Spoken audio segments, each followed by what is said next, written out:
What's up, chat? How you guys doing? Oh man, we gonna finish up Skulls and Shackles sometime soon.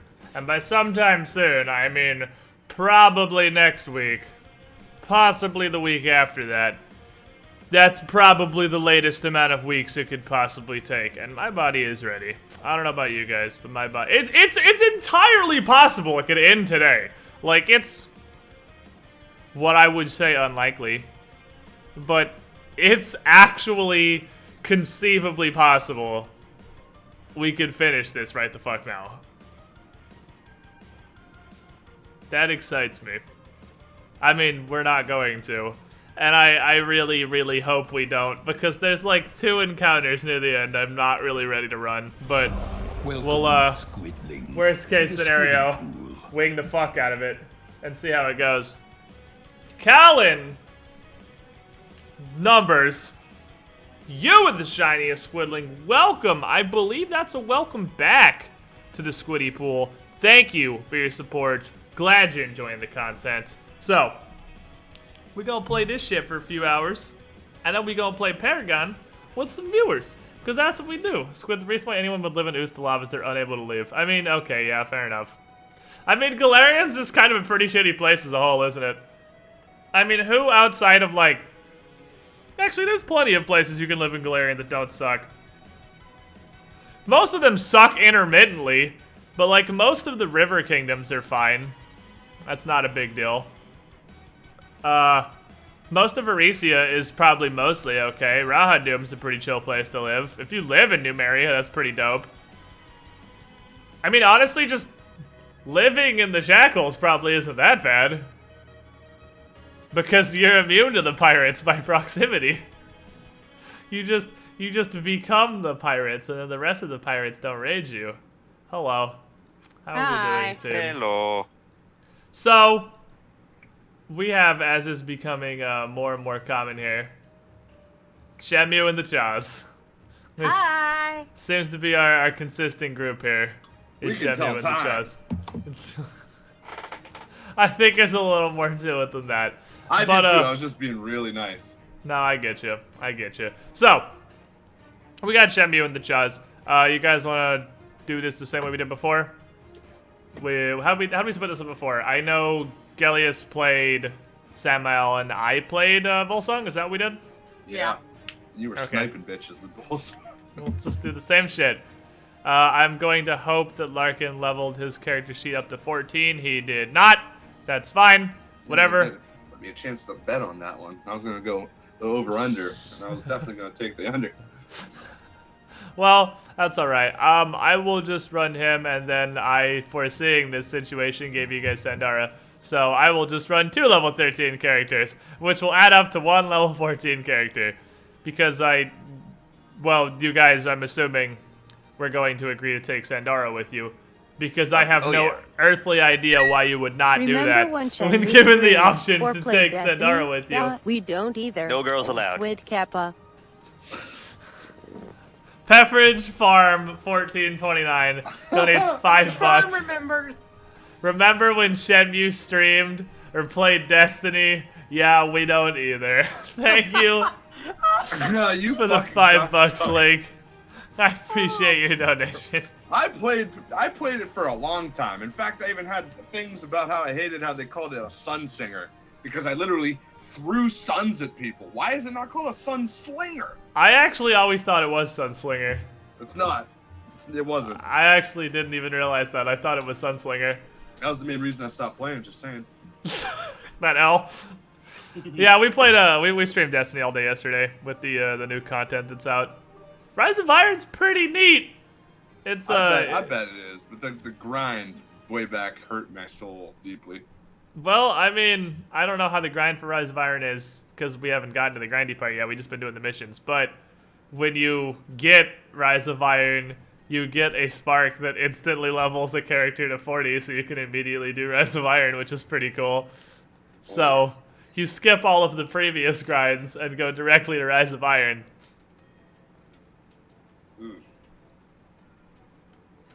And it's only $30, it's not a full price game. I thought it was gonna be a full 60 because they just release like one big one every year, I thought, but this isn't a big one like Taken King is. This is like I mean, it's pretty big, but it's not like Taken King big. Anyway, Pathfinder. So, last time on Adventures in Pathfinder, you guys did some good shit. You guys have not only found out and recovered the plans for and killed all of the Chelish agents involved in a massive invasion of the Shackles coming through the Eye of Abendego. As of last session, you guys gathered the fucking troops, your homies Tessa and Aranax, and went out and met them in open ocean and just beat them in straight up fleet combat. So, you guys just sailed out your little handful of pirate ships and dropped some fuck on an arm of the Chelish Navy. Then, instead of just sinking their flagship and saying fuck you, boarded them to say fuck you personally. And get all the dang shit on there. Yeah, and got a bunch of cool shit, and you got to kill a Thrune, which is a pretty big deal, because, I mean, I'm assuming somebody could pass like a DC 10 knowledge history or whatever the hell the world would be. What would that be? Knowledge nobility, I guess? I'm assuming somebody could take that by taking 10, and that would be Volsung, because he has all of the knowledge skills. So, I have them all too at plus 10. Oh, fair enough. The Thrunes are the ruling family of Cheliax. Like, the leader of the entire empire of Cheliax is Empress Thrune. And you killed Dravalia Thrune. Her daughter? Well, you don't know the relation. The Thrunes, I mean, it's a ruling family, so like it's a pretty big family. She's not like her daughter or anything. She's probably not even a direct relative. Like a second cousin twice removed. Yeah, like a second cousin kind of thing. But I mean, any member of the House of Thrune is a pretty big deal.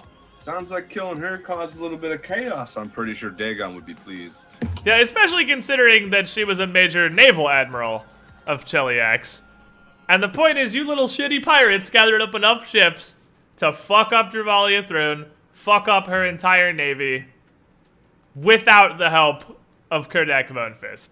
And that's kind of our current topic of conversation, I believe, is how fucking useless this guy in the cover is. Oh, Yeah. And how definitely time for a new Hurricane King everyone thinks it is. And we left off last time with the plan being for you guys with Sandara, who has volunteered to take the plans you got from Harrigan's Fortress to assassinate Bonefist, and instead of Harrigan going through with this, you guys doing it yourselves. And taking your fleet, turning around, and heading down to Jeopardy Bay in Port Peril to lay siege to Lucrehold as a cover while the 6 of you sneak in through a relatively unknown backdoor in a little warehouse on the edge of the island.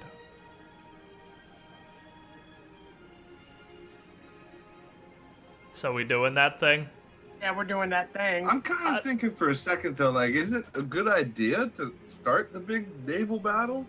Or, like, would it be better just to try to sneak in and kill him?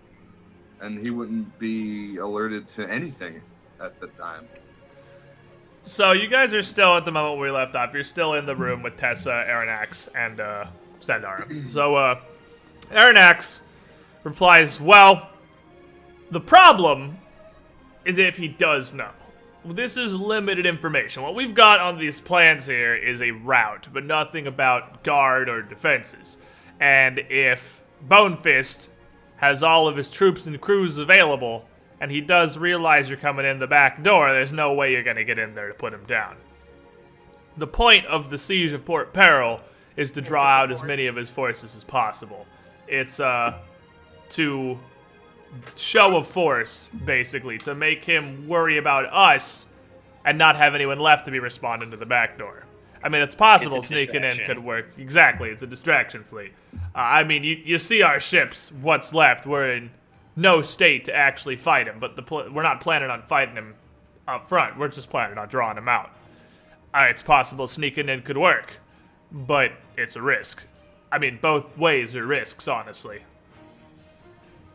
All right, we'll keep it the way we had planned then. We'll send in the distraction force. I like it. Well, I suppose all that's left to do then is turn this fleet around and sail back down to Jeopardy Bay, aye? Hell yeah. Whenever you're ready, Admiral. I think we should make haste right now. Tessa's like, and I agree. I'll return to my ships. We'll rally what we have left and head down to the Jeopardy Bay. We should be there, well, with the damage our fleet has taken, within a few days. Do we have anything we can do about that? And Sandara speaks up, well, I mean, I can do what I can on the way over, and I believe Lord Anzu has a few spellcasters in his employ as well. We rescued the guy who can fix ships as we roll. Fair enough. So we have both magical and, for the more precise, mundane means of repair. The fleet should be in fairly good shape by the half a week it takes us to get there. Excellent. Yes. So, yes. You got Sandara, you have Habley Quarn, the ship surgeon, you have Dolarusso, the mage, and you have Longfarthing, the other mage. You have 3 pretty high-level hardcasters, and for anything more precise that needs fixed up, like rigging and whatnot, this master surgeon, repairing your ships for 3 days as you sail back into Port Peril, which I'm assuming that you guys are now doing, heading back to turn the fleet around.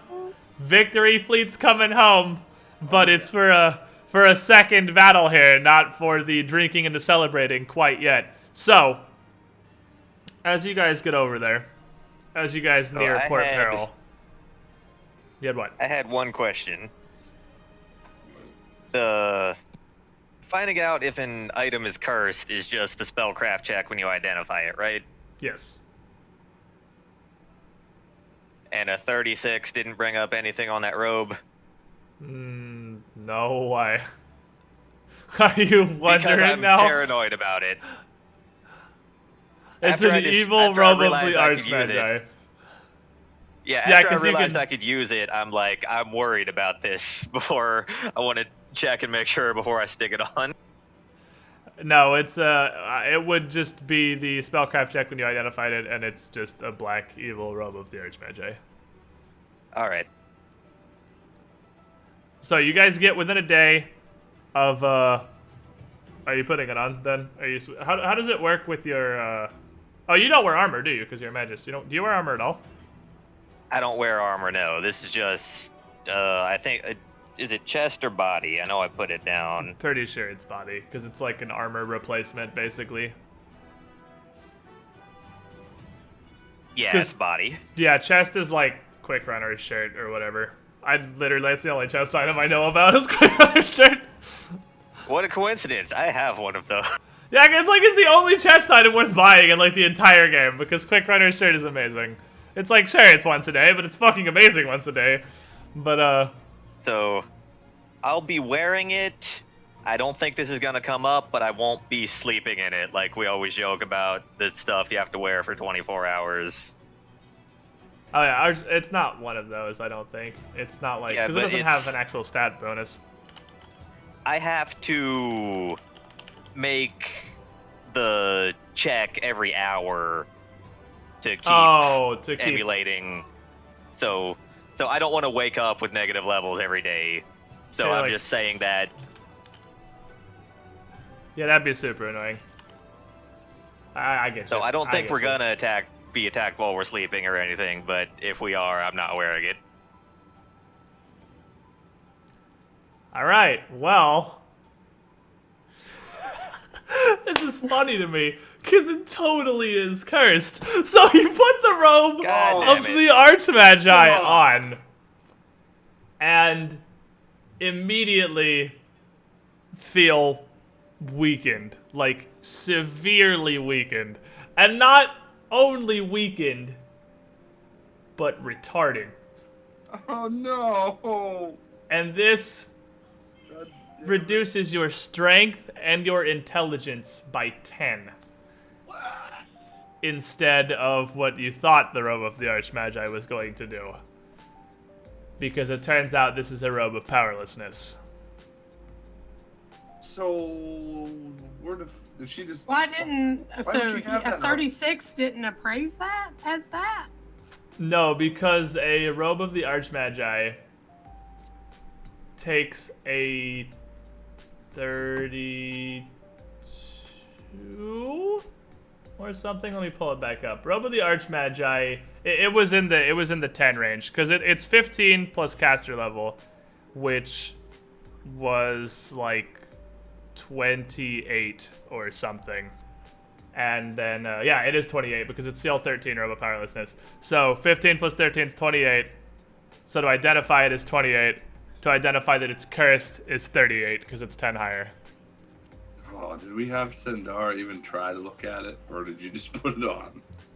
No, you can take it off. You can absolutely take it off. You can take it right back off, but you are still minus 10 strength, minus 10 intellect. It's not like a stuck to you cursed item, but it does, like, the cursed effect does linger. I think if I lost 10 intellect, I'd probably die. What is your int? Your int is just 10, isn't it? No, your int's 14. You'd be fine. You'd just be really, really dumb. I mean, to put this in comparison, Gellius is now slightly less intelligent than Anzu.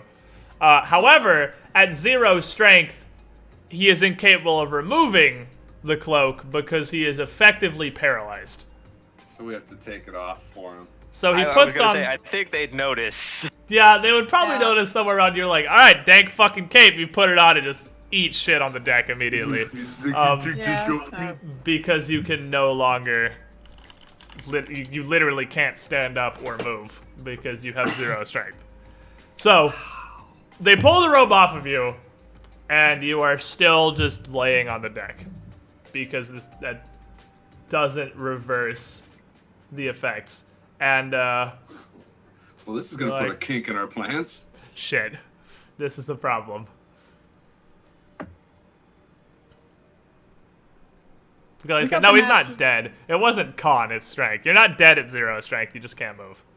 If it drained his con by 10, and he only had 10 con, he'd be dead. But if you have 10 con, that's a personal problem. There's nothing I can do to help you with that one.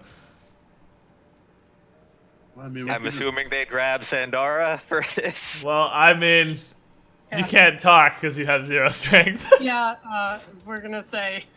Yeah, throw that shit overboard. I'm just in the corner shaking my head. I can't believe this. She's just like, God fucking damn it. Every time Son I'm trying to become the king of the fucking shackles, somebody's got to put a cloak on. Sandara! Help! Help! So seeing as you're currently moving the whole fleet out, I mean, when would you have put this on realistically? Would this have been after the fleet right. started moving? You'd have been like, oh, neat, and then put it on as soon as you realized you could emulate the evil alignment. Probably. So this would be before you guys start moving. So you would still have Sandara, and Sandara's like, what happened to him? He put this cloak on. Apparently it's cursed, and he just, yeah, he's not well. We got it off him, but can't She's move. like, He's pulling on well, himself. I can remove curse, but I'm going to need a day to prepare it. We're gonna have him for this. We're gonna have to take the day. We have no other option. So what do we do? Are we holding the fleet, or? We have to. It's 3 days to Jeopardy Bay, and I can pray for this spell tomorrow. Doesn't our ship travel faster than theirs with the chart of the fair winds and stuff anyway? It does, but I mean, it does. If you want to send the fleets and we could wait, I could have my first mate take my ship and I can stay here and wait, and we'd be able to catch up with them within a day regardless. Alright, if we can catch up, then let them go ahead and we'll stay back and hopefully fix this debacle. Alright, so you guys are gonna go ahead and just sort of just hang out as the fleet starts moving to Jeopardy Bay without you guys, because Killius has 0 strength and is still just in a coma on the deck. Someone wipe the drool from the corner of his mouth, please. Just like, God fucking, it's not a, it's paralyzed. It's not a coma. 0 strength is paralyzed, right? Is that what it is? Yeah, I think so. 'Cause regardless, he can't move. I know it's nothing good. I think it How would we know paralyzed. he's actually alive if he can't? He's just laying there. breathing. He's still breathing. Yeah, he's not like dead. He's just laying there. 0 strength is, oh, it is unconscious. It's literally too weak to move in any way, and you're unconscious. So yeah, he is completely knocked out. But I mean, he's unconscious. He's laying on the ground. He's breathing, but he is pretty much in a coma.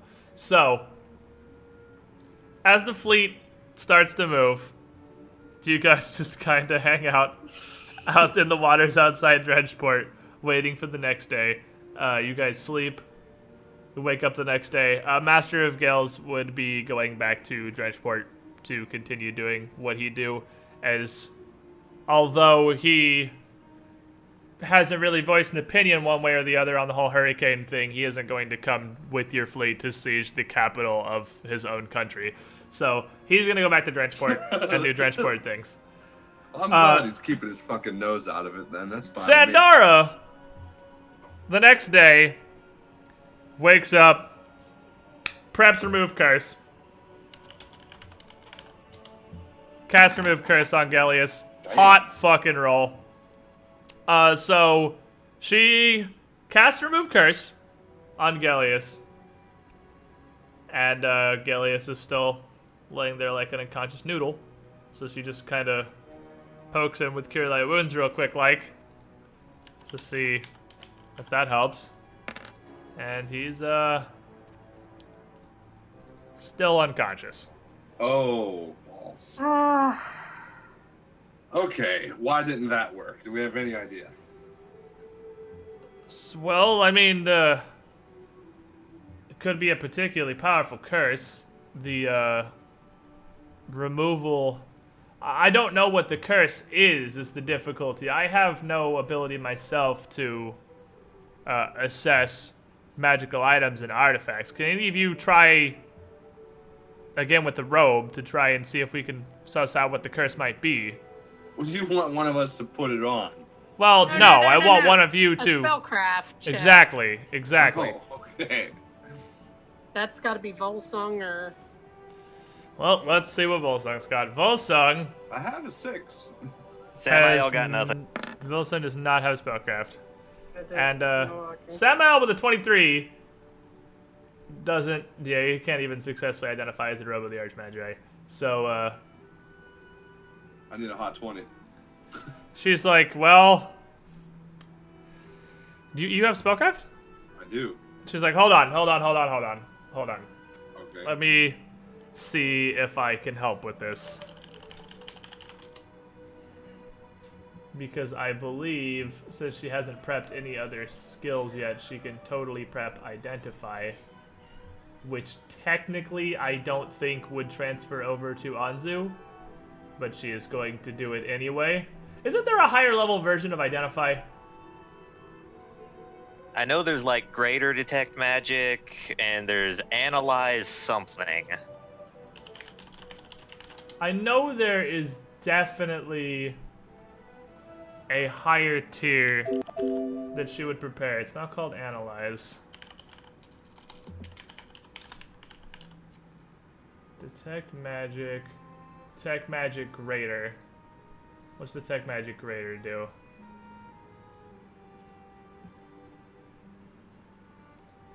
Detect Magic Greater. You can determine the spell's aura, attempt a spellcraft check in order to determine the last spell the creature cast. That's not helpful.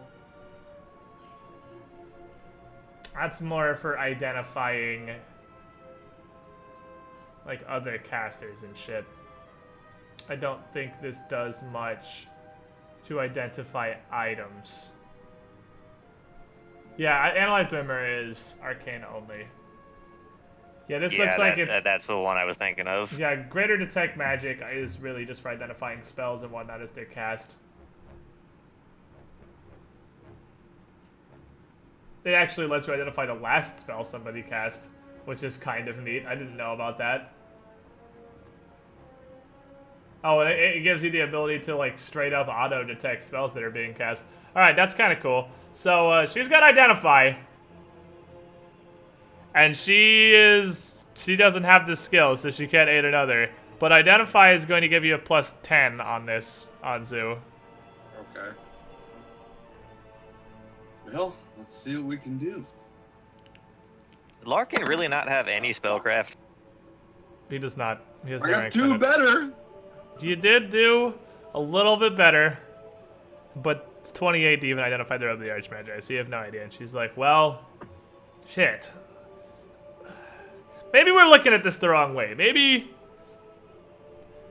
what if for the time being,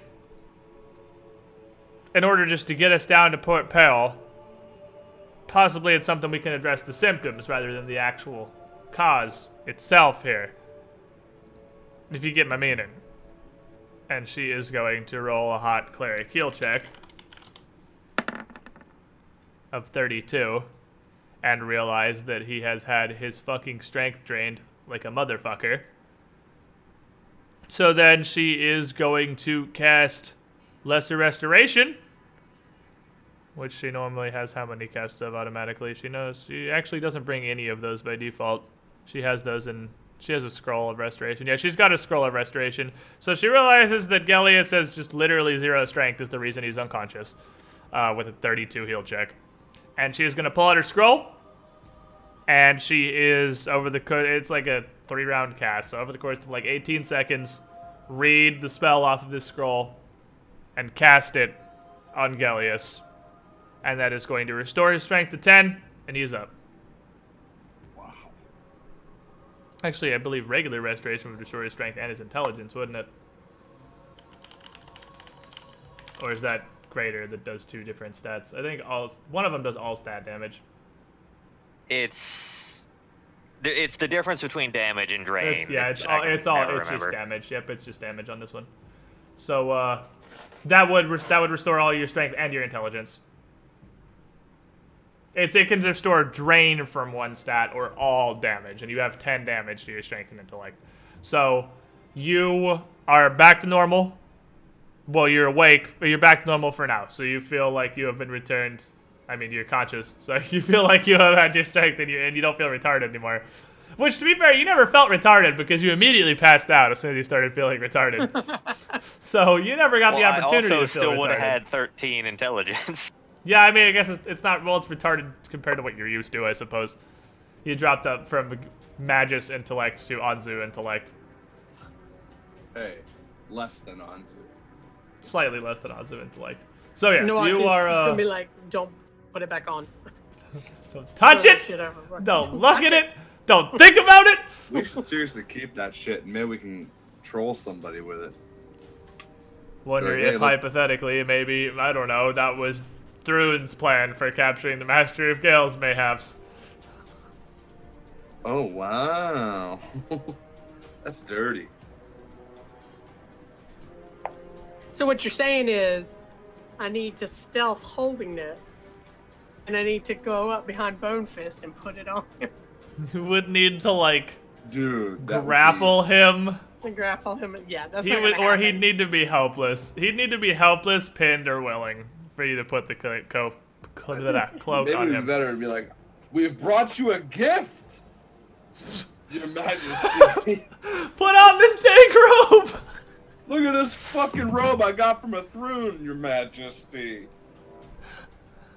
So, Gellius is up, and Sandara doesn't seem super confident that she's gotten rid of the actual curse, but for now, treating the symptoms rather than the cause has brought Gellius back to consciousness, and that is the 10 strength and intellect damage. So, he's up. He ain't gonna drop in mid-fight, I hope. So you guys gonna sail and catch up with the fleet? Yeah, we Yep. have to. We're committed to this Alright, now. so yeah, off you go. So you guys take off sailing with the Chart of the Fair Winds. Within a day, you can catch up with the fleet. At the dawn of the next day, How many Jeopardy Bay is in sight. How many what? How many days we have sailing? It's 3. Well, 2 from when you're conscious, because Chart of the Fair Winds is getting you there faster. Because there was a scroll I wanted to craft. You got 2 days. Can you craft it in 2 days? I mean, it's a Yeah. scroll, so I'm assuming yes. All right, cool. So you're able to craft your scroll. Good to go. At the dawn of that second day, with the entire fleet at your back, you arrive in view of Jeopardy Bay and Port Peril, and it's almost odd that you've sailed into Port Peril, I don't know how many times over the course of this campaign, into the seat of power in the Shackles, and you've never come with the intention to siege it with a naval blockade. It's basically been your base of operations for fucking, well, I mean, Quint has for the most part, but since you've become a lord of the Pirate Council, you come back here several times for matters of ruling this entire country. And now you're showing up to attack the place, and it's almost disconcerting how just normal it looks. Because, like, nothing is out of the ordinary. There's so ships just unaware. lined up in the docks, various captains, whatever lords and ladies are in town, and whatever random sailors, merchants, lesser pirates, just all their normal ships lined up at the docks like usual. Business going on in the capital, as it always has. And Bone Fist's personal fleet just moored outside Lucrehold like they always are. Just And that's your oblivious. target. Yeah. And that's your target. And Pearl they just Harbor. have Let's no go. idea what's gonna happen here as you bring this. What do you have, like 40 ships, 30 ships? You have a pretty decent number of fuck ships Yeah, it's into a lot. Jeopardy Bay to just dunk on these kids. And they're unprepared. Oh, Jesus. It's going to be a massacre. It's going to So- be beautiful. Before they launch the attack, Endymion is heading up leading the fleet as the admiral for the actual attack, since Anzu is obviously going to be busy murdering a king, committing regicide and whatnot. So he boards the what'd you call your ship now? The last light. The Last Light. He boards the Last Light, prepared to lead your fleets. He's like, all right, Lord Anzu, I wish you luck in your adventure. Trust me, we're hoping for success. Now, how are you planning on landing on Lucrehold? We can't take one of the larger ships over. It'd be too obvious, and I'm worried that even a longboat could be enough to give away what's going on here. I'm assuming you have an idea. Swimmy time? Are you telling me I need to get wet, Endymion? Well, unless you got a better idea, that might be the only way in. It doesn't, I believe Samael has that group flying spell. I can't remember what the hell it's called though, and it's not on his list. Sky Swim? Is it Sky Swim? Yeah. Is that the one that turns you into a fucking cloud? No, that's something different. Wasn't that his old character that did that? Was it his old character? Yeah. No, it was his old character that did that. Never mind. Yeah, that was what's his face? I literally can't remember his angel's name already. So yeah, that was his old character. So yeah, he doesn't have that. I don't see Sky Swim on his list either. And he's a spontaneous. No, he's a prep caster now, because that archetype, isn't he? What are Inquisitors normally? Because it's the opposite of whatever Inquisitor normally is. I'm pretty sure those are all the spells he actually knows, right? He doesn't have, like, the he's full... prep right now. Yeah, but he has that many spells. So he doesn't have one that can fly everybody in. So unless you guys have got a better idea... well, okay, that's it. I think you guys are actually hopping overboard and swimming your happy asses in. Well, if that's what it takes, then that's what I'm gonna sneak. And are you gonna sneak? No. See, I can run on water. I can also now run on air. I am fucking crouching tiger hidden weed. You can't stop. What do you mean I can't stop? You have to end your movement on a solid surface. Yeah, you can like sprint across a pool, but you can't run across like hundreds of yards of ocean. Well, that's not really gonna work out. I was gonna say, let's just have her. Time to swim. I mean, if somebody wanted to. Does Volsung not have anything? Volsung, what you got in your spell list here, Coach? He's also got spell canning if we need it. Yeah, he does have spell canning, so he could, if you want to pop a spell canning, I mean, he can definitely spell canning you guys something. He has Bard's Escape and Jester's Jaunt, which are level 3 and 5 spells. Let me see if either of these would work. Bard's Escape might. You wish yourself and willing allies to another location. You can move any allies, blah, blah, blah. Yeah, you can. It's pretty much group Dimension Door. It's his 1 5th level cast for the day. But he can Bard's Escape you guys 240 feet. So almost a football field. And Jester's Jaunt is like, that's like a 30-foot little Dimension Door. Yeah, for his 1 5th level spell for the whole day, he can do that. He can warp you guys. If you can get within 300 yards of the island, he can warp you guys pretty much to the shore. Or I'm sure he can spell canning like Overland Flight or something. Well, I mean, then it only determines, I mean, how close can we realistically get without risking being noticed? If it's that range, then that's what we'll do, is teleport in. Well, I mean, it's not like they know the attack's coming, so we can just let you warp. Team Dimension Door, away! There's gotta be... What fucking cleric flying spells are there? I know there's definitely some. I just can't find any. It's not Overland Flight. What is that stupid... That spell Welkier had? What was that? The cloud thing? Yeah. Whatever that thing was called. I know he can spell canning that. I can't remember what the hell it was called. But that's probably a better option than using a 5th level cast, Volsung would say. Because he's got 2 spell cannings. And he only has the 1 5th level spell. I seriously can't remember what that thing was called. But I know it being a divine spell, he can spell canning it. I can't remember what it's called. Ooh, I think it's Windwalk. Mokrasar, I think you got this.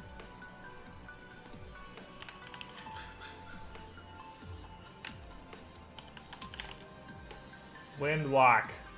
It's totally Windwalk, isn't it? Yes, it is Windwalk. Which he actually cannot spell canning because that's a level 6 spell. And Welkir, being an oracle, was a hard caster, and Scalds are not hard casters, so he only has up to 5th level spells. So he actually can't spell canning you guys Windwalk. So he can Bard's Escape you guys. Almost 300 yards. Or you can swim. Bard's Escape, I think. Yeah, I don't think he has any. I mean, what else would we need a level 5 spell for? There's probably not too many. Well, I mean, it's just an all-purpose teleport.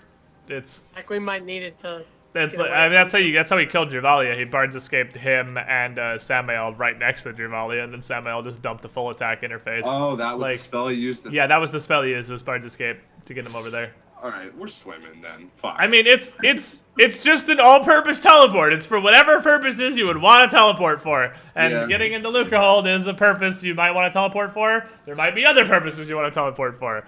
It's up to you guys. Well, judging by the way everything's looking, I don't think there's any defenses set up. So swimming in, that'll be fine. They won't see it coming anyway.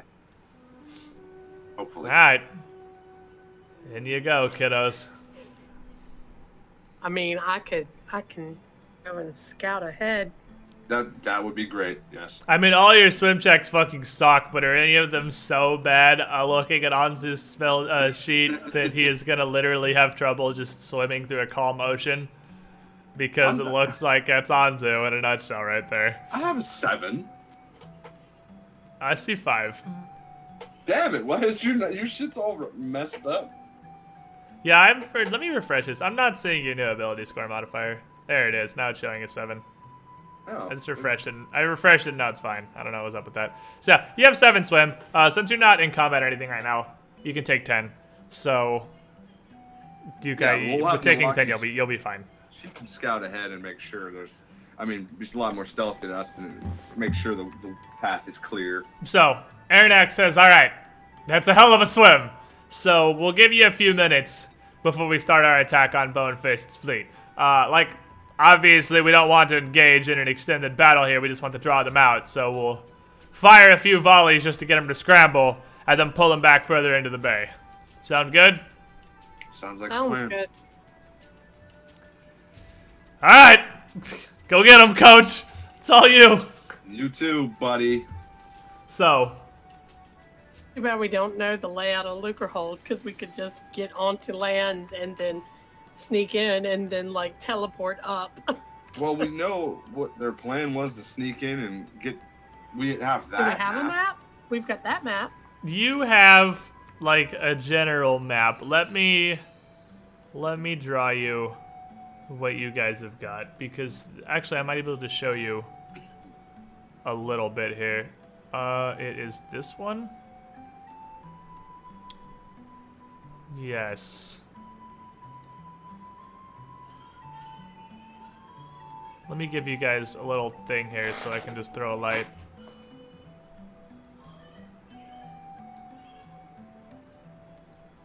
I have a little token I use specifically for giving you guys vision of shit that I just throw it in the middle of the map, let all players control it, and shrink it down to like 1 fucking pixel so you can't even see it.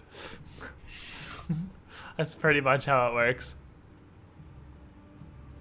So, alrighty. Here is what you guys are doing. You should only be able to see the corner of this map. It's going to be down in the bottom right. This is the island of Lucrehold, with Fort Hazard. And B, obviously, is Fort Hazard. That is the actual castle. That's where the meetings have been taking place. That's where you guys went when you became free captains and later lords and whatnot. The plan is you guys are going to come in on D. And at D, near that pier, there is a small warehouse. And that warehouse has a secret exit which leads into Turpin Iron's crypt, somewhere under Lucrehold, and that crypt connects through to C on the opposite side of the island, which is the actual like living area. And that is like outside C would be where all of Bonefish ships are currently moored, like out here, that general area. And C is the caves of Lucrehold, which is where Bonefist's actual like little manor and living area are. And it's just a big cave in that mountain there on the map in the side of the island.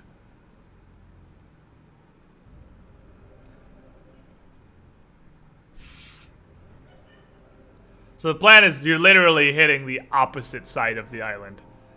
Yeah. Behind, like, or D or B? You're hitting D. We're B is hitting D. the whole point of this plan is to never go into B, because B is the actual fortress.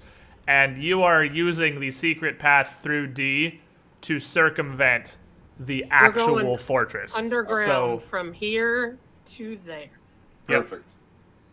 Yep. Okay. That's exactly lethal. Because trying to attack Fort Hazard itself, B, would be absolute madness. Like, that'd be literally sieging a castle with 6 people. And you know that's defended. You don't expect this random mook-ass warehouse to be very defended. You also don't expect his personal living quarters to be that defended. Like, there's probably defenses in his cave, but they're not going to be nearly as much as the actual fortress at the top of Lucrehold. So, that's the plan. So you guys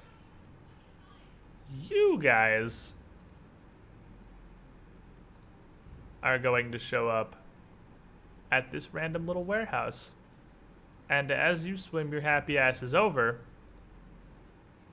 around the time you start getting close, you would start to hear ballistas, catapults, hitting things on the other side. Yeah, your Springle. Hitting things on the other side of the island as your fleet begins its attack. I know you guys can't say anything right now. Calm down. Boom. There. I honestly didn't know if everybody was going to survive the fleet battle, so I didn't put everyone on here yet. So let me throw you guys on real quick. Give you some hot vision. Alright, can you guys all see now?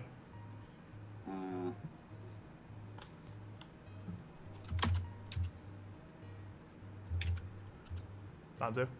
Yeah, I can see. I was like, that was kind of a grumble, not like a committal answer one way or the other. Yeah, you're right. I was muddling because I had to fucking put in all my stats again.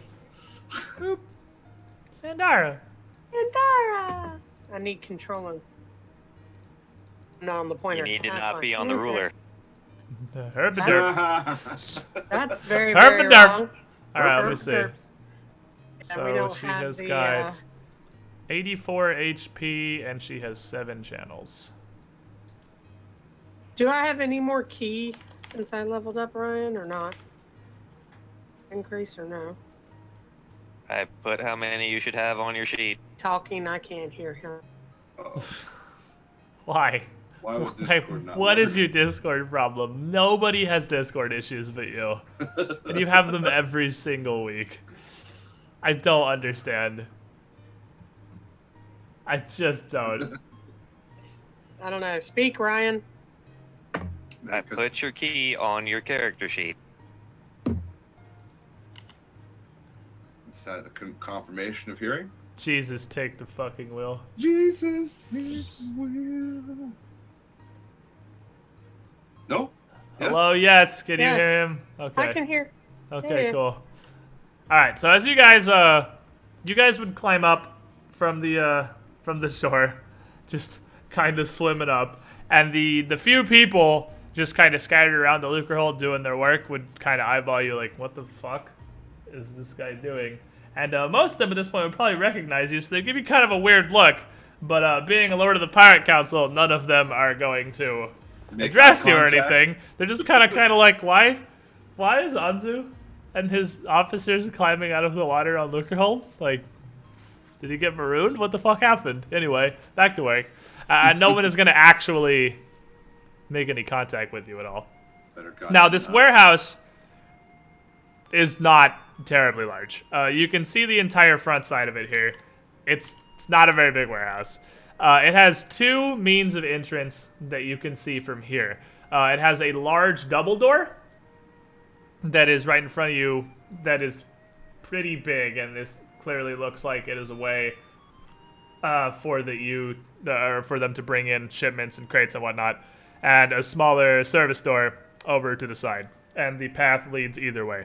There's also plenty of windows on the building that, as you guys should be able to see right through them. So you can just sort of kind of see. I mean, that means I guess this wouldn't really need to be hidden. You guys can see inside the warehouse. And inside the warehouse, there's just a pile of boxes, crates, barrels stacked throughout the edges of the room. A couple stacks just through the middle. A few hand carts lined up that you can see through the southernmost windows. Most importantly, as you can see inside of the main area of the warehouse here, is a gigantic reddish iron golem, which currently is just kind of standing there. It's just utterly inactive at the moment.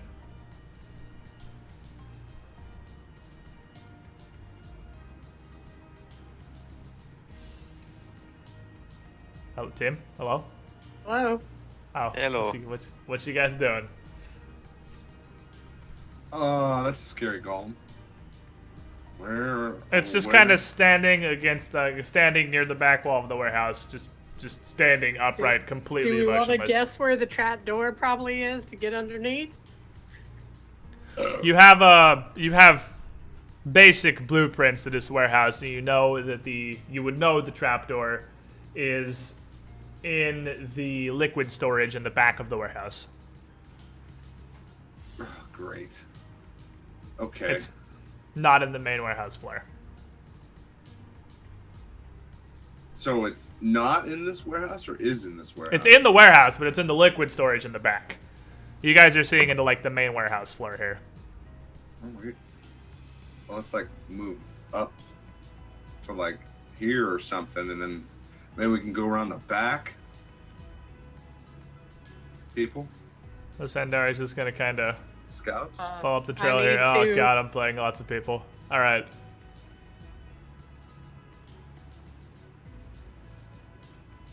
Do my roll.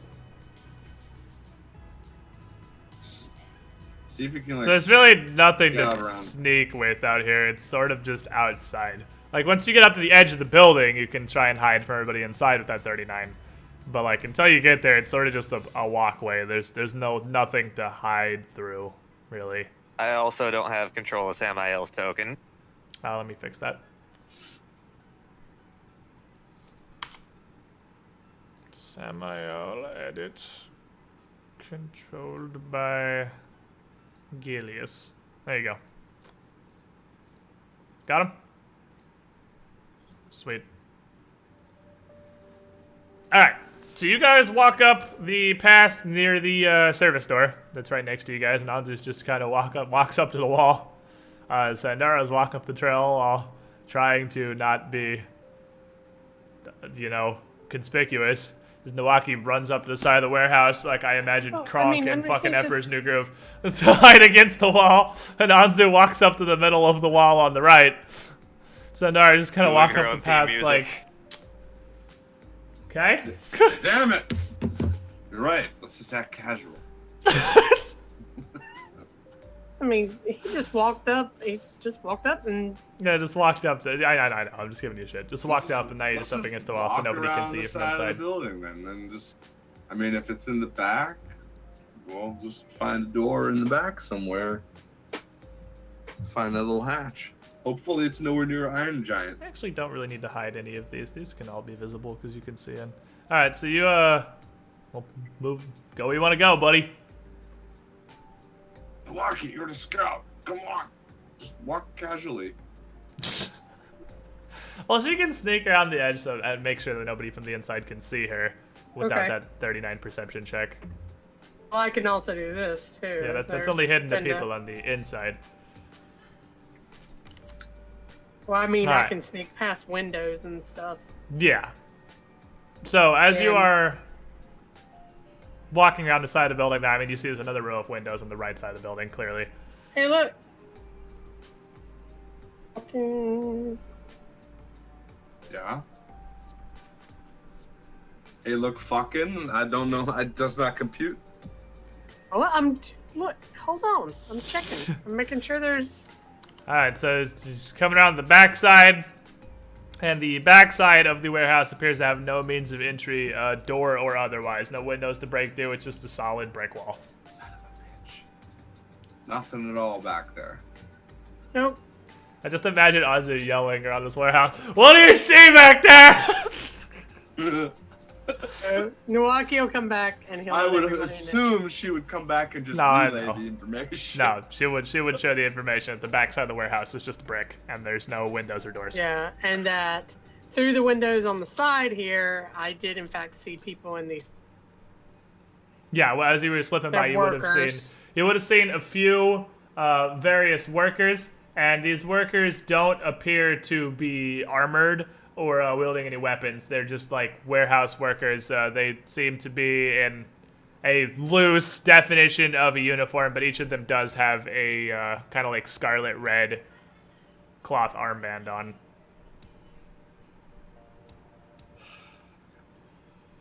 Right. So yeah, you got some workers, and that's about it. There's no entrance. So I say we just, go in here. Just walk in and hope the Iron Giant doesn't kill us. Yeah, pick a door. I mean,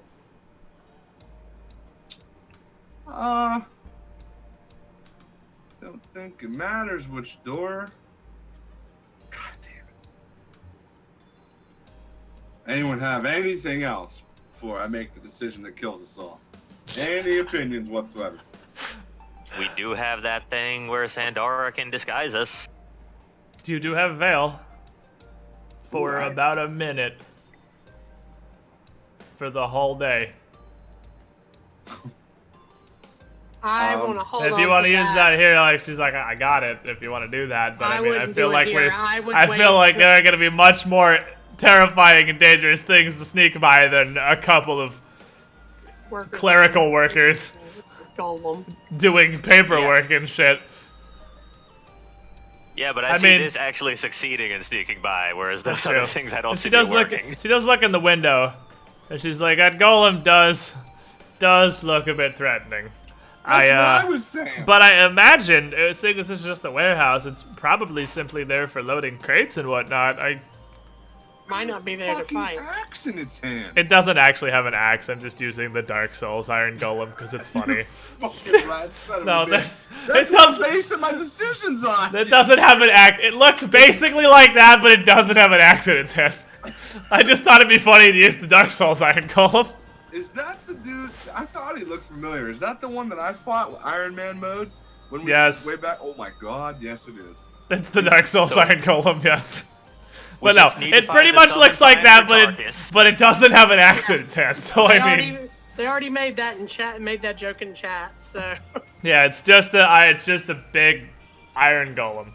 Like this is the Pathfinder version of a forklift, pretty much. All right, I mean, it could fight you, and it'd probably be a motherfucker, but it's just in the warehouse, standing still. And you don't see any people in this warehouse. Like you saw the workers in the little offices on the side, but you don't see anybody in the main warehouse area. Realize too that probably if we're fast enough, I highly doubt that it can get through doorways. yeah, but we don't want to trigger the alarm before we even start on our journey here. And it's only a matter of time before someone recognizes me, so I should probably be disguised. Yeah, you are very, very recognizable. You are Anzu, Lord of the Pirate Council, and this is literally Lucrehold. Like, pretty much anybody here would recognize Anzu on sight. I mean, I have a disguise check, but it's not good. I mean, typically, when you're trying to disguise yourself, you don't wear your armor. Yeah, no. Yeah, I fucked Your up. armor's pretty fucking distinguishable. Mr. Dagon embossed gold and blue +5 full plate. There's really no way you can disguise that. You can like put a trench coat over it and just kind of hope for the best. But I mean, yeah. Dude, if you got that plate on you, you're pretty recognizable. All right. Well, here's the plan then. We're gonna form a single file line. Whatever, Milwaukee and whoever could be in front, and we're just gonna, we're just walking with a purpose to the back of that place, and we're not stopping unless somebody tries to stop us. And then at that point, we're just gonna keep walking, and they're gonna try to address us, and you're gonna say, "This is Lord Anja. You don't want to disturb him right now. He's here to do some shit, and you don't want to know about it." So let's just do that. We'll just walk through this place like we own the place and look busy, like we're here for a reason. I'm gonna be invisible, but yeah, go Are with you that. leading it then, Anzu? Well, I mean, if you open the door, I will go in front of you, but they won't be able to see me. So I would think that he shouldn't be at the front, because that's usually like if you're walking around with a VIP or something, there's usually people in front of the VIP. Like Fair enough. So maybe like Samael or something. yeah, Samael, hold the door. Hold door. I swear to God, when I get to that season, whenever that happens, I'm gonna probably not like it anymore. When I eventually get this joke, I'm gonna be angry. Someday I'm gonna understand this reference. I just laugh because I hear it constantly, and I'm like, oh man, I bet it's just terrible. It's pretty terrible. Great. Pretty terrible. Game of Thrones. Is anything not yeah, terrible? nothing's ever not terrible in Game of Thrones. Terrible. Anyway, so what are you guys doing? Yeah. You trying to open the door? Yeah, let's just walk go in. Samael. Which door? How about this one? Seems like Alright, so Samael walks up to these big wooden double doors at the loading dock for the warehouse, grabs the handle, and they're locked. Alright, cool. Let's try this door then. Try the door. I bet it's locked too. Try it. Quick. Okay, so at this point, you would be able to see past the warehouse on the other side of the island. You would be able to see Bonefist's fleet's sails coming down, the ships some of them starting to move away to engage your fleet in Jeopardy Bay. Alright, we gotta go. Alright, so Samuel walks up and you open his door. Okay. Boop. All right. And it leads to a hallway. Just try to walk us to the back of the place, and we'll find the hatch back there, hopefully. All the way to the back door? Yeah, Samael first then. Holy shit, are you guys gonna do an area intelligently? Is this possible? Oh my god, is my plan intelligent? Are you guys not gonna find a bunch of shit for no reason? So, you open the door to D3 back here, and this area is lined with these wooden shelves, a few of which you can see on the map. The room's pretty dusty. Most of these shelves are just full of scrolls and ledgers. Okay, just keep walking. Volsung's lagging. Yeah, I gotta move Sandara too, because I've been deleting doors. Yeah, you got a lot on your plate. Yeah, I'm playing 2 party MPs. I'm playing 1/3 of the party and also everything else. Alright. So you open this door. And liquid storage! So. Oh, okay. Back here is a series of low wooden walls that divide this chamber into a bunch of separate stalls. And each of these stalls has either a large barrel or like a ceramic cask just kind of stacked up in each stall. But all of the stalls are occupied.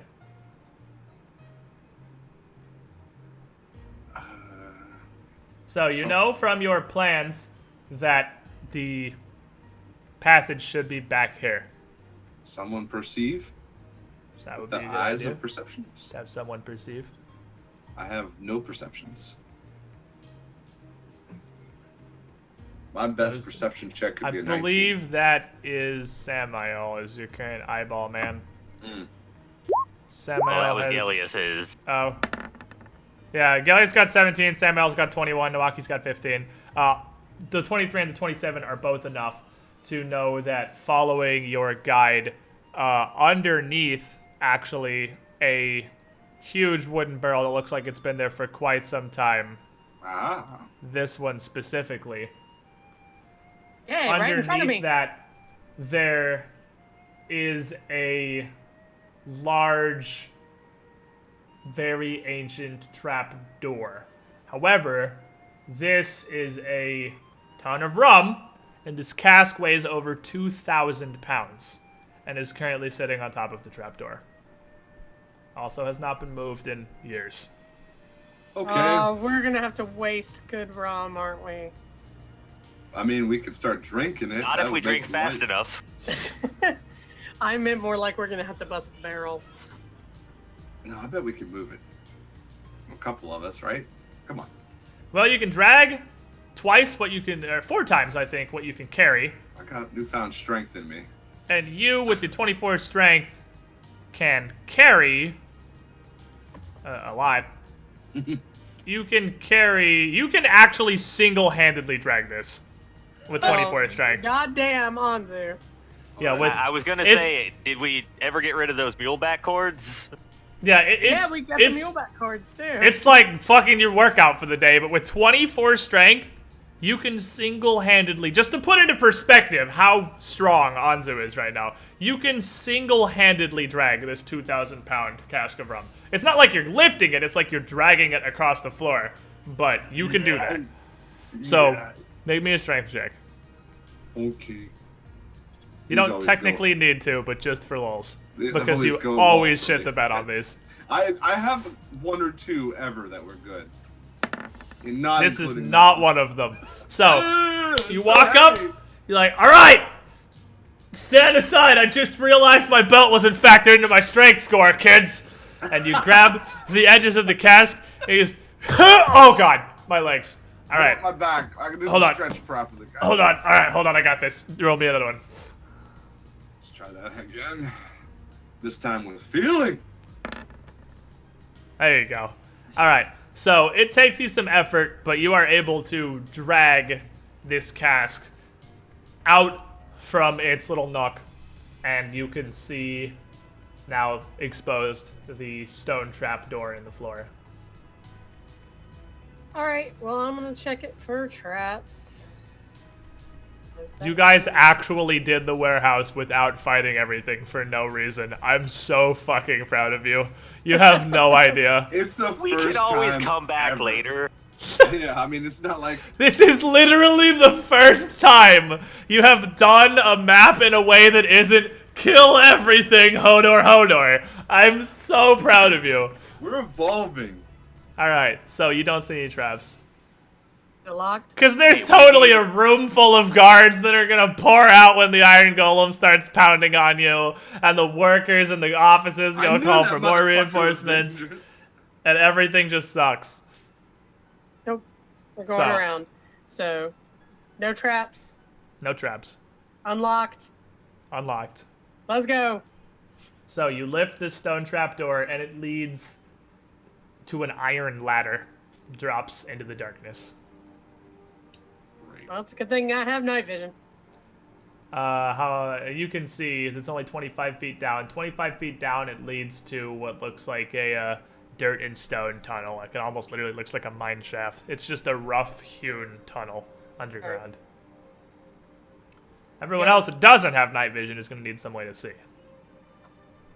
Anzu has a flaming hammer. Anzu does have an on-fire hammer. That would help. Some vision if you want to just hold that in front of you the whole time like a little And I'm sure I iron could probably fucking make candle. my hands glow with 5 green fire or some shit too. From the whole touch of corruption business. That has to create some light. Yeah, if you want to expend a charge I every think 6 that seconds. creates some dark. Anyway, you guys, are you seriously gonna hold your flaming hammer in front of you as your lead source in a mine shaft? I mean, why not? Let me see if I have any Fuck it, torches. right? Fuck it. Alright, so... If not, I mean, there's a spell called Light that exists that I'm pretty sure, like, 4 people in the party know. I'm sure Team I Mac have here with a spells. donation bomb. Thank you for the chi, my friend. Check my spells. Point is, literally, anybody can just cast Light on, like, your breastplate or something. So, you guys... Someone cast light on me. So now you project light in a 30-foot radius. You guys heading down the ladder? A walking flashlight. So you guys head down this ladder, and it's really just like a 6 feet high, kind of cramped underground hewn tunnel of rock and dirt. And it leads northeast to the other side of the island. Yay, let's go do a thing. So you start to progress through this tunnel. And it's Carefully, I would pretty think. long, it turns out. It doesn't have a whole lot of distinguishing features. It just doesn't seem to take any turns or anything, really. It's just a stone tunnel cut through the bedrock of the island for 500 feet. Yeah, it's a escape tunnel, just in case. And at the end of this 500 feet, it widens up just a little bit into a about 8 foot across, 8 foot high, like just it gets a little bit wider before it just ends. Like it was unfinished. Okay. Time for perception again, my friends, because there has to be a way.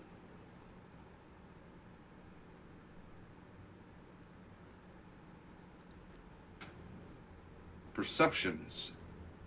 All the perceptions. I'm not the guy that does that. Oh, jeez. Apparently neither is Gellius. Anybody else? Alright, so, Milwaukee and Samael would both notice that while at first glance this does look like it's just kind of the end of the tunnel, the far edge of the tunnel is actually a secret door. And it can be pushed. It can be pushed outwards to open. And on the other side of that door is the next map. So let me move this over here. Hop you guys to this hot darkness right here. Drop me some Sandara.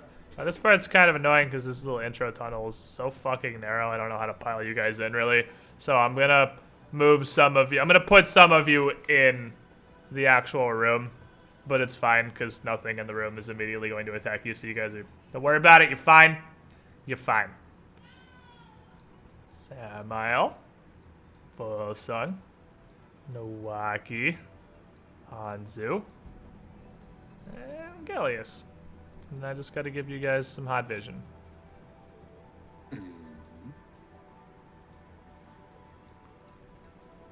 While you're setting this up, I'm gonna run to the bathroom right quick, grab a drink.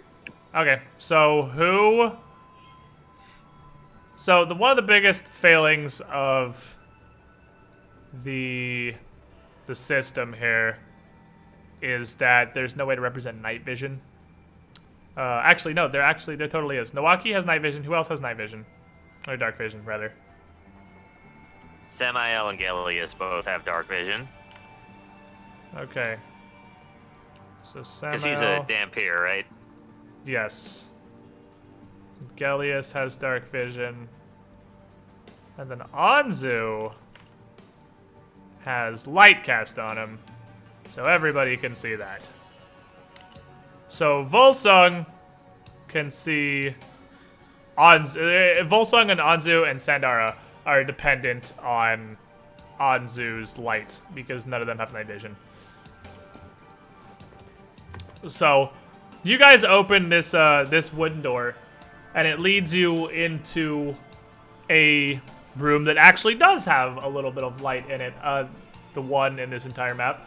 It's got like a flickering bluish green light illuminating this kind of damp room. And it's just, this room is still carved of stone like the tunnel was, but much more smoothly, rather than just what looks like a fucking kobold. Just dug through shit.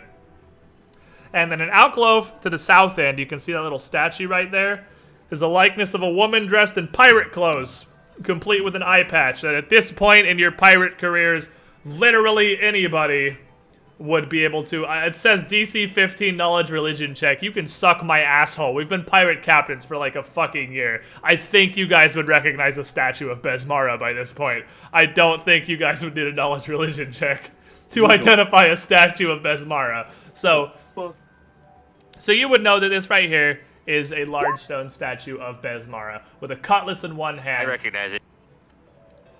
Congratulations, you did it. But she's got a cutlass in one hand. I wanted to roll a 4 or less. And inside, from the folds of her jacket and her clothing, are sculpted small tentacles that just kind of wrap around her. And you can tell that once upon a time, from the little flakes in the various nooks and folds of the statue, it was once painted in very bright colors, but now that paint is pretty much all flaked and worn off, revealing just the greenish stone underneath. And the bluish-green light in this room is emanating from a flickering flame that just kind of dances around Besmara's hair and lights up the room. And you can see a double stone door to the north, huge heavy stone doors, and one single door to the east. And Jesus Christ, the Glue Eater is popping in real quick to say, hi, 27-month resub! You were the shiniest squidling, my friend, well over 2 years. Thank you for your continued support. Glad you enjoyed the content. And I realized I could totally do dark vision by just not checking all players see light, so they just kind of have their own little dark vision system. Alright. Hey, Sandara, check out the statue. It's Besmara. And she'd be pretty interested in this because she would look this over and she'd be like, wow, I had to question these plans we found from Paragon, but this, and she just kind of looks around, this does look like the crypt of Turpin Irons. That's unbelievable. This is one of the original statues of Besmaran worship in the Shackles, possibly the first. It's a shame to see it in such a state of neglect.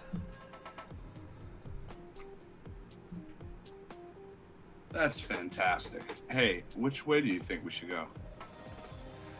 I don't know. The plans don't have any map of the crypt, simply stating that the path through the crypt would lead to the caves underneath Fort Hazard. So, we've no real direction here. Just that we have to get through. Milwaukee, check this door right here for traps. Okay, I shall do that. I shall do a thing where I check for traps.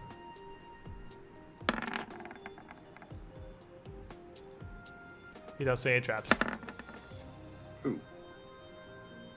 No? What was that first roll for Gellius? I guess that was a perception. That was a perception. I mean, I guess anybody can check for traps. Neither of you see any traps, though. Do we check the statue? See if there's anything particular other than it being glowy. Yeah, it's just kind of got like bluish green on fire hair, but that's sort of it that you see, so only that hot perception.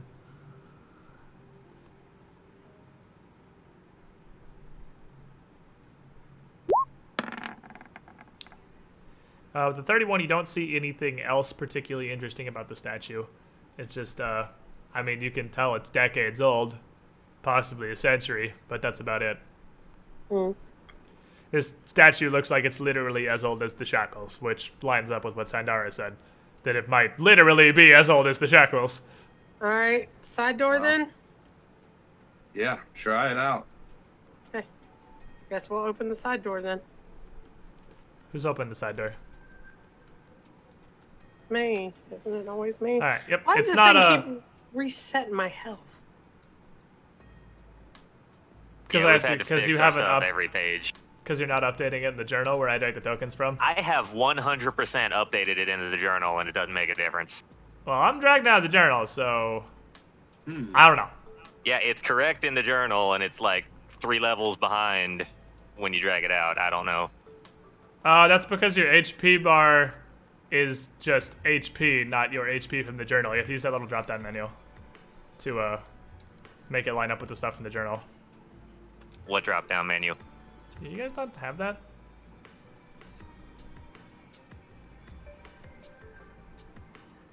Let me see a thing. If I drag another copy of Milwaukee here, is it going to... Oh, okay, hold on. I see what the problem is.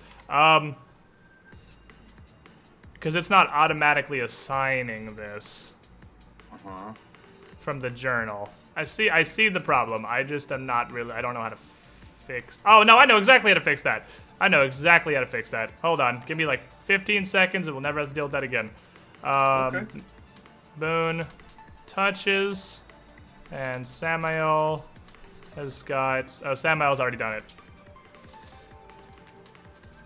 I just And did then I mine will now, use and then Gellius. Use selected token. Bam. Anzu. Use selected token. Bam. All right. Milwaukee. This should fix that. Oh, I didn't realize we've gone a year into this fucking campaign. Didn't have these tokens automatically using the journal values. I just got used to doing it every time we would do a new map. And Volsung and Samael do, so I mean, you guys can. I didn't do it for them, so you definitely can do that. I just don't know how you have to do it. But it should be good for all of you guys now, because if I drag a new copy of Milwaukee, up here it has 120 health and 9 key. Perfect. Nice. Got him. All right. Anyway, you open the door. Coach. Yay. Door. Inside the door, you see what looks like a small living quarters. There's a worn bed, table, some sparse furniture seems to be all that's here. It looks long since abandoned and empty. Everything in here looks about as ancient as the statue of Besmara. I was probably the caretaker of the crypt. Dompe lived here. Good point. Probably was. Too. I was just gonna say, who the fuck would sleep down in this catacomb of shit? A cleric of, I mean, if there was, I mean, it's probably been a while. All right. Obviously. Next doors. Those would be. Oh, we want to do a search of that room first? Yep. All right. Doesn't appear to be much in this room. Everything is long gone. One thing you do find underneath the mattress, wrapped in an ancient rotting fucking bandana, is an ornate golden holy symbol of Besmara. Here, Sandora. Have She this. would be crazy excited for this. She's like, oh, yes, this is Oh, for the love of Christ. amazing. Like, this is what we're gonna have to do to ward off whatever undeads can make. it's like fan-fucking-tastic. I would love this. Thank you. And she pockets it. Give Sandara the shiny. It's like, well, Sandora shinies last week. don't see a path to get through here, though, so suppose it's through the double doors. Oh. Milwaukee, you're up. Players don't get to drop that menu. Really? I didn't know that. Okay. Yeah. You don't see any traps. Open sesame. So, you push, and these are huge stone double doors, but they're not locked. They're not so difficult to maybe need like a strength check or anything. But it's like, imagine like, you know the animation for opening huge doors in Dark Souls. That's pretty much what you have to do to get these doors open. And as you push open these double doors, on the other side, you reveal a massive vaulted chamber with a ceiling easily 20 feet above you.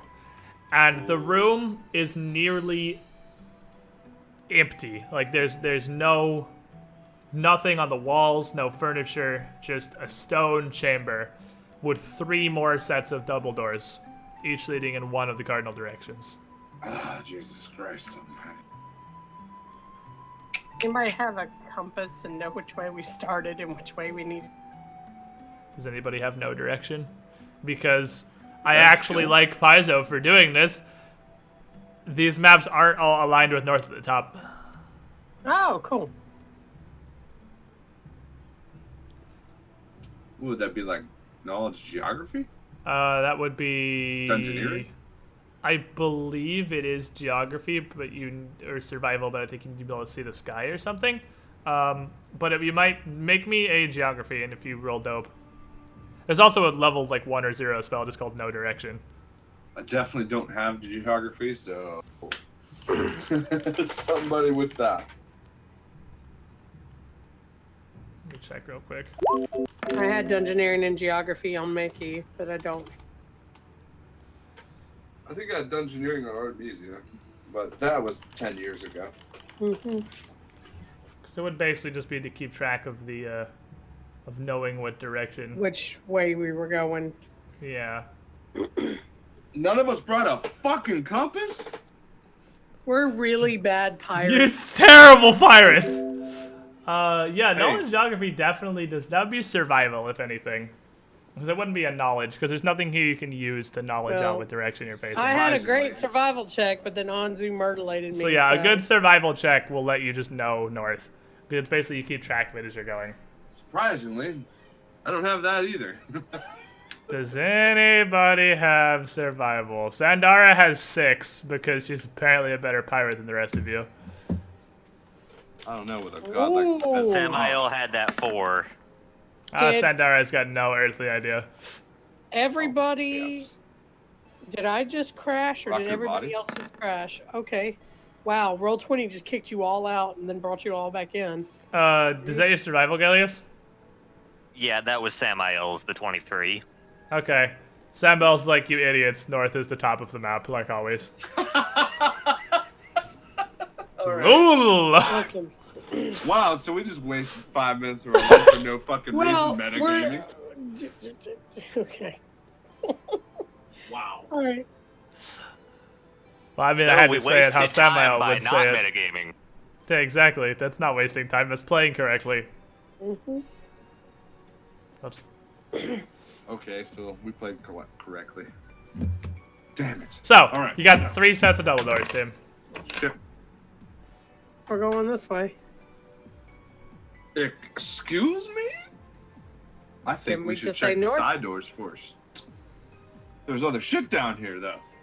I thought we were trying to avoid too much confrontation so we could actually, get to the end. Sandara's like, I'm with Milwaukee on this one. I thought the idea was to get To to the sneak Hurricane this- King with the least amount of stuff in between us and Yeah, him. we can't be Murder wasting the time. king first, murder everything else later. Like, onto these crypts will always be here with whatever you they guys hold. ruin all my goddamn fun. I You would like to can't be take a alive joke. for the last fight. I'd like to not die to spooky ghosts in a crypt. Thank you. I'll just check the door for traps. The north door. I'll hold it for you. Hold on. I want to check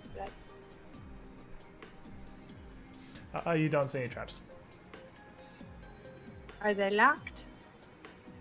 They're not locked. Ooh.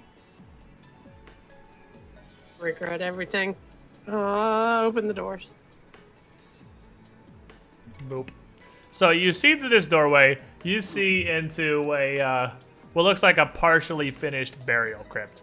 There's nooks along the eastern wall for various spots for coffins or sarcophagi or whatever, but the northern end of the wall that you can see here is still just rough-hewn stone, unlike the rest of this, which has been pretty ornamental and well put together. Also, in the northwest corner of the room, there is a stagnant just pool of standing water that has leaked in through the cave. Yay.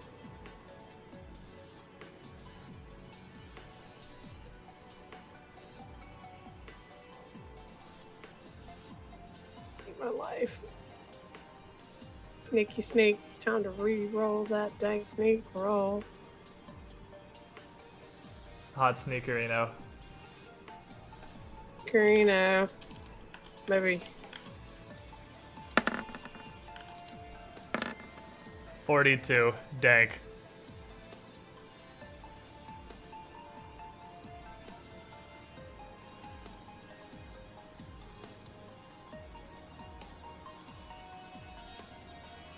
Why am I the only one in here?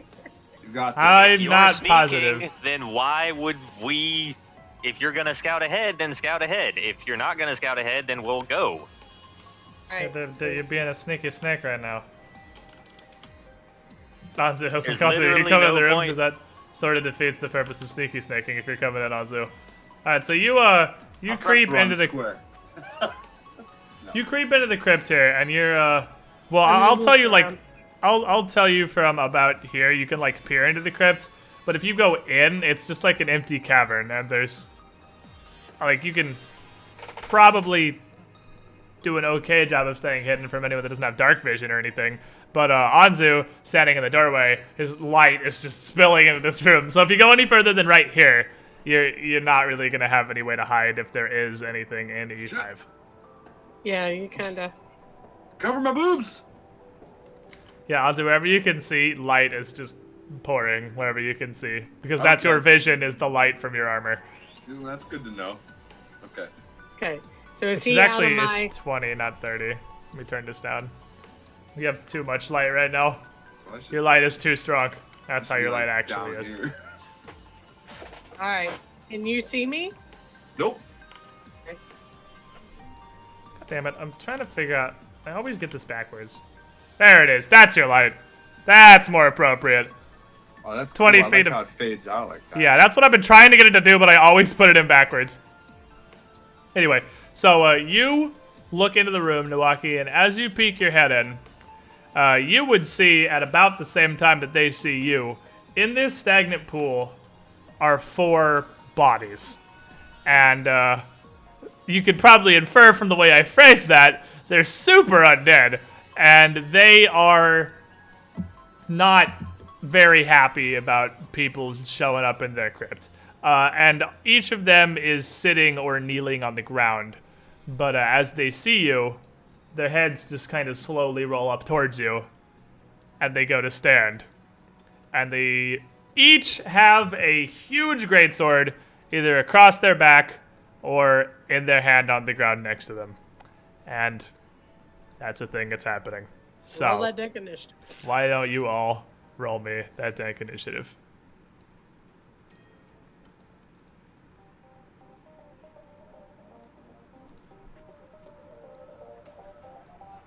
Good news.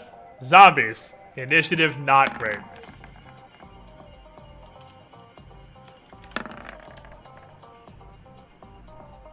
Well, unless they roll hard 20s, in which case their initiative is okay.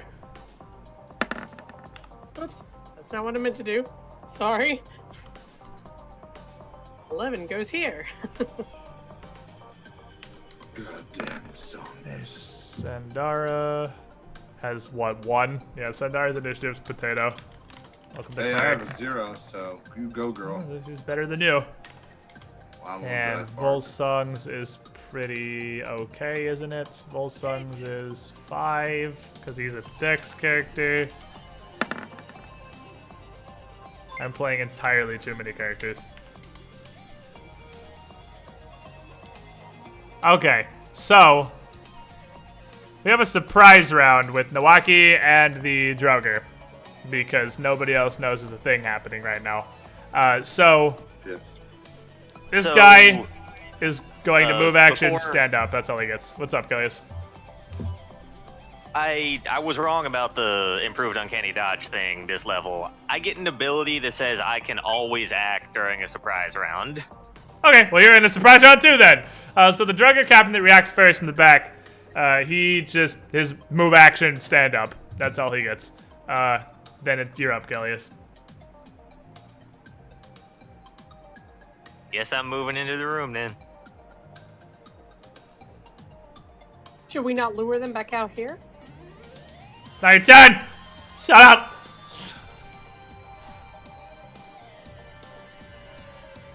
I'll move there, I guess. Alright, so you move in. You're like, oh shit, stuff's happening, and you rush in. And Nawaki.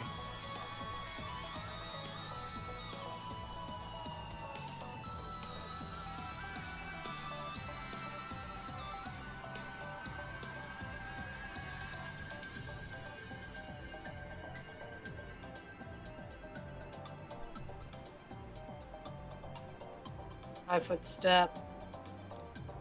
And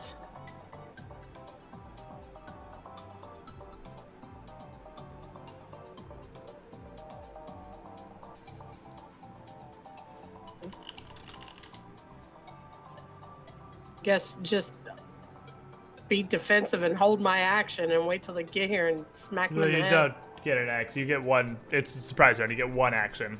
So if you move, that's your one action for the surprise Yeah, round. well, that's fine.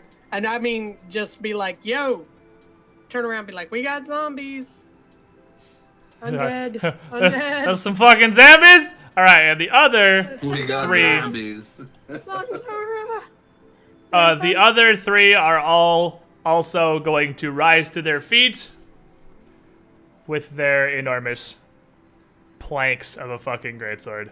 And then Volsung is going to go, and Volsung is going to start his river dance and cast haste. And let me see. Let me get to his spell pile here. Haste is what, a 4th level spell? 3rd level spell. Third. Yeah, third. Sick. Third? Alright, so he is going to cast haste.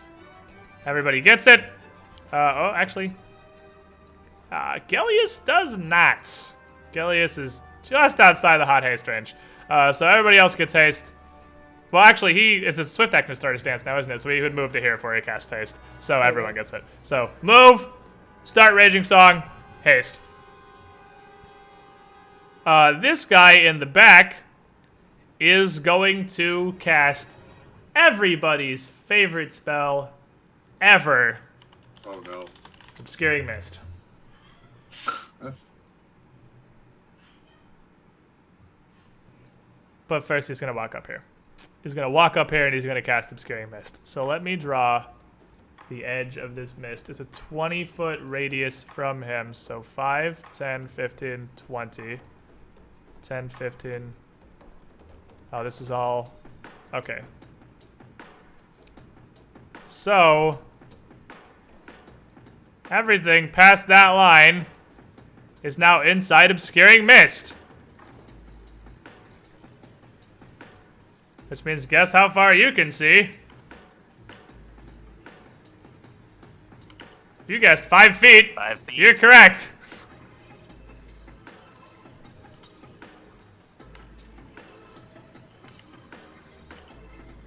And I will have a simple solution to this here. Bippity boppity boop.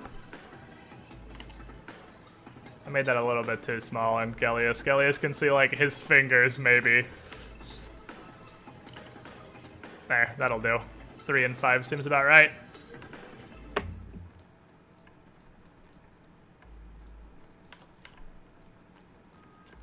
Alright. Gellius. And for a chat reference, this is what Gellius sees right now.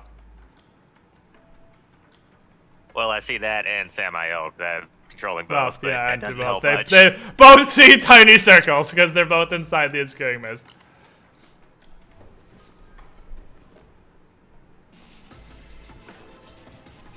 Gonna 5-foot step over. And you can see a motherfucker right there. I can. Do I need to take an action to make a knowledge roll if it's just for me? No. Generally, knowledge rolls aren't an action. It's just if you want to share more than like a quick sentence with your team, it's an action. Like, because I mean, usually what we do is you'd like knowledge roll somebody, be like, use fire or something like that, which is all free actions. But if you want to relay the 6 paragraphs on a knowledge roll, I tell you, it's gonna take an action. But no, you can just roll it. Well, this is knowledge religion. Alright, knowledge religion. Turns out they are in fact undead. Gasp. You would know these are Droger. While you were off being pirates, the Droger were were training. And they are now very, very trained. And in addition to the traditional things that, you know, fleshy zombies have going for them, which is a resistance to piercing damage because they're meaty, and a resistance to fire because they're just fleshy and damp and, you know, just general undead traits. Droger are negative energy bastards and inflict heavy negative energy penalties with their attacks. Depending on the type of Droger, could be just extra negative energy damage, could be literally vomiting negative levels on you with every swing. Could just kill you outright if you fail fortitude saves. Who knows? You don't know enough with the 22 to know how powerful of Droger these are, just that they're Droger.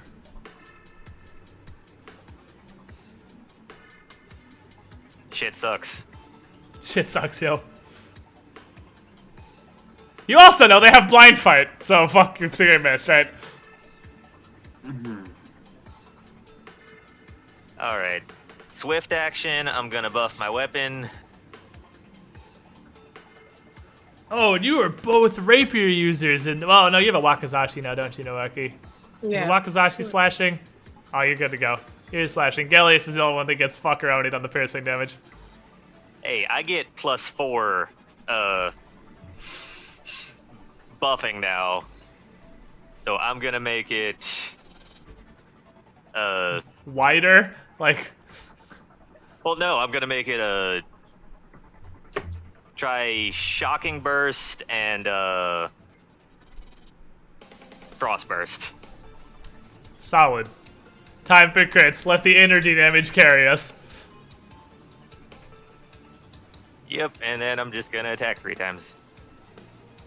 Alright, fuck him up.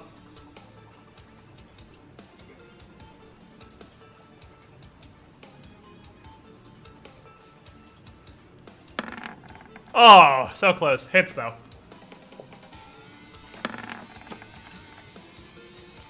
That one does not. Unfortunate. That one does not either. God damn it.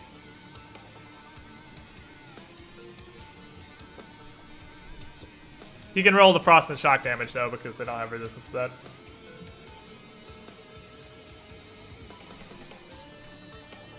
Unfortunate. This is the opposite side of, like, the 4 consecutive crits you got in the last fight.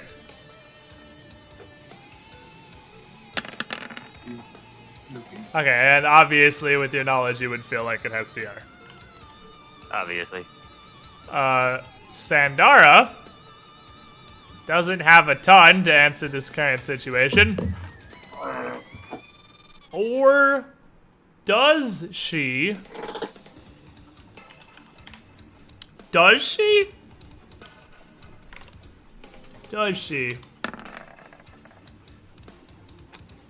I don't think she does. Maybe. Let me see. There are ways around this. There are several ways around this, and Sandara is trying one of them. We'll check something real quick. She absolutely does! Absolutely dispels the mist. So she's like, nah, fuck this shit.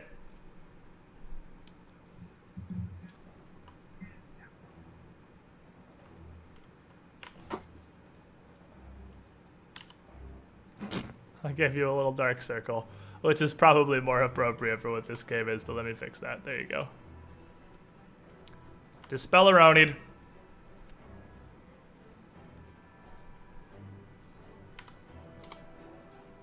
And she is going to move up and just yell, there you go! Should be a bit easier now! Milwaukee. Alright, well. 5-foot step and swing for the fences, folks.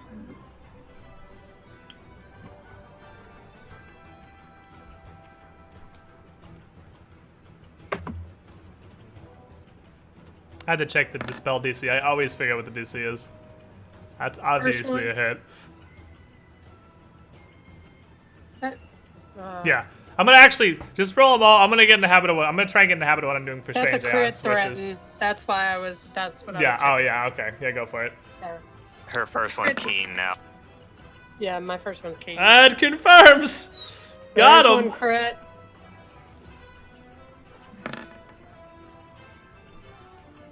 Also a hit, of course.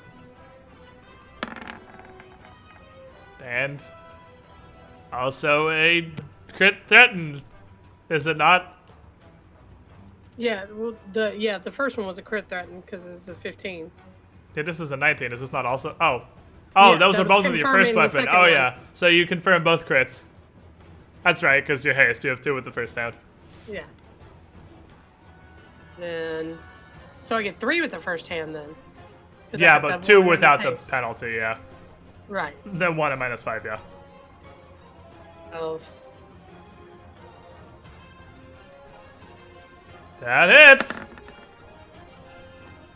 Wait, what was? There were just 2 rolls just came out. They right, both I get hit to though. attack 5 times. Oh yeah, those you haven't missed yet. You got 2 crits and 2 hits. Yeah. And then I get one more. Oh, it's time to plunder this Droger's asshole. one Blenderize me, Captain. One Crit. more, yeah, that was 4. Confirm, Crit, confirm. hit. Yeah, it's 4. It's 2 You had crits, 2 another hits. at 17. See, I have another at 17. That's what I was trying to figure yeah, out. you have your offhand 17, which is also a hit. All right, so you hit all 5 of your attacks hit. 2 of them crit. 2 crits, 3 hits. Unfortunately, you don't get sneak attack because you're not flanking or anything. I don't. But my. Or just do we get exploded? What's my crit is times 2. Ooh, excuse me. Wow, so that's 2 crits. That's 4. So it's 46 plus 28 for the crits. And then another Nice. d6 plus 7, so 5d6 plus 35. And then 2 hits with the op stand, so it's 7d6 plus 43. 7d6 plus 43, final answer. Yes. All slashing damage, so fuck their DR. Alright, that hurts him a lot, but doesn't quite bring him down. He is still alright. Let me do a thing real quick so these guys have health bars for chat viewership purposes, because I didn't put their health in for some reason. Alright, so yeah, he looks very injured. You have slashed a large amount of meat off of this zombie, but he's still alive. Samael.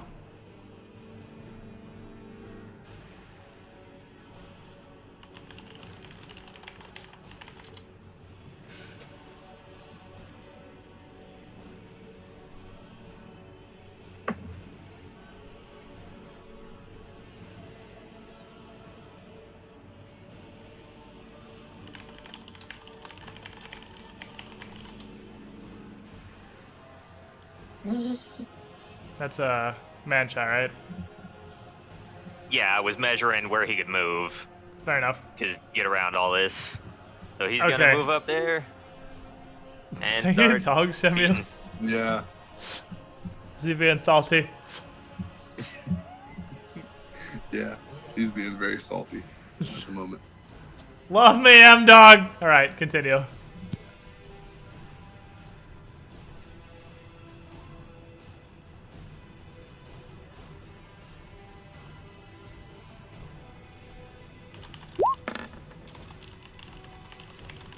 Well, he misses. No.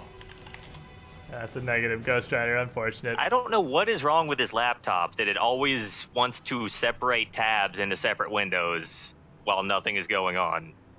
That's weird.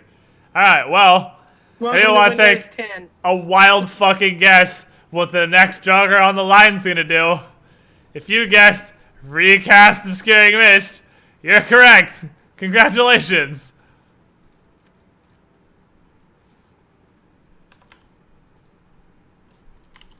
Welcome back to No Vision Town, kids.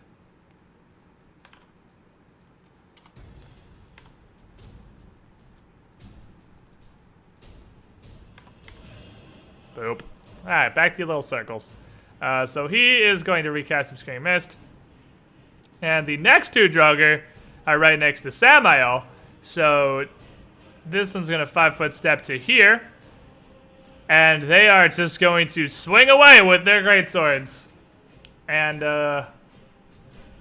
what is Samael's AC? He doesn't have any buffs up, does he? So just 28 Just haste. to 29.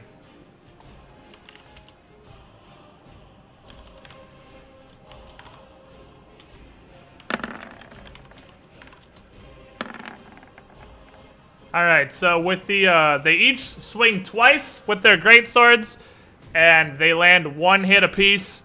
So 2 hits, 2 misses, and these large Droger swinging their greatswords are going to do 47 damage to Samael with their 2 hits. And he is going to need to make 2 fortitude saves.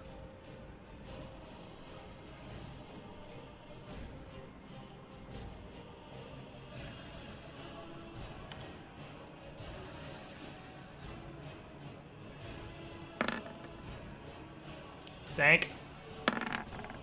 Also dank. Hanzo.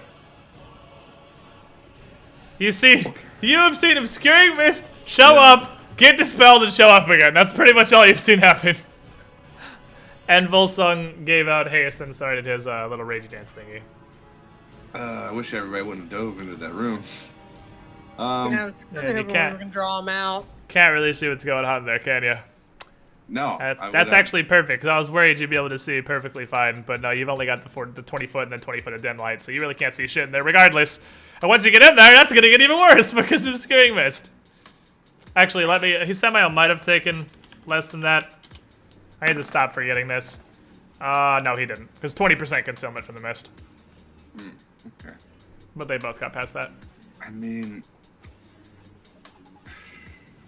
None of that was negative energy, was it? No. Alright. Are Dampier just straight up immune to negative energy effects? He like how does that work? Healed from it or something, doesn't he? Well, he gets healed from negative energy itself, but... They can die from getting too many negative levels, but I don't think they take any penalty from having them. Oh, okay. Fair enough. Because that's exactly what he was rolling saves for, but he didn't get any, so he's good. Well, that's kind of why I threw him in first, because I'm yeah, like, hey. he is, these guys definitely apply a negative level on every hit. I'm gonna go over here, and I'm gonna open the door. Okie dokie. It absolutely opens. Beep bop boop. So, you would also see the line of the Obscuring Mist inside the room right there. God damn it. Because it would spill over to there as well. Volsung. And I'm gonna take Dog to pee, so I'll be back. Alright, you take Dog to pee. What the fuck is Volsung gonna do? Volsung really does not have a whole lot going for him right now because Obscuring Mist is just like, fuck Archer is the ability. So he is going to blunder into the fog here until he finds Nawaki, and then blunder slightly further and just be somewhere where he can at least reach 2 people with heals should he need to do that thing.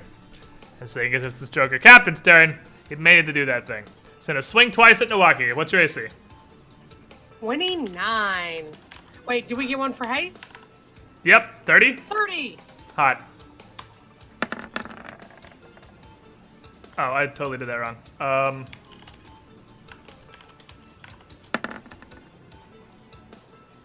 He whips them both! You are able to successfully avoid this thing's slow-ass greatsword swings. Gellius.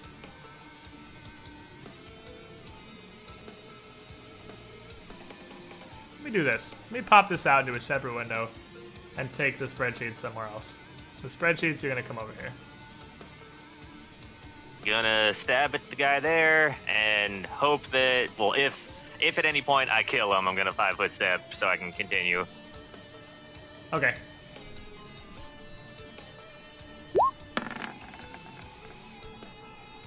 Well, you missed the first one, obviously, so I didn't kill him, I'd say.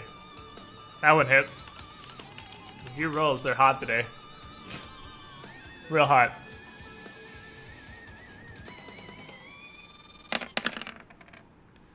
You feel like he has DR? And he is still alive!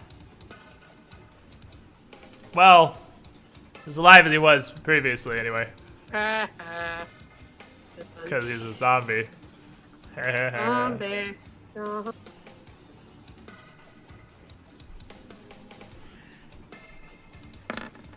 That one misses. God damn it. Dude, these rolls, dude, they're OP. You have the spreadsheet screen. Great. I am super happy with my new OBS experience. You know why I'm rolling all the how to fix crits, that. Ryan? Because I'm drinking my Ecto Cooler. There we go. I'm ghost busting. If I pop a window out of this and move it. See, this is exactly what I was worried about. This new OBS is too automated. And I can't tell it not to. Alright, Sandara just kind of sighs. Like, this is useless! I'm not gonna be able to out-dispel this mist. And she just casts prayer. So how about everybody just takes a hot +1 to their pretty much everything.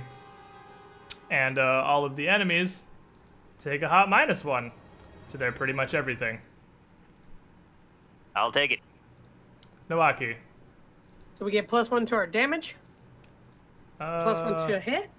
Definitely get +1 to hit. Let me double check damage. You get, I believe it's both, yeah. Oh yeah, +1 to attack, damage, saving throws, and skill checks. And enemies get a -1 to all of those. And there's no save. Prayer's a real fucking good spell. Prayer's super underrated. Like, even in, like, mid/late game, Prayer is crazy underrated.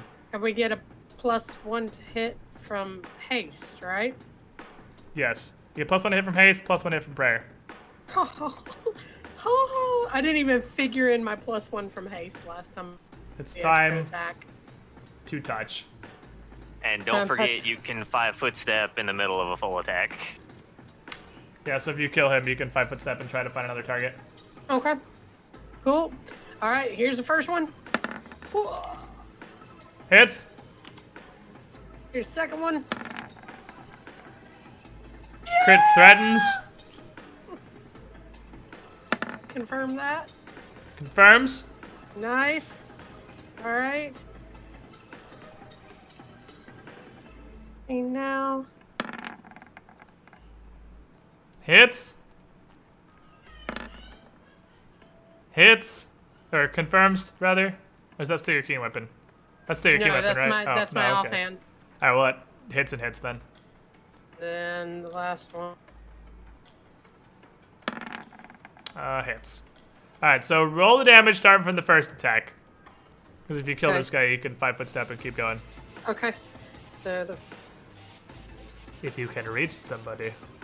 If I can reach somebody, that would be great. 7 or 1d6 plus 8. Because Sandar's prayer. Yes. Oh, 1. Turns out +1 to attack and damage is pretty good. 8. Especially when it's combo with a -1. Alright. Bam. Chopped down he goes. Alright. 5-foot step. Hey, look, there's a thing in my way. There's a dude! Keep swinging! Now roll all the rest of your dice at this guy. So, that. It's a guy! 2, Get him.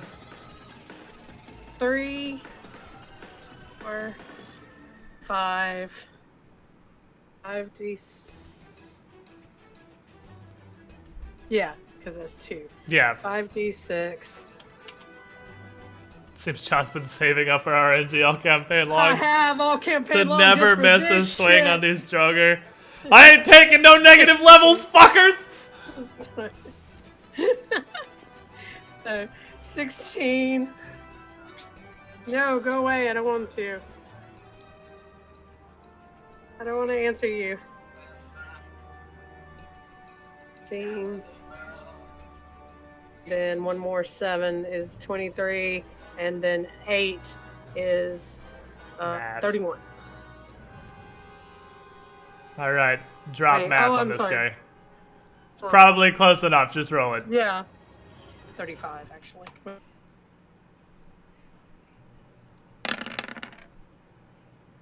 58.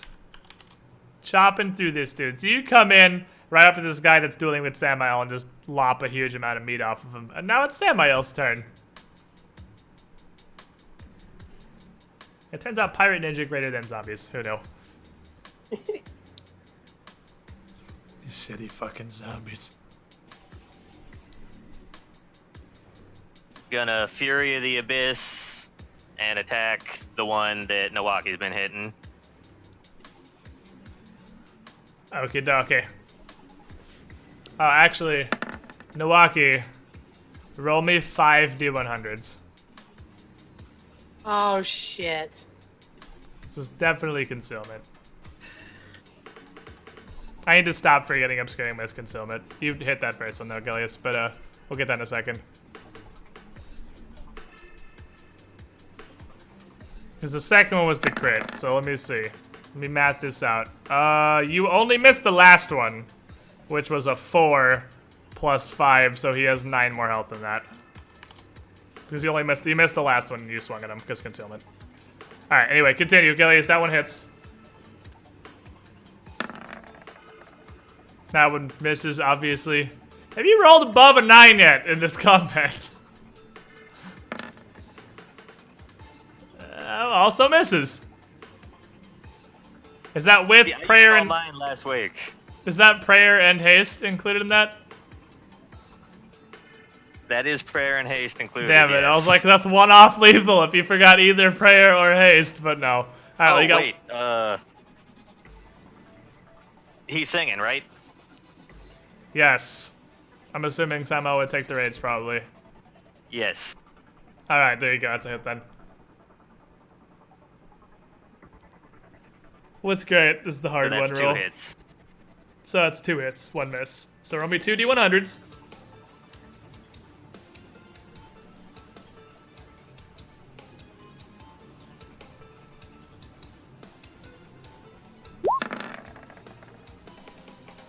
Both hit. You good? Okay, her prayer did hit everybody. I was just double checking. Well, no, because she doesn't have line of effect to this guy, so this guy doesn't have prayer on him. I'll put it on both of these two. They have prayer.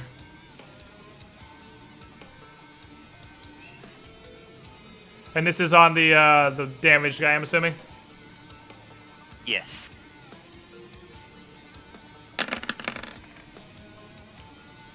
$60 deeps. Guess who has 1 hit point left? If you guessed that guy, you're correct.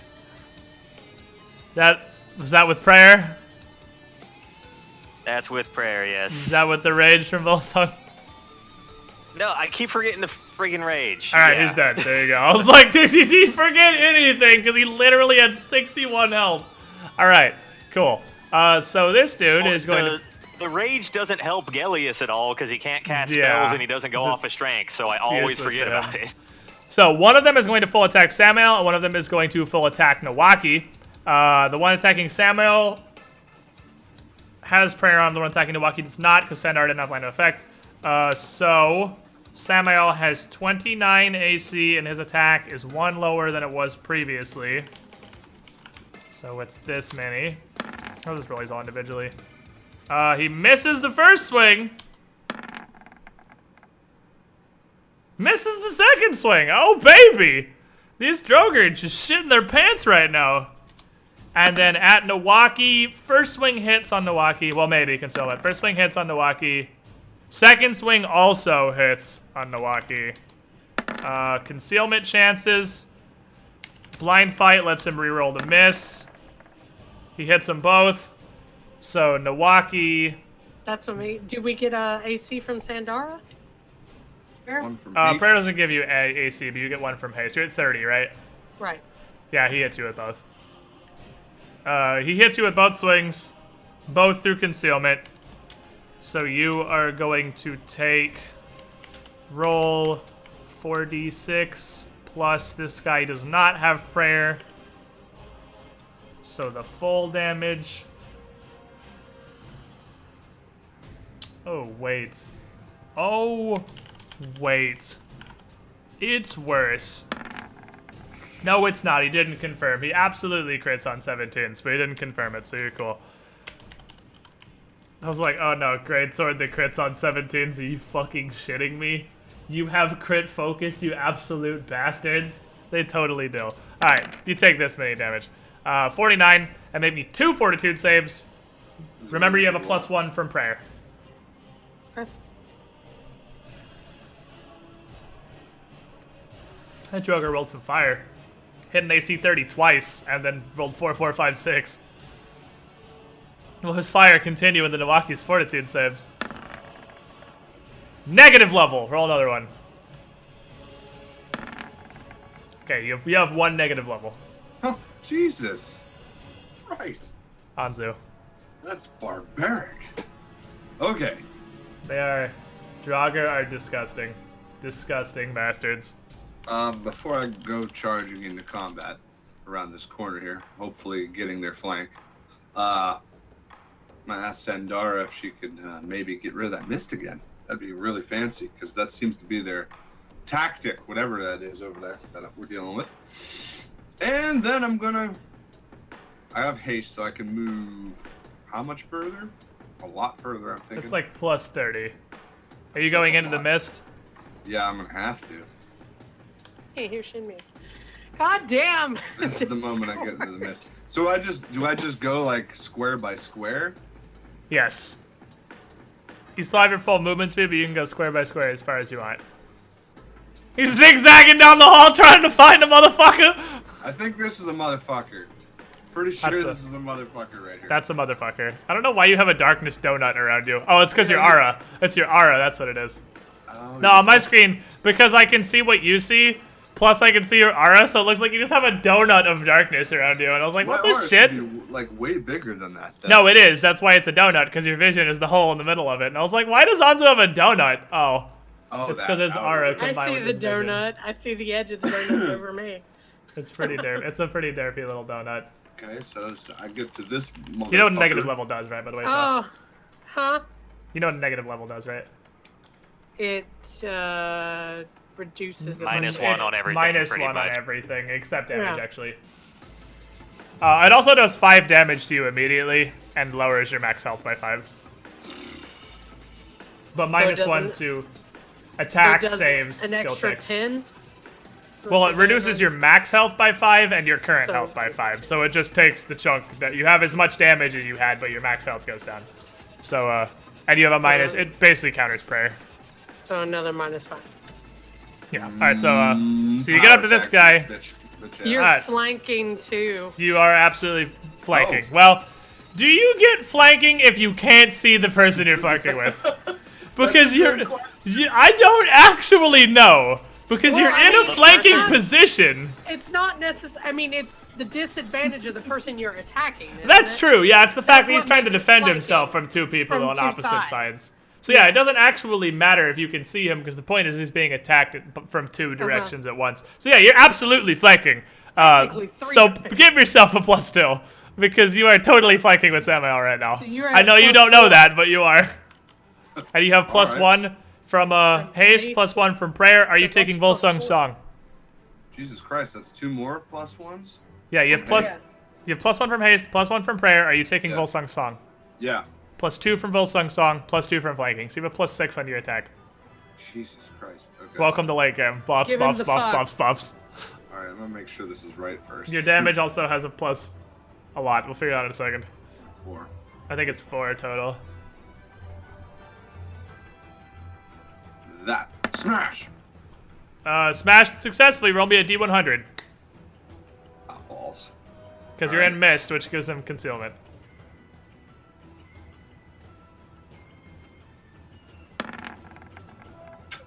You missed. Ah, the floor! It's dented! It's because you can barely see him, so it's hard to aim your attacks. That's why I told her to maybe do something about the Yeah, mist. that's Count von Wittgenstein. Volsung is bonded mind with Samael. So Samael, through their bonded mind, he's gonna guide Volsung up and around too, because he's just gonna tell me he's on the other side. I was like, I'm on the other side of the walking galleys, I'm deeper in the room. Volsung will move up, and Volsung is going to attempt to cast defensively, and Cure Serious wins on Samael. Fucking concentration is on his character. It's on the character sheet now, isn't it? Yeah, it's there. It's on the spell page. Yeah. Okay, so plus 17. And he has to make what? DC 15 plus double spell level? It should say +17, and that he got it. Oh, plus 17 and... Oh, is that what that is? The DC for casting defensively? Yeah. That's what the second number is? Oh, hot. Alright, so he is going to use another level 3 spell to At cure least Serious. I know it is on my version of the sheet. I don't know if he's got a different version, but it's on mine. If it's supposed to be DC 21, which it is, yeah, that's what that is. I never knew what those numbers were. That's nice. And Sirius is 3d8 plus his full level, isn't it? Because it caps at 15, I'm pretty sure. So it'd be 3d8 plus 14? Yeah, that's right. Sick. Samael gets 24 health. And then Gellius.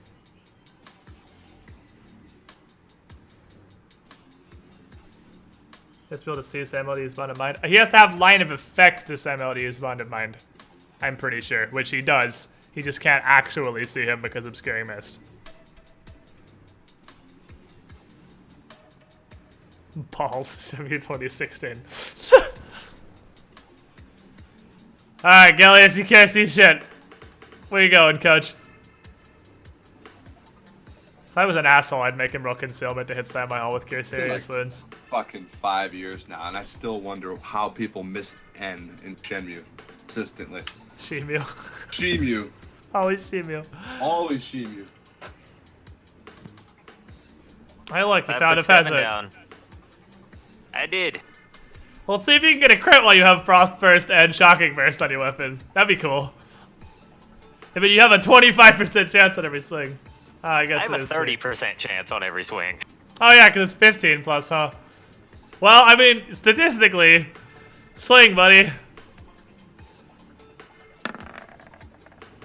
Not this time. That's a hit, though. Nope, but still a hit. Still no crits.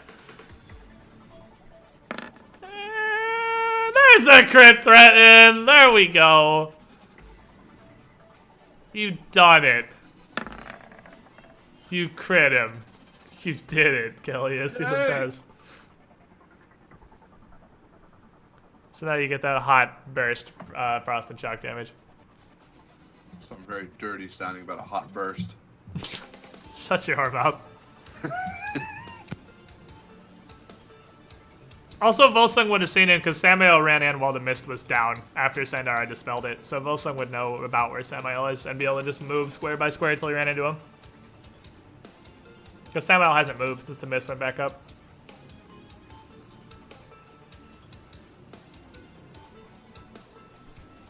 This might actually do some okay DPS. This should be good. I'm ready! DR, but still pretty okay. Six Man, DR in a row, by the way. Yeah, DR is after 4 threes in a row. DR is butt fucking you, because you got the DR on 3 swings there. So Sandara is going to yell out, I can dispel it for a moment, but they'll put it right back up again. I can only do this so many times, you know. And, she is going to cast... She's gonna listen to Shock Collar, so she's gonna cast her second Dispel Magic. I hope that doesn't screw us later on.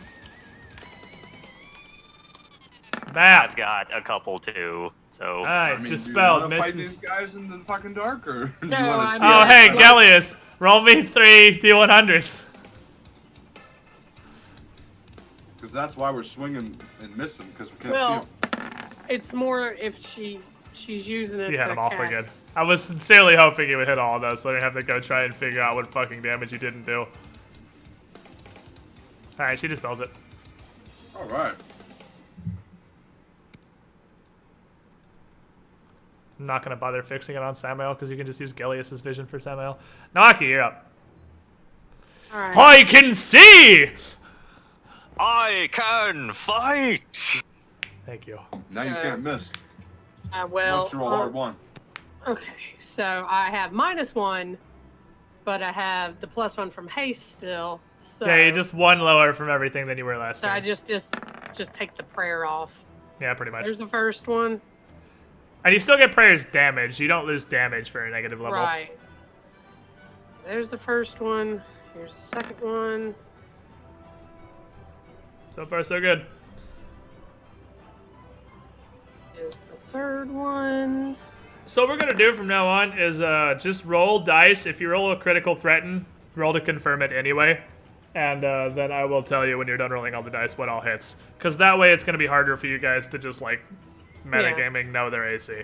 So just like, I mean, just roll to confirm that. Even if hypothetically he had 33 AC, just roll to confirm it anyway, and I'll just tell you all your I attacks. have to remember if that crits or not because that's my offhand. I'm and- positive a Wakazashi Yeah. crits on a 19. It's an Like- 18. There's no way you don't crit on a 19 with a Wakazashi. Oh, it doesn't confirm though. Which I wouldn't tell you were I doing the thing I literally just said. Alright, so I have one more with my offhand. Alright, so you got 3 hits. Make it. It's kind of hard with you because it's hard with you because you're 2-weapon fighting. Yeah, I have haste, so. Oh, you didn't One roll a more. haste attack. Yeah. So you hit twice with each weapon. Because you missed. No, you hit 3 times with your main hand and 1 time with your offhand. Because you missed an offhand swing. So that's 4d6.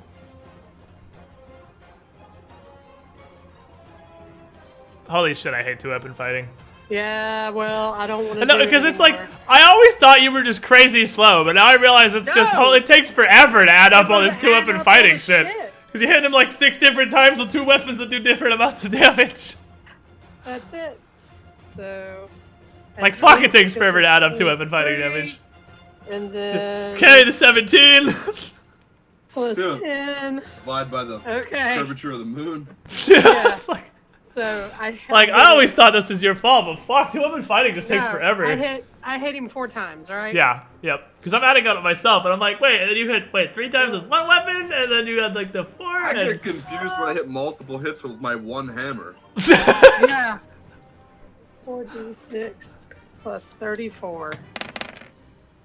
There you go. 50.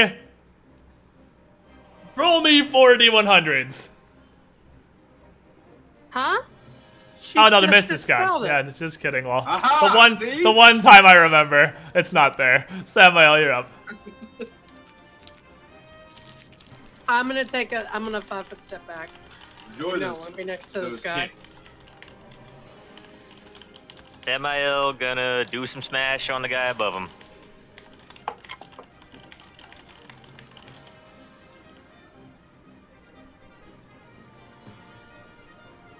Yeah, we're definitely gonna try to figure out macros for stranded rounds.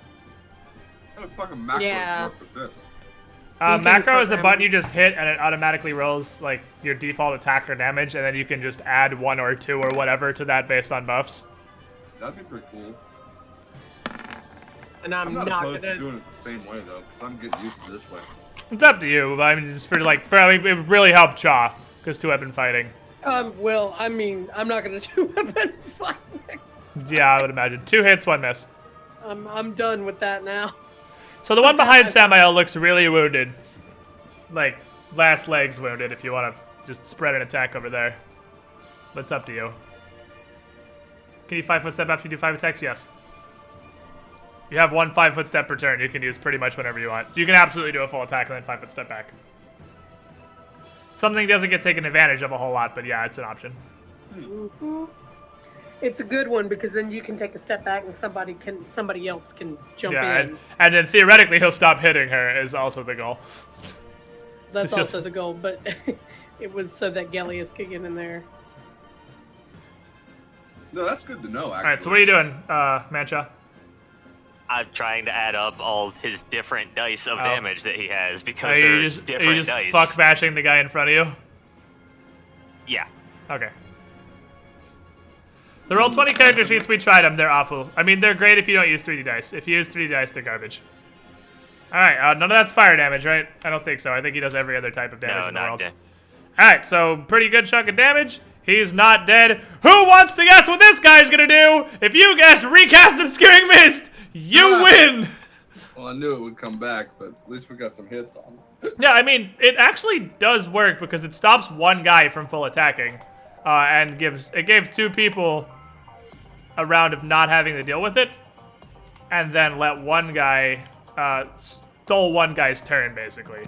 Because he had to step back into the pool and, just dispel it. Yeah, the 5th edition sheet is amazing. The Pathfinder sheet is garbage. It's unfortunate. The other one is going to just keep hitting Samael in the face. So he's gonna give it a damn good effort. I rolled the wrong dice there. I was like, what? No, that's a miss. I was like, how? No, because I'm an idiot. All right, he misses both swings because he's a fucking tard. Anzu, you're up.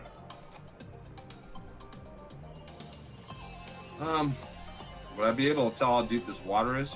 Well, you just saw a zombie that's about as big as you are step back into it, and he's not even, like, knee-deep, so not very.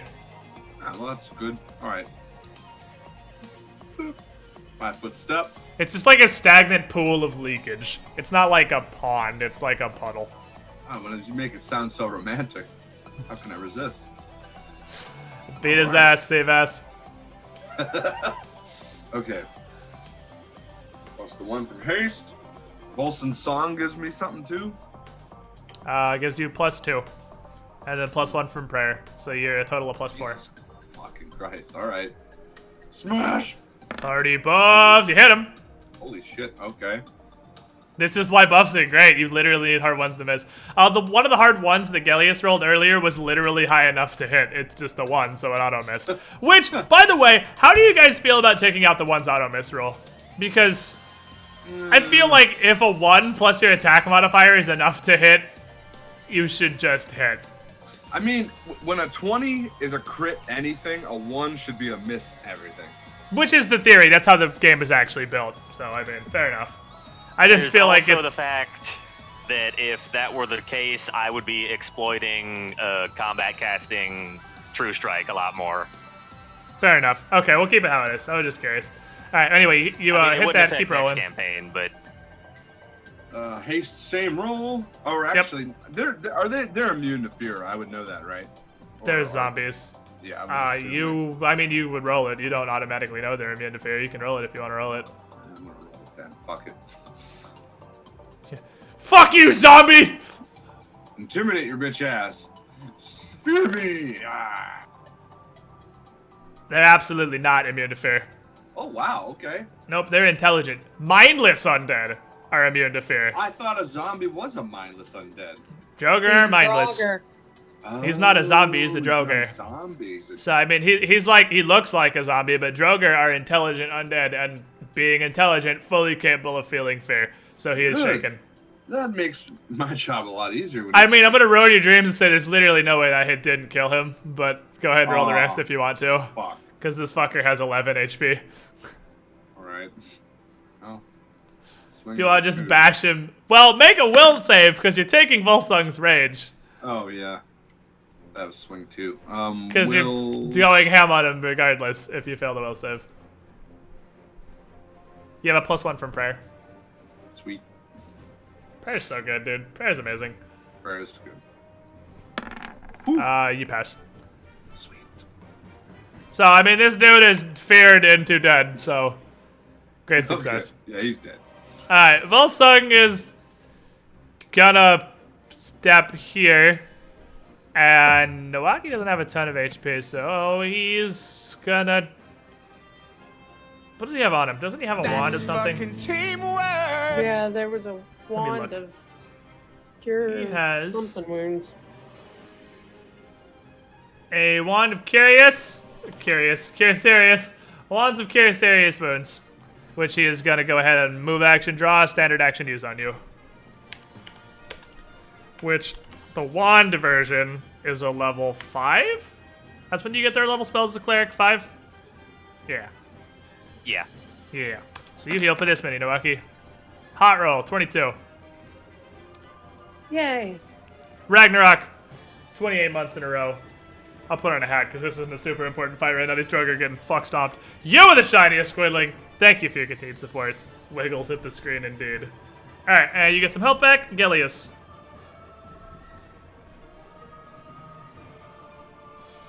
So I've probably heard the furious beating happening up above me from Samael. Yeah, you would hear this dude getting some knowledge booked into his brain pretty hardcore.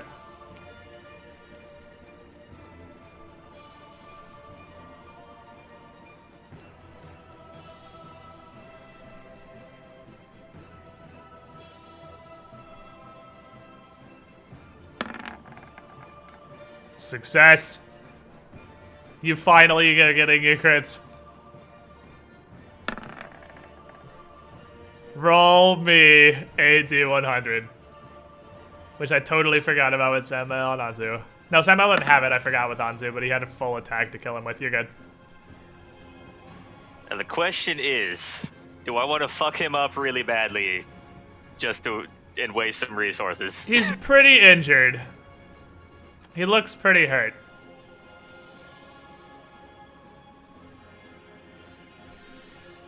I'm just gonna crit him all regular. Crit him all regular. Fair enough.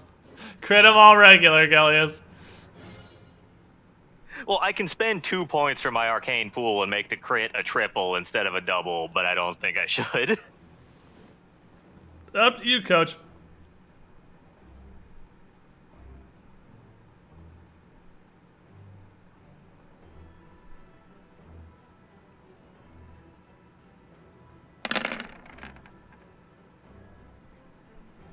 You'll feel like he has DR. You also feel like he is dead anyway. Regardless, the DR makes no difference. Great success. So, that is the last Droger down, as Sandara was up next on the initiative. You hit Sandara. That's all I got! I don't have any more dispels, Anzu! We got him. Oh! Oh, good work then!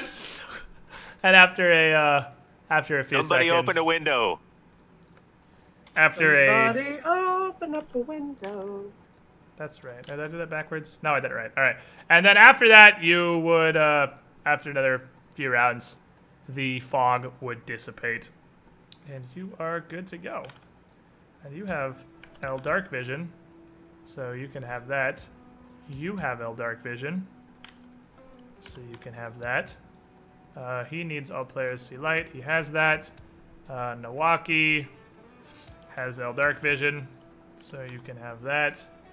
Yay. Or no, Nawaki. Do you have Dark Vision, Nawaki? Yes, because Who I'm not doesn't? human. Who doesn't have Dark Vision? It's just Volsung and Sandara. Okay, it's the two I'm controlling anyway, so that's fine. I can just RP them.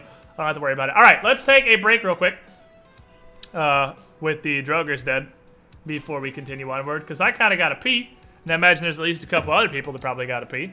So, give me 5 minutes, chat. I'll be right back. The Droger did not train hard enough. They have been pooped upon. BRB.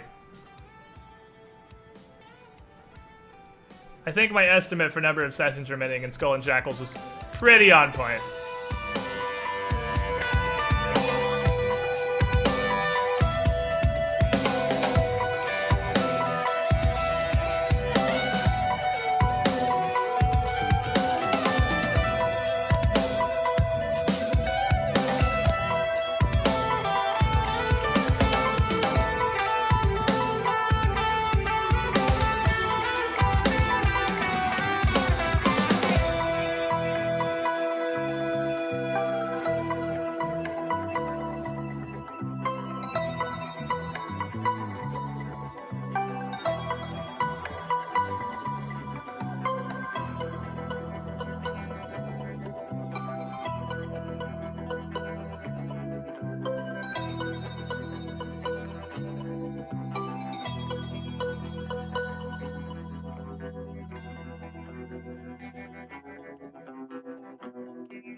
I am back.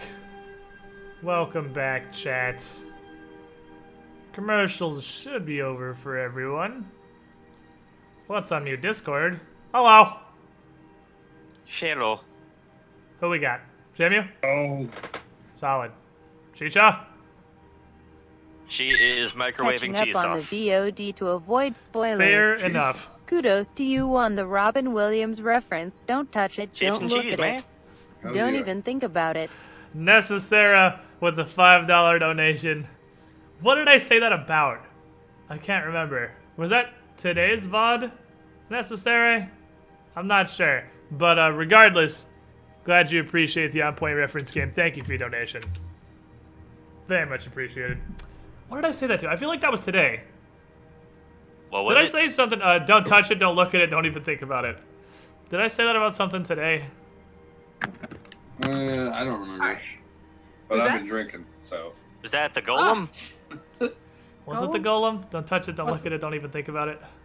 I said that to something. I can't remember what it was. It was today. Oh, the robe. It was the robe. That's right. The robe of powerlessness. Yeah. Don't touch it. Don't look at it. Don't even think about it. All right, so Shinmi said we're drinking, so I'm gonna start drinking with him now. All right, fair enough. Yay! You got 3 Drunk or 4. Finder is the best way to play That's- Pathfinder. That's okay. You're drinking beer though, yeah?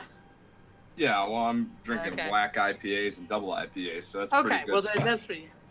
So, I got now that you guys can see the entire room here as you're all piled in, you can see the rest of the crypt is also just rough-hewn stone, and it looks like this crypt was, again, unfinished. The only part of this crypt area that's done are these 4 nooks against the right wall, none of which hold any sort of, well, anything. They're just sort Or of do empty they? burial niches. I don't know. Do they? One of them Lock might says have a 7 secret keys. door at the back of them. It's possible. And you, I was totally going to make you guys like RP because if like Cha rolled a perception check from where she's standing, she can only see the back of this niche, but you are actually lined up with the one that has the door in it, so you're good to go. Because with your casual glance around from the middle of the room, you actually can see the secret door that is in the one you happen to be lined up with. You fuck. Alright. There's a secret door. that We're on leads to- fire today, boys. Yeah. And girls. Can I, has anybody got a hot restoration to throw at Milwaukee? Oh, yeah. Samael's got restoration. Yeah, Samael can do. Sweet. Sandara actually doesn't prep restoration, but she has Yeah. 2 more scrolls of like full restoration, but she kind of wants to hold those. Well, that's as a fine. I mean, Samael. if Samael's got one, since I only took 1 level. Does it take regular restoration to get rid of a negative level? Or can lesser do Pretty that? sure it's regular. Yeah, I don't think lesser can get rid of negative levels. Oh, does he have lesser? Restoration. Oh, he asked, does he have 1,000 gold diamond dust? Because that's the 1,000 gold to dispel a negative leveled spell.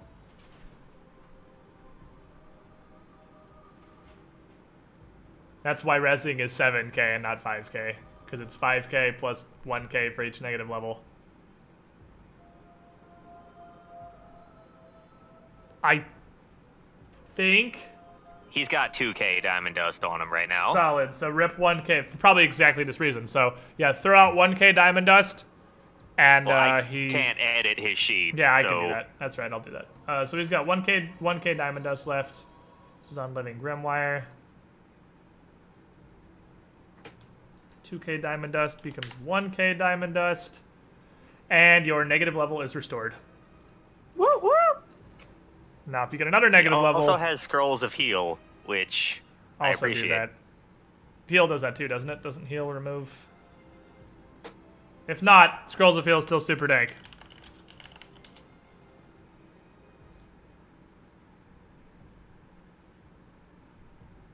Damn it, every time I Google Pathfinder heal, it brings me to the fucking skill. Not the skill. I want the spell. There we go.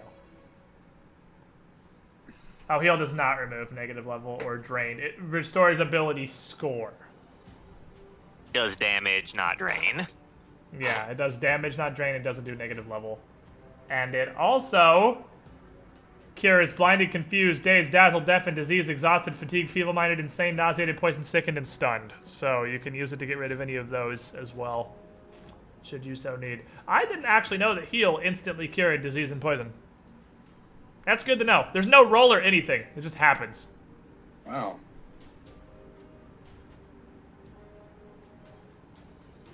Neat. Alright, well, you found a secret door by standing in exactly the fucking right spot. Fuck you. And behind that secret door, you see yet another thin stone tunnel. This one is less bad. This one looks like it is a little bit wider and a little bit more well-made, but still mostly just kind of a mine shaft through stone that is sloping downward to the northeast. Okay. I'm going to reapply my sneak. Snicky snack. And I'm going to burn.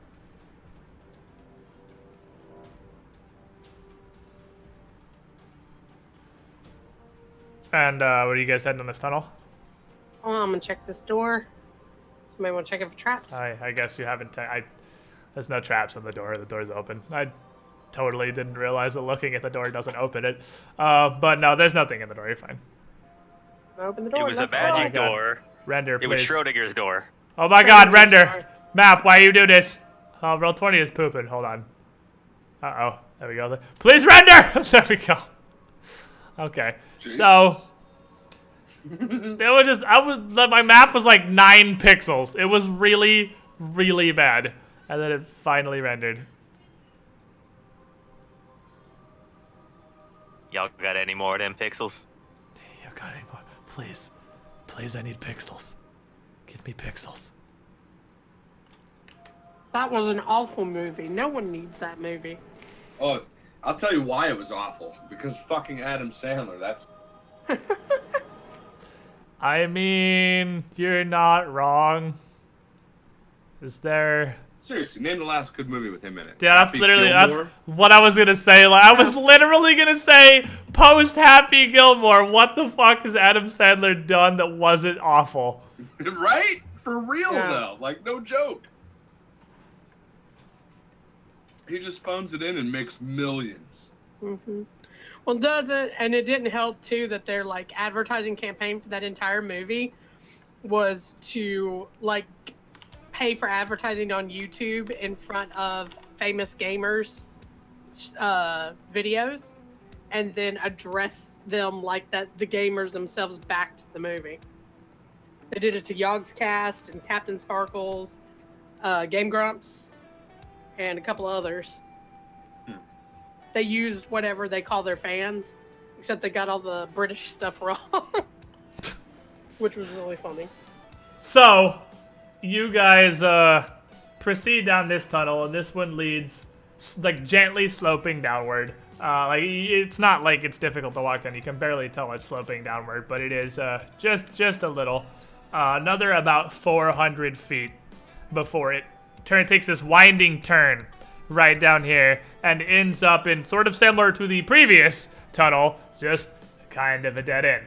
But this one leads up to what appears to be a solid stone brick wall rather than just carved more mine shafts. Also, the room at the end of this tunnel is a lot larger and roomier, and the ceiling is about 50. Where are you going, Noaki?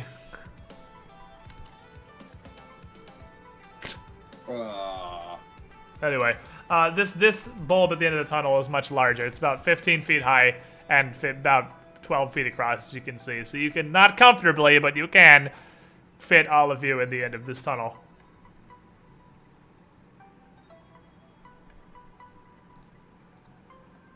Milwaukee is dancing. Milwaukee is dancing. Why are you dancing? 35 perception? Guess what you find? If you guessed secret door in the wall, you're correct. It looks like this is a bit fancier than your normal secret door. This entire section of stone wall in front of you looks like it kind of slides to the side, like a van door, basically, and lets you through into whatever is on the other side.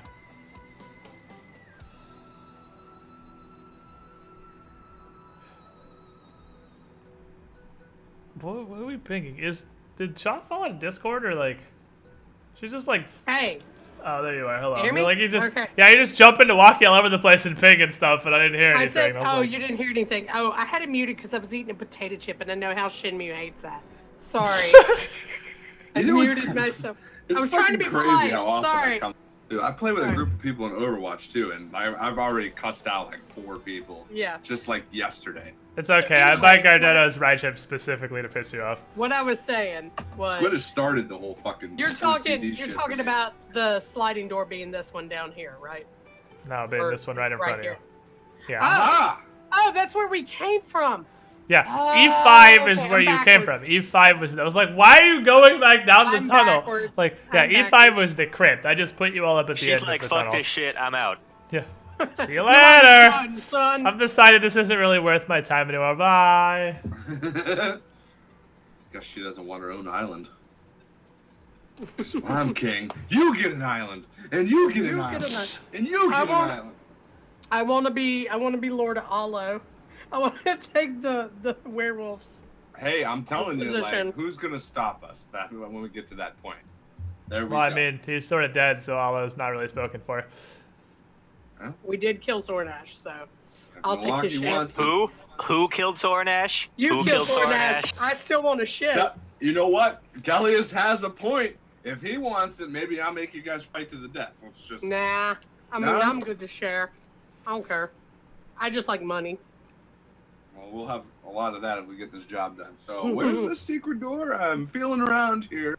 It's right I'm in front of you. It's blind. it's this entire wall. You're blind? What? Why? I'm -1 perception. He's just. It's. I mean, you can have it pointed out to you and see it. You're like, oh, okay. You can slide this entire wall in front of you to the side. Mm-hmm. Let's slide it open then. Get up in there. I'm invisible and I re-sneaked, so if we open it enough for me to fit through, I can kind of look. You just want to slide it a little.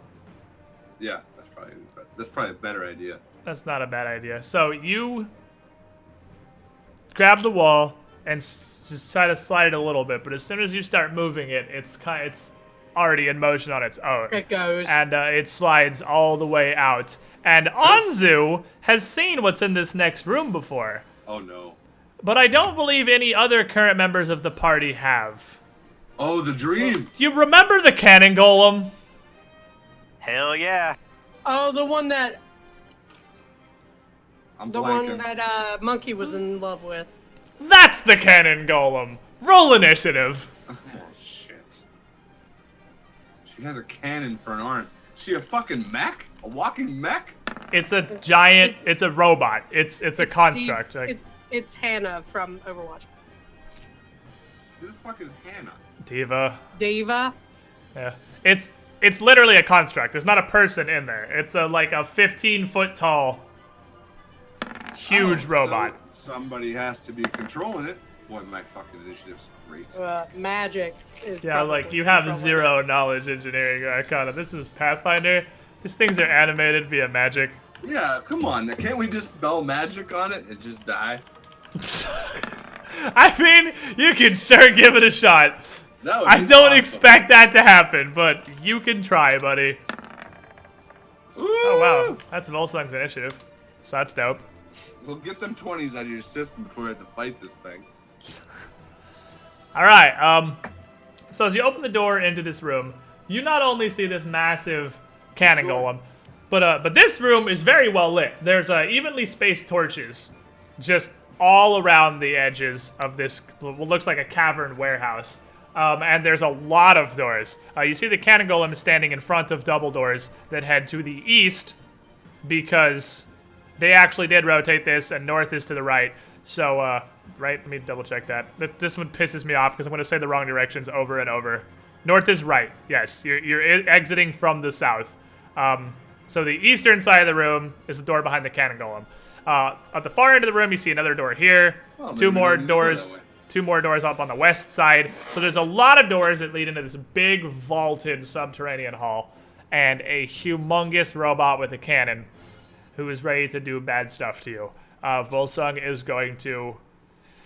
many cast of haste do you have left? Because like I don't want him to throw haste at everything, but this is he's not gonna use haste. He is going to start his song though, which I'm not tracking because fuck it, he's got like a billion rounds of that song, and he is going to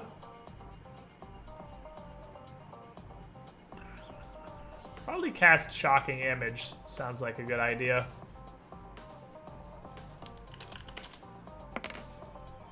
Dank.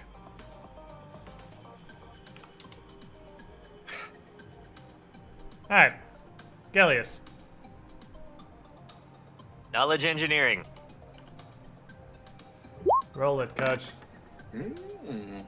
Alright, this is a... You don't know. Wow. Yeah, I didn't think so that low. It looks like a giant robot with a cannon for one hand and a huge sword for the other. Looks pretty well crafted and sturdy. This is not Baby's first attempt at making a golem. You don't know beyond that. Can we swap it out for Baby's first attempt at making a golem? I'd like that one Because that better. would be preferable. Yeah. Yeah, if we could fight that other thing instead. Let's Be great. close the door. We fight the prototype that sometimes just blows up randomly when it's nowhere near anything and kills itself. Nope. Could be a prototype, maybe. This Well, might be... I'm gonna cast shield on myself. Seems like a good idea. Would this be the time for Sandora to, like, disguise us, maybe? I mean, it's a little late for that, but... Doors open. We're actually the warehouse workers from the warehouse. Coming through this secret door. Don't mind me. An anti-paladin with Dagon Alright, so armor. you cast shield. You do anything else? Yeah, I'm gonna move. I was just making sure I took it off my sheet. Okay.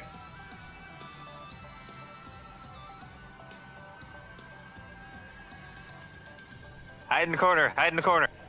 Cover! Cover! Is this an actual Paizo enemy, or did you put this in here? This is Paizo.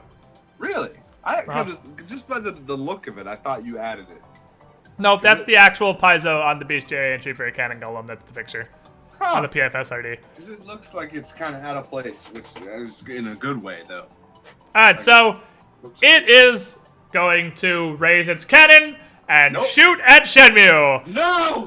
What's your AC? Well, at the moment, 30. Because flat-footed makes it higher? Oh, Flat-footed's even on him. Oh, your flat-footed's exactly the same. So yeah, just thank 30. God. Just 30. Alright, so this thing is firing fucking cannonballs at you. It hits the first fucking cannonball. Good thing you got really thick armor. And it hits the second fucking cannonball. So, Oh! as it fires, it's like blasts the cannon and you just hear like ka-chunk, and it blasts the second cannonball and you just hear ka-chunk coming from inside the cannon again. So it has some sort of automatic reloading mechanism for its cannon that lets it continue firing. So, 2 cannonball shots to the dome piece is gonna do this many. 59. Ouch. And it's going to 5-foot step up here to try and reestablish line of sight on the guy that ran to the corner. Samael. That hurt a lot. So about that Numerian contract. Yeah, now that's making a lot of sense. That's why it feels like it's out of place. Because it literally is. Samael knowledge engineering. Attempt 2! Oh, shit. That's better. Let me see. That should get something at least. No earthly idea. Oh, man. That is not good. This shit's not from Like, around here. I don't know. Kill it! Kill it with fire. Well, he knows its cannon is auto-reloading. That's about it. And you said it does have a melee weapon? Well, it has, like, its other arm. If you look at its other arm, it's just kind of like a giant sharpened thing. It's It's almost like a sword. It has a cannon for one arm and a sword for the other. This golem would be really bad at stuff that isn't fighting because it has no actual hands. It just has a sword and a cannon. Wow. It's almost like it's designed for this. It's almost like it's designed purely to fight people. So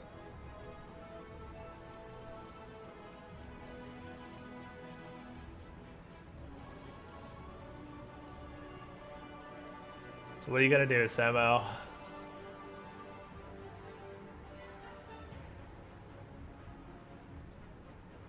Swift action, litany of defense, and then charge in.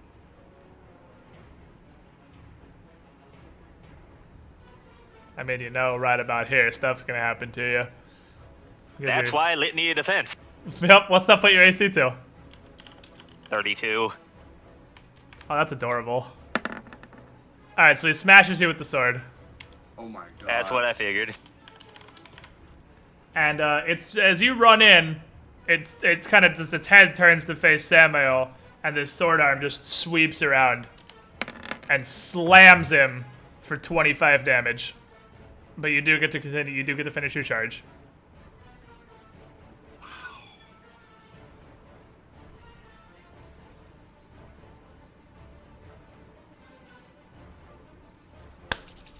I like this fight. I've been excited for this fight for a while. You guys are gonna have to try on this one. This is gonna take some workings. Roll 20 is lagging out for me really bad. It's been flipping off and on today. What is the attack roll? Well, no, I was trying to fix his health and it wasn't changing when I put it in like 3 times. Oh, did you get it? Oh yeah, you got it. Yeah, right. it wasn't updating the actual bubble. Like the health bar moved, but the bubble still had the same number in it. Fair enough. Only in Pathfinder do pirates fighting Nazis by a cannon golem from a country that has alien technology. Welcome to Skull and Shackles. Please enjoy your stay. Anyway, really make your charge attack.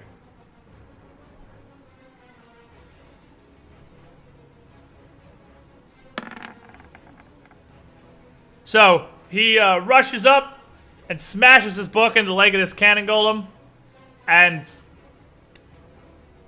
yeah, you guys ever seen Jackie Chan Adventures? Mm-hmm. When he punches something, you're just like, oh, fuck, my hand. Yeah, Yeah. It does about as much as you would expect hitting a giant metal golem with a book to do. Nawaki. Shit.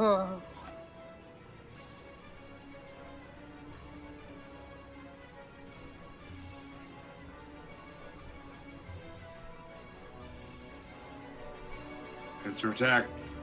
We need a pincer attack.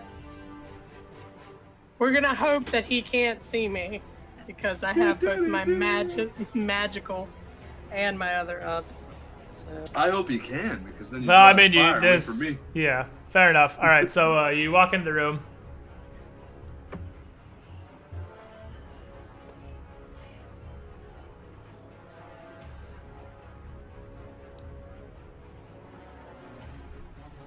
Is that it? Or, I got nothing.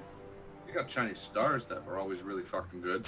No, they're So- not. Not against the big metal construct. So, Sandara is like, oh, shit! Maybe the Droger had a bit of the right idea. Is that him? Obscuring Ah. Mist. Beautiful. Yeah, that's actually a good idea. So, I mean, that does also block all of your guys' line of sight, but I'm not going to bother changing your vision because it's probably not difficult to, via sound, figure out approximately where the gigantic clunking cannon golem is, if you wanted to run in its general direction. That's pretty much just going to stop it from firing wildly into the fog. Anzu.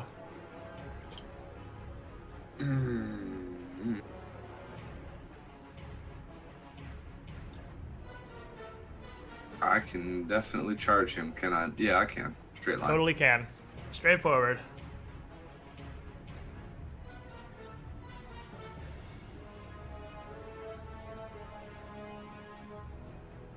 Boom! Oh, I gotta go to here, though. Nope, Right. doesn't have combat reflexes. You're good. Awesome. Sweet. So once he eats the first AOO, then no one else has to. Yep. Good strategy. Right there, accidental. All right. With the song, do I get anything? We don't It gives you +4 strength if you want the song, which is going to give you +2 to your attack roll. That's all you got right now. And Zendar is just trying to fucking protect all your support casters so they can cast buffs and shit with Mist. Smash! You bring your hammer down right into this thing's middle. Roll me that damage.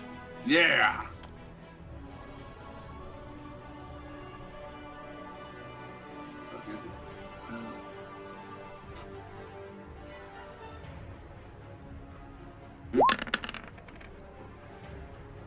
And as your hammer hits it, it rebounds off of the central torso of this golem. Like, bounces off like you're hitting a gong with just a dull clunk as you hit it with the hammer. And you feel like not only does this thing have DR, it has an incredible amount of DR. But you do see a small dent where you hit it, so you did something. Alright, well, I mean, since I could I actually hit him, Cornurgan smash? Maybe? I roll it. I gotta try. I mean, it's fucking free. Fuck. The autonomous robot does not seem scared. Yeah, I didn't think so. But it was automatic, so I gotta do it. Volsung's like, well, you know what? Maybe this is worth the second casting of haste. And he is going to cast haste. Because he has changed his mind on that matter and is like, alright, I'm going to do the haste. He is going to step out to make sure everyone is in range and haste. Haste. Gellius.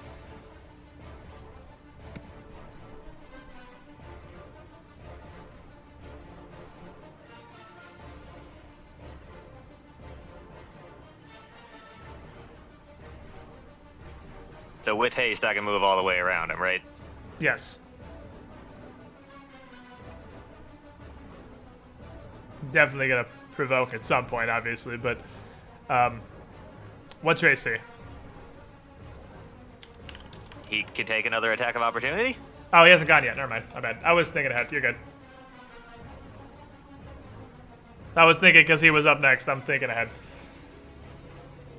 Suddenly, he has combat reflexes. When did those get there? Stop it.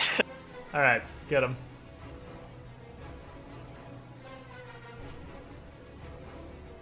Well, you got flanking with Samuel, so that's good. Yeah, and I'm gonna swift action, buff my rapier.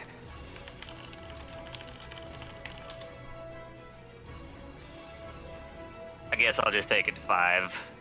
Sounds good. Okay, so it's just +5. Yeah. Hot.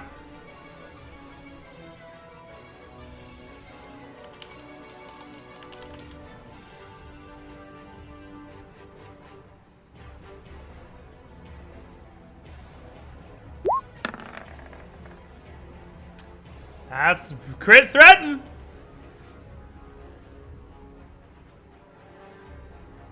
I love having another +10 on my confirms. It's beautiful. Confirmed. Roll that damage.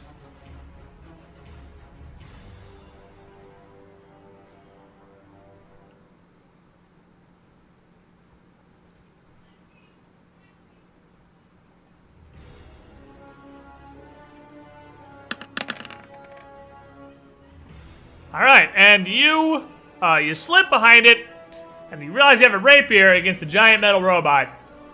That doesn't dissuade you at all. Buff that shit up to +5 and stick it in some joints. Stick it in some places that aren't as armored. And with the massive magical enhancements on your rapier, it's able to pierce right through this thing's outer shell. 32 damage.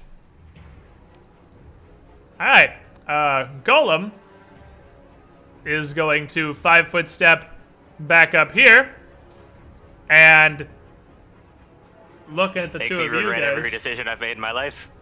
No, it's gonna continue to try to tunnel down somebody who's already pretty wounded, which looks at this exact moment like it's Anzu. So it is going to try to flatten Anzu into a red paste. Anzu, what's your AC? Still 30. Oh wait, with haste 31. No, we got haste 31. Lands them both, no problem. Your armor means nothing to the massive sword of this colossal robot, and it just smashes you twice with its sword hand. And you take 37 damage. Not a great roll. That's pretty good.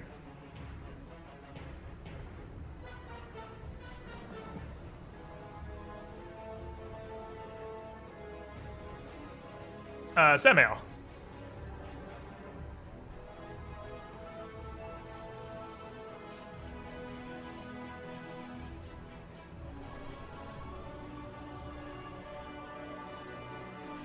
I'm checking his non-Inquisitor stuff because it's War Priest, and I forgot that before looking at it. Right.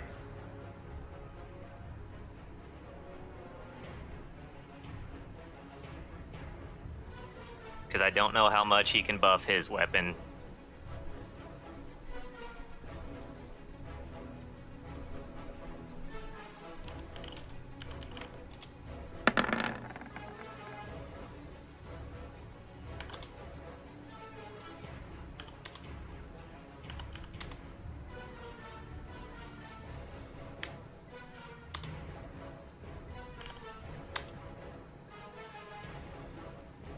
Okay, he can buff it by 3.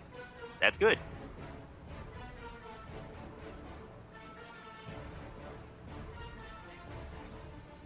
So he's gonna 5-foot step up. Oops. They're not obviously engaged in this. There's nobody here. Okay. Buff his book with his War Priest thing up to +4. And start swinging. Okay.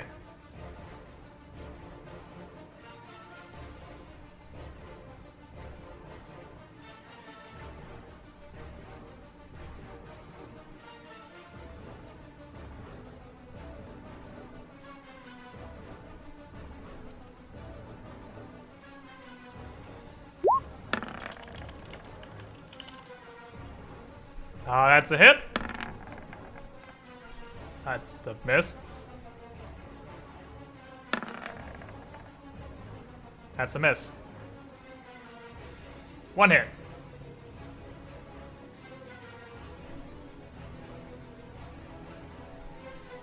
Elemental's fine. Elemental's all fine, yeah. Well, is it supernatural or spell-like? It's just the enchantment on the weapon.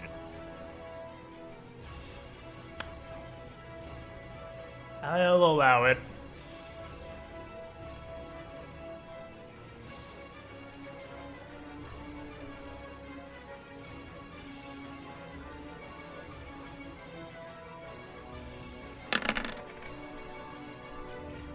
Alright, 34 damage, and also with these new enhancements on his book, he feels like he's able to bash through the exterior of this thing as easily as he can anything else, so that's good. Nawaki.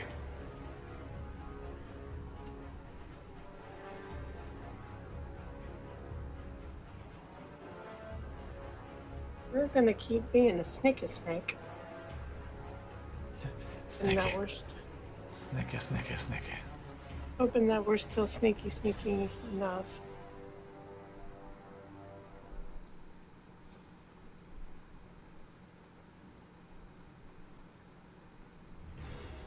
We're gonna go.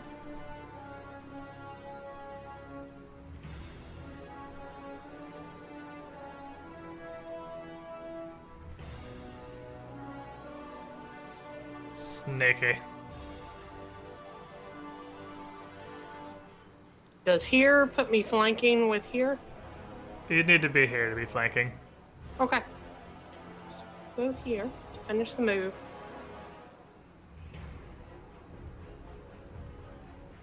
We're good.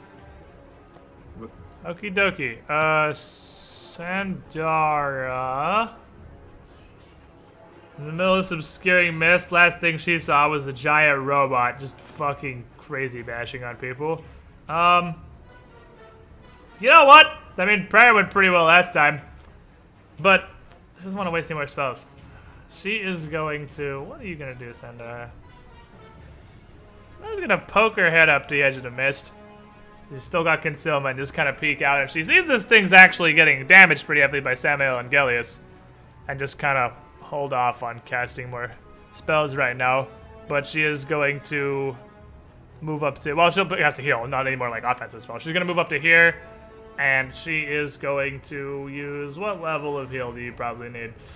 Probably, I figure you can take a serious... Unless you take a cure serious wounds.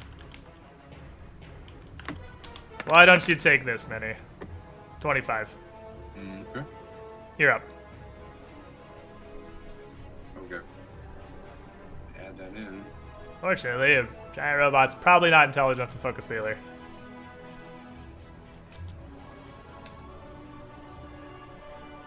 Okay. Strategy number 2. If I move 5-foot step, does not provoke. No. Or any creature with reach would be retarded because they could just step back, attack you, and you'd have to provoke to get back up to him again. That'd be dumb as shit. I'm gonna touch him. All right, touch him.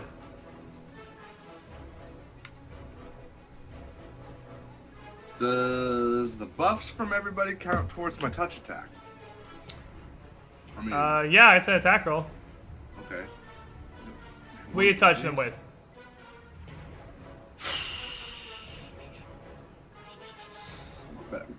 Man, my best one is probably paralyzed. That would be the best. All right, so you were gonna reach out and touch this giant hunk of metal with your soul and flesh corrupting touch, and it's not going to do anything. Not at all. I don't even Nope. need to roll it. And actually, I don't even think it can discharge on him, honestly. Wow. Negative energy hurts living things. This is a robot. Negative energy is not going to do anything I to a don't robot. think we've ever encountered an instant one. To be fair, I don't think he's fought a robot before, yeah, but no, you cannot negative energy corrupt a robot, unfortunately. Volsung. Well, that sucks a lot. What I is thought he's Volsung stupid gonna and do? mindless. He wouldn't be able to will save against me. No, he wouldn't, but he's a robot, so it doesn't matter. God damn it.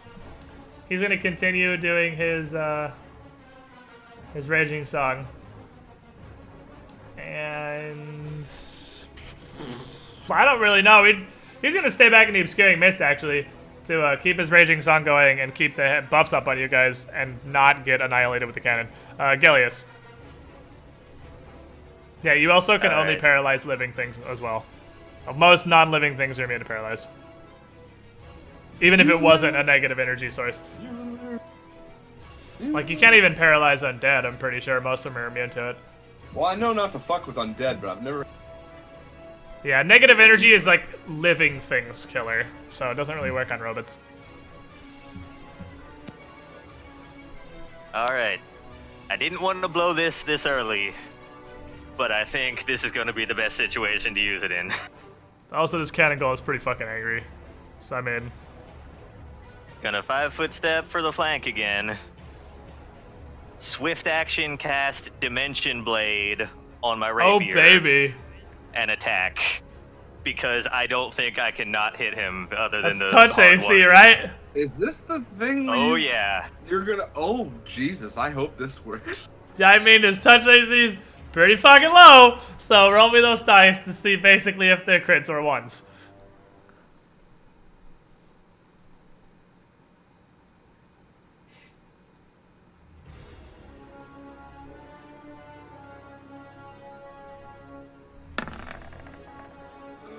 Not a crit or a 1. Oh. That's a crit. Oh, baby. That's not a 1, so it's confirmed.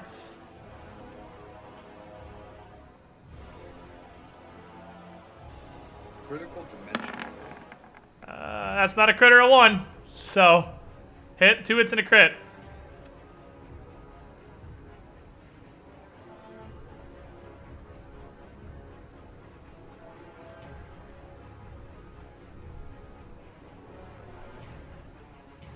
Yeah, its touch AC is not good. It's very low.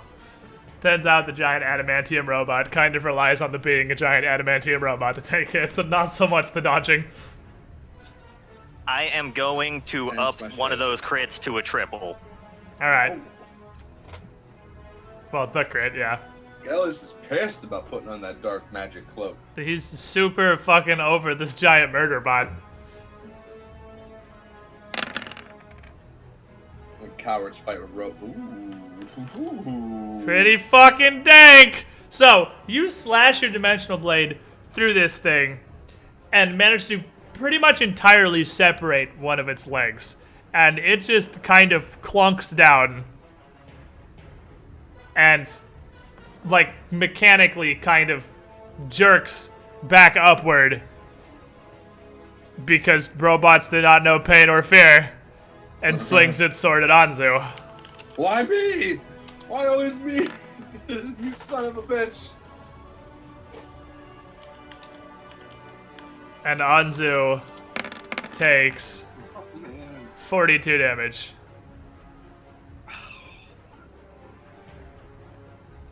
Its cannon arm doesn't even look like it's moving anymore. It's just kind of like dangling there by whatever bits of wiring it's still attached. Samael. You guys need to kill this thing quickly.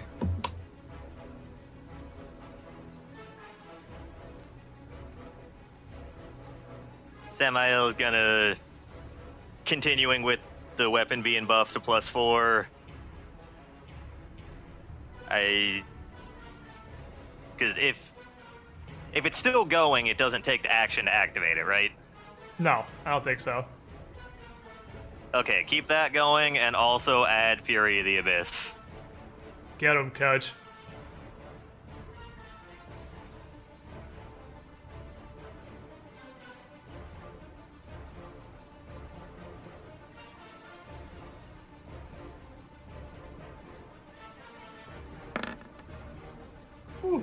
You hit it. You missed. You guys did a good job of getting around this thing's retardedly high AC this fight, by the way. You hit it one time.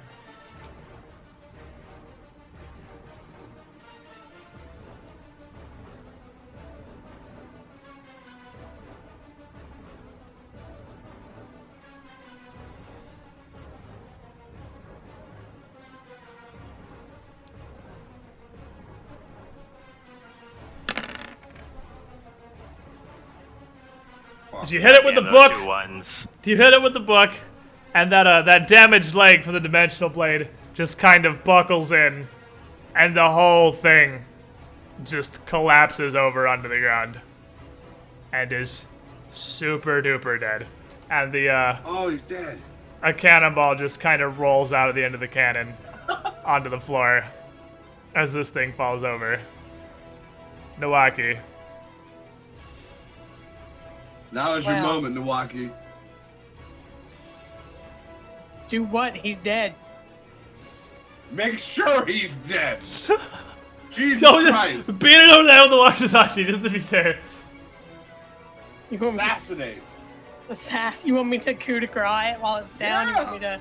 Yeah, I do. Chop the cannon arm off. We'll carry it around and use it as our main weapon. Have 3 people lug this cannon around and just cannon blast at people. Is this thing gonna explode? I don't know. Sure you want me to coup de grace it?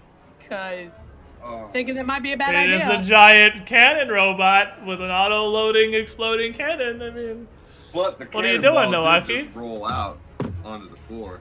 I sure did.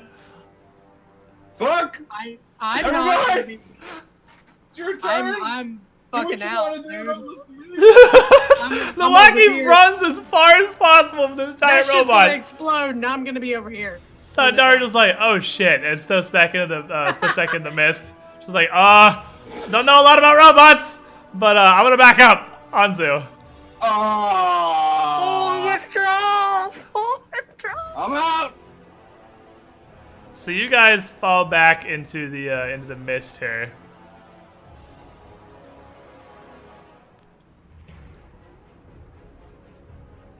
Actually, I'm probably like right right here. So maybe try to use the cover of the wall a little bit.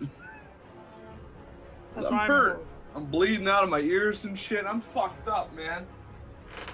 You guys can't realistically see through the mist, so let me just throw that down for reasons. Volsung is going to continue staying in the mist. You hear Anzu run back and he's like, "Is it dead? It sounded like it's dead. What happened?" Gellius.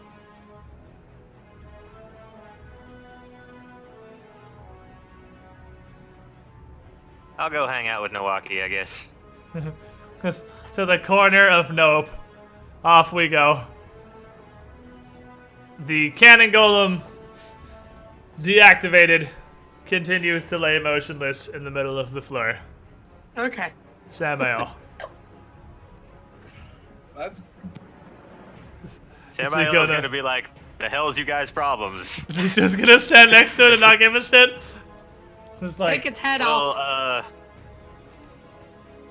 He was gonna pull out one of those scrolls of heal and follow Anzu over there. I had to give him an opportunity to. Well, as soon as you walk in the mist, you'd see Anzu. So you could, it's move action to draw, move action to walk over, so you can't like use it right this second. Are you guys gonna continue all cowering in your assorted corner / mist?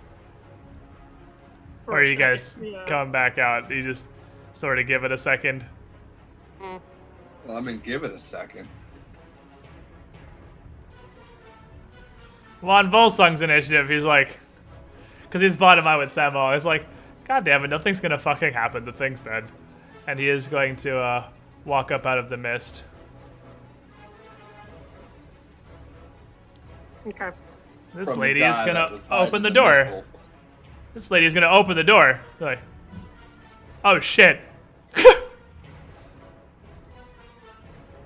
I heard, oh shit, what's that? You hear the door up here open, and then you hear like, shit, in a woman's voice. In a woman's voice?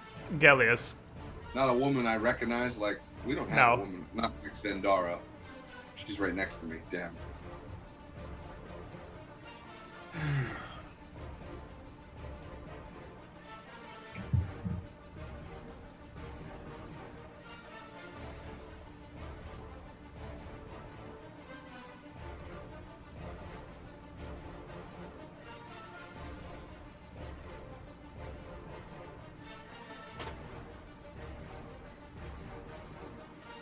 You said it came from the north, right? Yeah. Or, wait. Well, the west. Yeah, west. I hate this stupid sideways map. Yeah, from the west. Up that Yeah, way. I just physically turned my head sideways to try to figure it out. I don't think it helped much. I did the same shit. I'm like, alright, north is this way, so west. Okay. Yeah, from the west.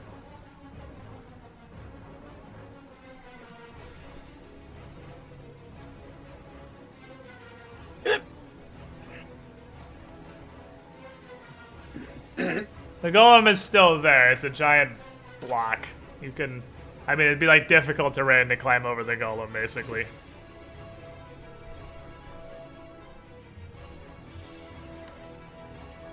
So haste is still up, so that's one move. Yep.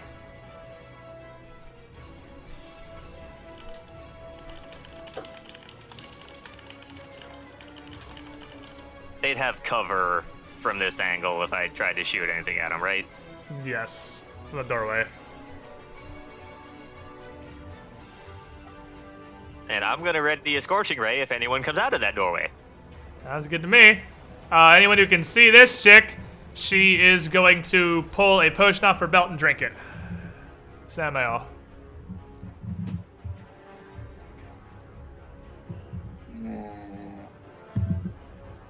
Oh, Samael's gonna use the scroll of heal on Shenmue. Yay! Here, full health. Holy shit! That's a hell of a scroll. Welcome to heal. Please enjoy your stay. Damn. And then I guess step out of the mist because he hears things. He hears things. Nowaki. Alright. So...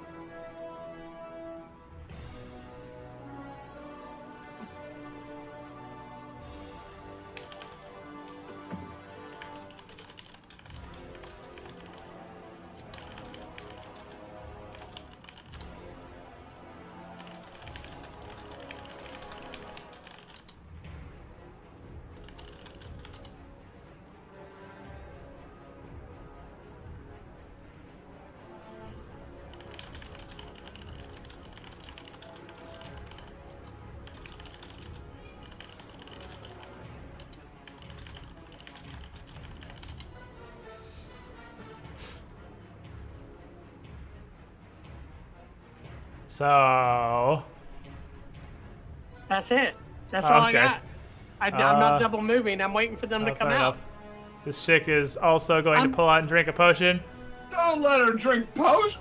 Who's out there drinking potions? You don't know. You're in a scary mist. Not like you can hear her drink a potion fucking 60 feet away from you. You have no idea what's going on. You're in the mist. You just heard someone yell shit and everyone's that's all you know. You're like, what? Sandara is going to poke her out of the mist and also go, oh shit. You recognize that voice saying it? Anzo, you're up. God damn it. Well, now that I'm feeling better, I'm going to walk out into the area here. And I see somebody standing in the doorway. You do see somebody standing in the doorway. And at this moment, I'm going to buff my hammer. Oh, it's time for the power of Dagon! But I'm tired of this shit. My hammer is mighty! The next Keep two... expecting murderous command out of him on one of these guys. The next two pirates also pull out and drink potions. So, everybody but the one at the door who spent her turn opening the door has pulled out and drank a potion. Volsung is going to... He's already singing. He already has haste up. He already has shocking images up. I guess this would be the opportunity to shoot some fucking arrows at the bitch standing in the doorway right there. He's gonna 5-foot step over here, and I'll say that's a good enough angle if she doesn't have cover. That's a direct enough shot. So he is going to pew pew his bow. And his bow pew pew happens at plus 18 plus 3. Or plus 18 plus 13. Plus 18 plus 13. He hits one of them.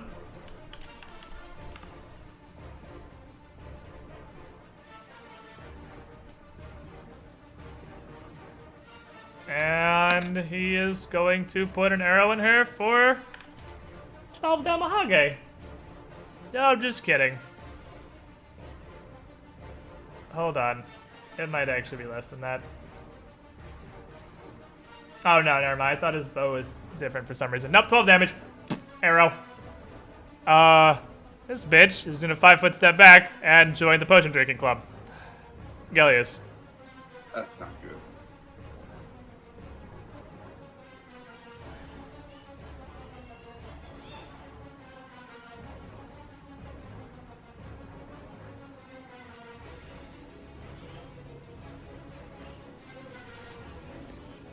I see a room full of motherfuckers from right here. You do see a room full of motherfuckers.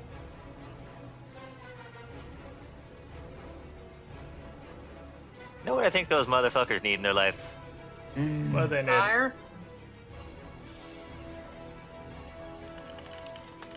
Yeah, fireball. Fireball's a pretty fucking neat spell. Alright, what's the reflex save? Believe it's 20. Alright, you watch the fireball explode in this room, and this room's got a bunch of wooden furniture and stuff in it as there's people actively living in it, and this shit gets scorched. But you watch the fire wash harmlessly over the 5 of them. Ha! Great, immune to fire. Good thing I chose what I chose. This bitch. I would use the phrase with unnatural speed, but you're so used to having haste up pretty much all the time anymore. I guess this really isn't unnatural speed anymore. At this point, you pretty much recognize the effects of haste and can tell this chick is very clearly hasted. Is going to move, just scamper out the door up to here. And she pulls out a little vial as she runs, drinks it as she gets there. Don't you dare. Opens her mouth and just vomits a huge cone of fire. That doesn't reach Samael, but does hit you 4. And you 4 need to make reflex saves. Okay. Got a +1 from haste, don't forget. And +1 from haste. And Sandara's is probably not wonderful. Nope.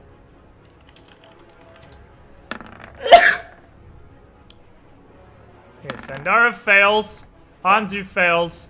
Gellius passes. And Volsung passes. So, Volsung and Gellius are taking half. And this is fire damage, if anyone's got any sort of fire resistance. I do. You got 10. So you have your 10 fire resistance against this, but you're otherwise taking full. You're taking 10 less, Gellius is taking half, Volsung's taking half, Sandara is eating all of this. Blap! Fire! 43 damage. Fuck. Sandara does not take this well. Half of that is 21. Or 22, because always... Is it always round up? It's always round up, right? Or, no, it's down, so it is 21, yeah.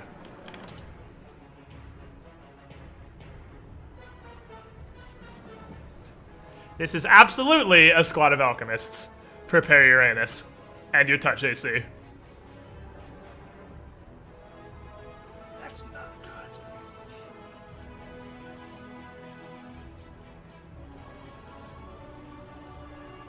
good. Samael.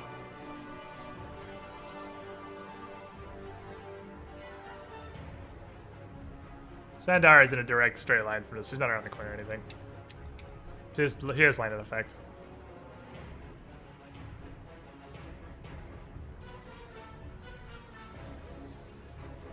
It was at this moment the party realized I left the cannon golem in the room to be cover, and not just to fuck with them. What's Samael doing? I always look over Samael's spells, expecting to find anything useful, and I always come back disappointed. Damn. I'm sure they're useful for stuff that he does, but... Yeah, well, like, I don't know what his spells are good for, so anytime I'm looking, I'm like, oh, it's nothing for this situation.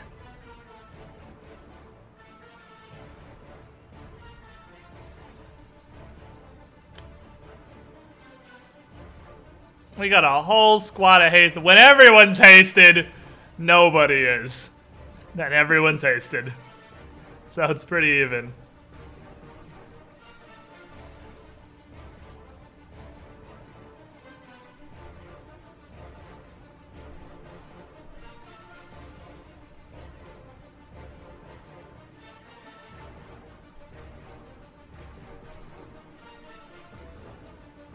Historically, Samael just kind of charges into things, doesn't he? That's kind of what he does, yeah, that's his thing.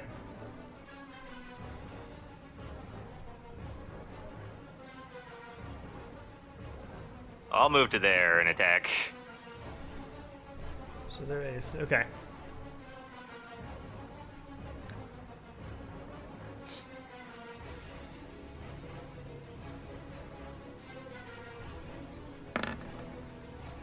That's a hit.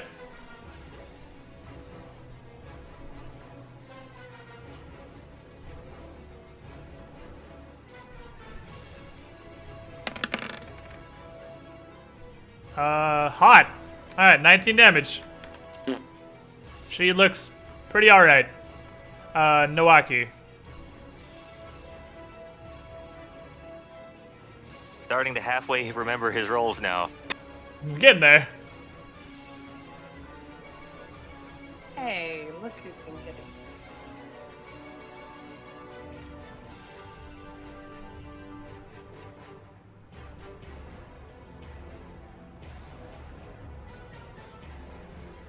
He just went straight through?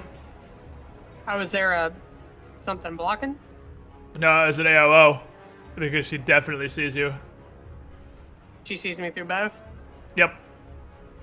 So she actually not only has the invisibility, she has keen senses and really high perception out the gate.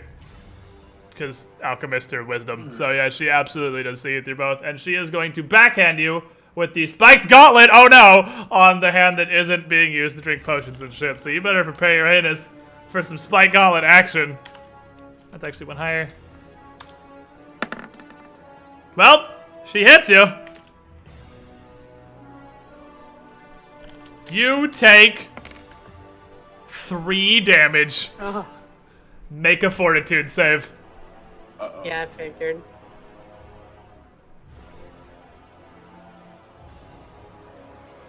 Yeah, Samuel has human being shit. Big time. Well, they are human. Yep.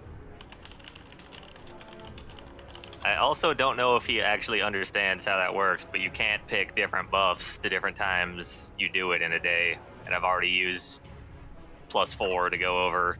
We have Yeah, haste. +4. Does that give us +1 to saving throws and fort saves? No, that was prayer that gave you that. That was prayer. Okay.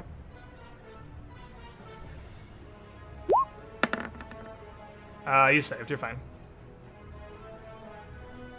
Let me get that. Take that hot 3 damage. Oh no, it's obviously there for the poison more than the 3 damage. But that was a pretty bomb fortitude save.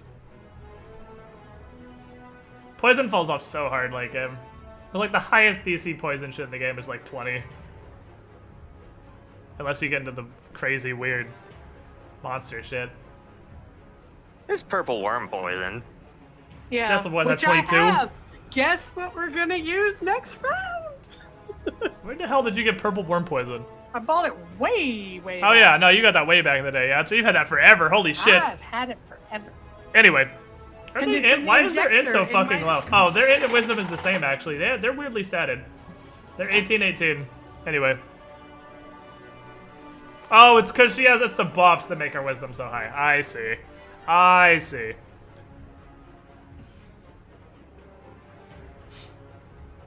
Because these guys were definitely having a fucking drinking contest with buffing potions while you guys were fighting the cannon golem. Oh, that's great. Alchemists. Are you gonna attack or? Because Hasty can get there one move, right? I mean, you've only got one non-sneak attack, but an attack's an attack, right? Yep. And don't I have a feat that lets me forego my sneak attack dice to poison people better, Ryan? If you had sneak attack dice. But I don't have any. Yeah. Nope. Alright, so I'm just roll my 1 then. Boop. Boop. Got haste. That. I am. That's a hit. And that's a crit threaten. Oh baby, that d6 plus 7 might be 2d6 plus 14! Oh no! 2d6 plus 14! I mean, they're just little people. They're not that tanky, so that's actually pretty good. 18, hot. It still looks pretty alright. This bitch, let's see here. Oh, easily, is going to scamper out here while drawing a little vial and vomiting fire on everybody. Fucking bitch, man. And I believe from right here she can hit everybody but Nawaki with her cone of fire. So that sounds like a lot of reflex saves. Sandara passes. Volsung fails, actually. Anzu passes. Gallius obviously passes. Ninja. Jesus.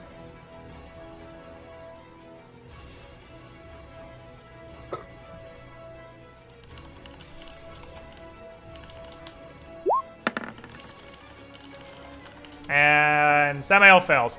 So, Gallius is taking half, Sandara is taking half, Anzu is taking half and then minus 10. Gotcha.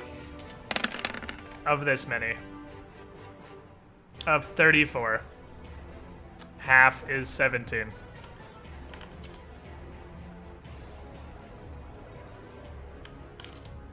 Oh, that hurt Volsung a lot.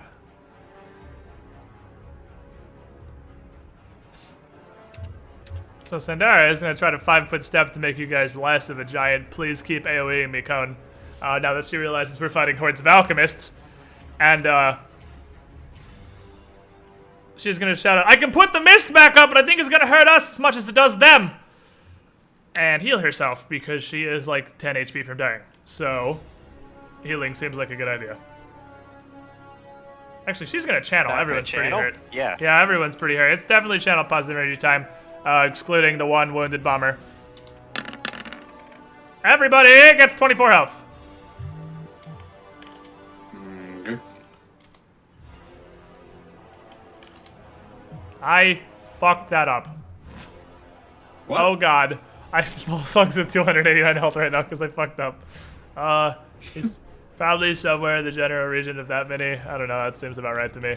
He was at like 28 or something, so he'd be at 53. Okay. Anzu.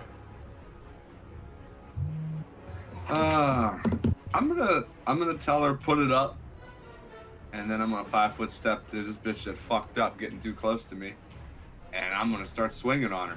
It's time to beat a motherfucker. With another motherfucker. Nah, with a hammer, but we'll take it.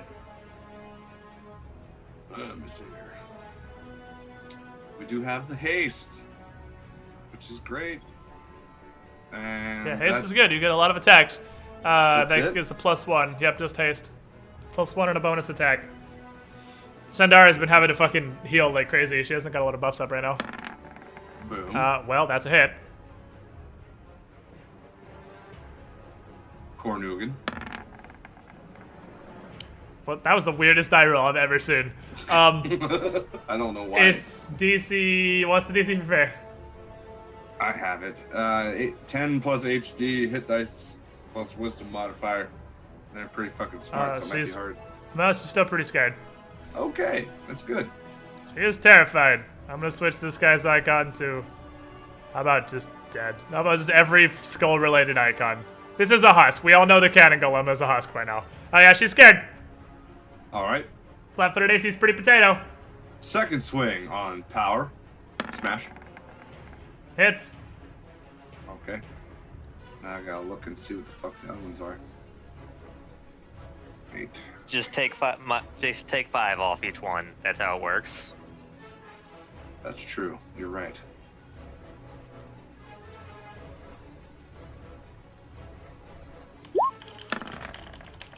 Hits.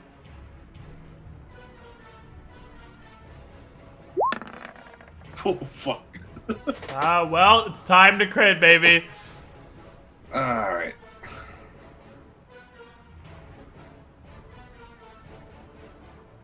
Pretty sure my first one was on a 19, so that's what I would roll to confirm. Okay. Ah, you bitch. But flat-footed AC, maybe? Maybe? Yeah, it confirms I'm flat-footed. Holy fuck, okay. So, science time. One. So you have what? You have hit, crit. 3 hits and a crit. Okay. 6 times damage, basically, because your crit is triple. Actually, Yeah. I have vicious on too. Oh, So, baby. that's an So additional it's 2d6 so plus- okay. So it's 6 times your regular damage, plus vicious 4 times is 8d6. So 6 times your regular damage plus 8d6. Your fire doesn't get multiplied. Don't roll any of the fire. Actually, they're immune to fire. So Right. 6 times the regular damage without fire, plus 8d6 from vicious, and then you take 4d6, which you'll roll afterward. Yeah, right. Jesus Christ. I mean, I'm pretty positive you just turned this lady into a stain on the ground. But, we'll see. Fuck, man. There's no way she survives this. She's so dead.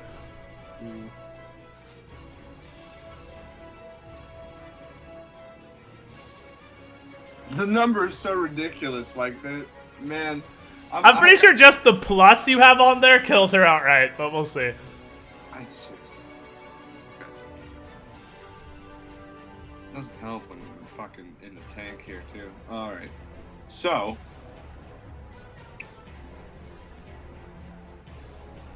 Three of the attacks are normal, correct?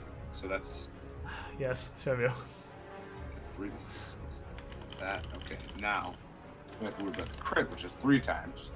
So that's 3 times more normal. So that'd be another 6. Okay, that'd be 6. 3 times that. Oh my god. 560. This is gonna be nuts. Like barbaric. I don't even know if this is right, but it's pretty fucking For all them outstanding. dice, I want to see dice all over my screen. And I don't. Dice! Now I gotta factor in the D6s for the 1, 2, 3 hit plus the 4. Actually, it's another 8. No, that's already in there. Okay.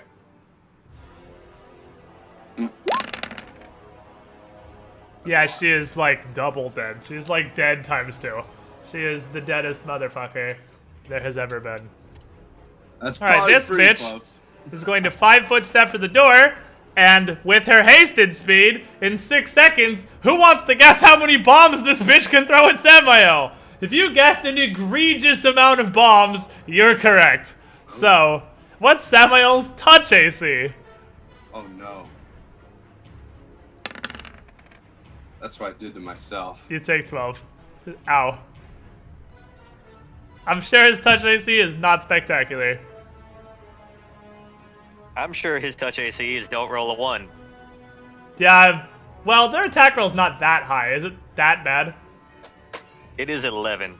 Okay, it's that bad. Alright, so let me just go ahead and let's roll the hasted and the rapid shotted bomb first. So here's 3 bombs. None of those are 1s. So Samael is going to take this much acid.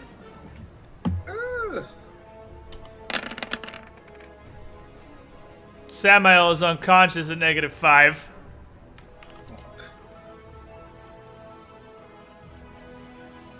And Nawaki, Gellius, and her friend. Oh, she has precise bombs. Just Nawaki and Gellius make reflex saves. Because bombs.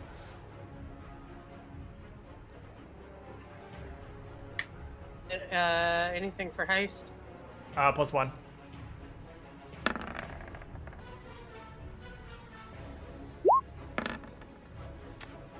Okay, you guys are both good. You need, actually, it's...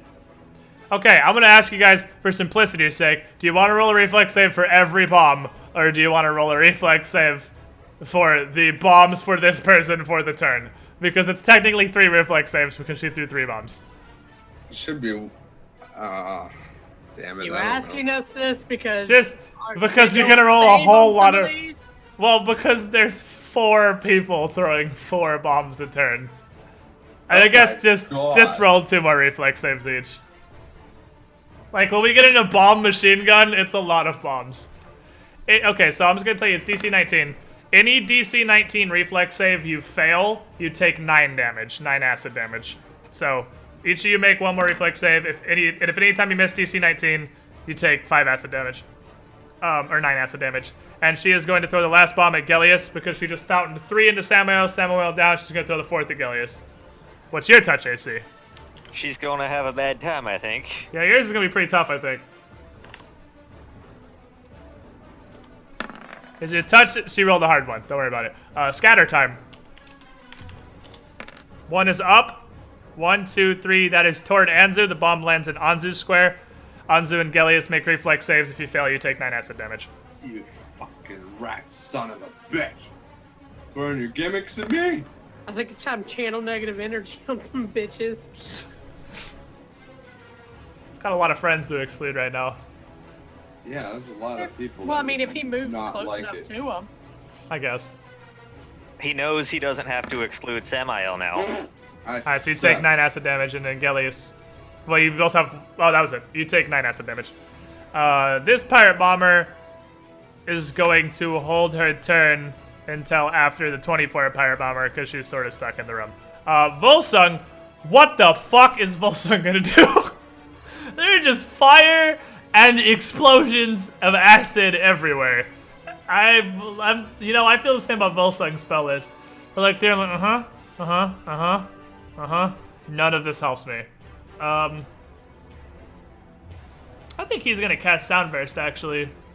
Because he could probably hit at least a couple motherfuckers with it, and, I mean, fuck him, right? Just fuck him. He's gonna cast Soundburst. He's gonna cast Soundburst on this bitch. It's gonna hit all 3 Pyro Bombers and no allies. Each of them is going to... Oh, he's absolutely gonna cast Soundburst, Jesus. Each of them is going to take 2 damage.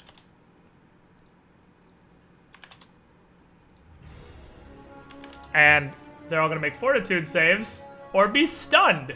He's definitely going to use that. Oh, if they're stunned, does that mean I get to coup de grace? Uh-huh. Stunned is helpless, I'm pretty sure. Stunned and paralyzed. So what's their fortitude save? The DC is low as fuck. The fortitude save is pretty okay. DC on sound burst is... I need 5s. Left or right? Oh. Well, I mean, get your 20s out of the way, ladies.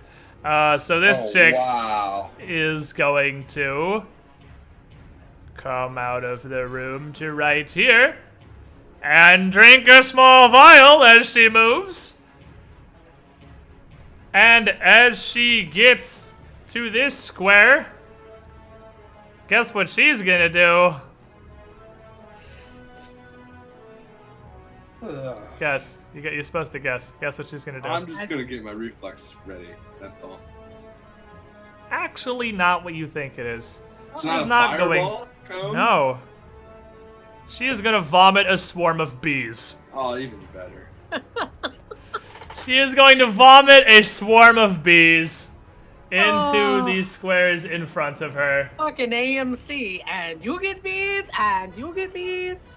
And because swarms don't make attack rolls, Anzu, covered in bees, is going to take 4 damage and, more importantly, make a fortitude save. God damn it! I hate all Or, these less gimmicks. importantly. Well, yeah, it is Anzu. But he's not immune to poison. But he has a fortitude save. Of don't roll a 1. Yeah, dude. Why are you talking me up like that? He actually has to make 2 fortitude saves. Alright, does it first, don't make the second one. Actually, He literally needs to roll once to fail them, but I mean, if he fails them, he fails them. Neither of those are ones. You covered in bees, but you're okay for now. And then this bitch is going to take her turn. She is going to move up to here. And she is, well, the only person she can see is Samael, so she's going to throw one more bomb to the unconscious Samael. Who actually probably now has a higher touch AC prone and unconscious than he did previously. To be fair. She hits him. He's probably dead. And reflex saves from Gellius and Nowaki, 9 if you fail DC 19. He takes 18, Samael dies. I mean, do we have to make just one? Just one. Gellius.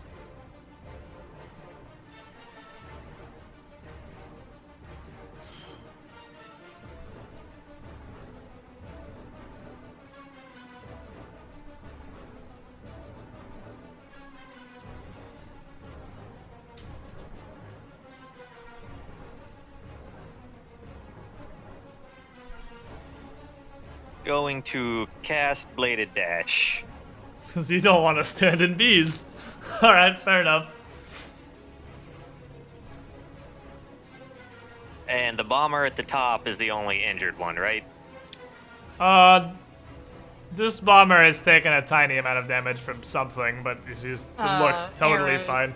Oh yeah, she took an arrow from Volsung. But the Oh, bomber she at the took top an zone arrow. one is the one at the top zone one is meaningfully wounded. Yeah, this one has an arrow sticking out of her, but that's about it. Doesn't look like it's bothering her.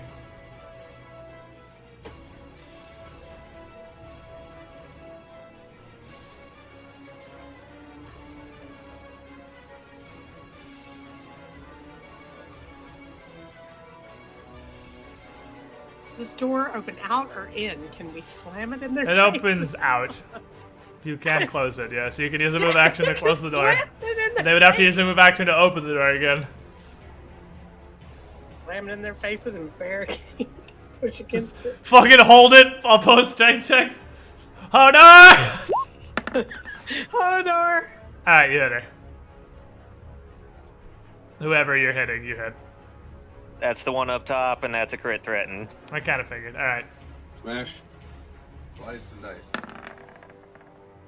Well, you definitely confirmed that crit with a 54. Consider her crit. Is there any chance of killing her on just one, or... Maybe? If you roll real fucking good. But probably not.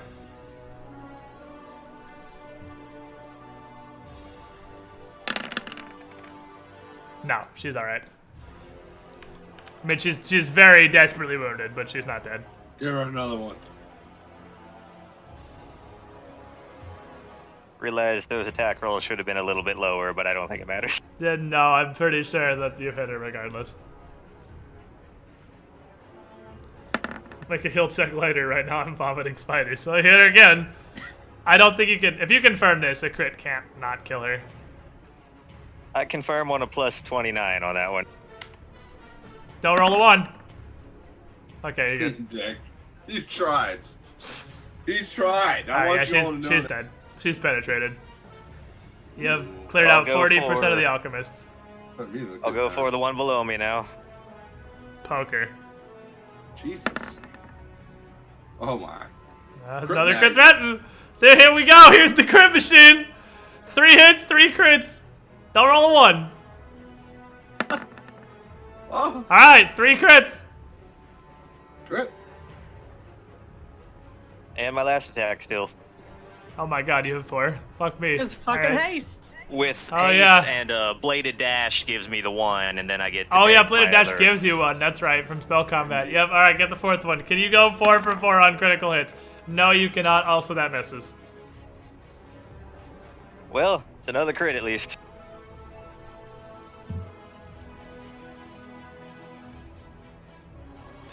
Hooray for crit fishing builds.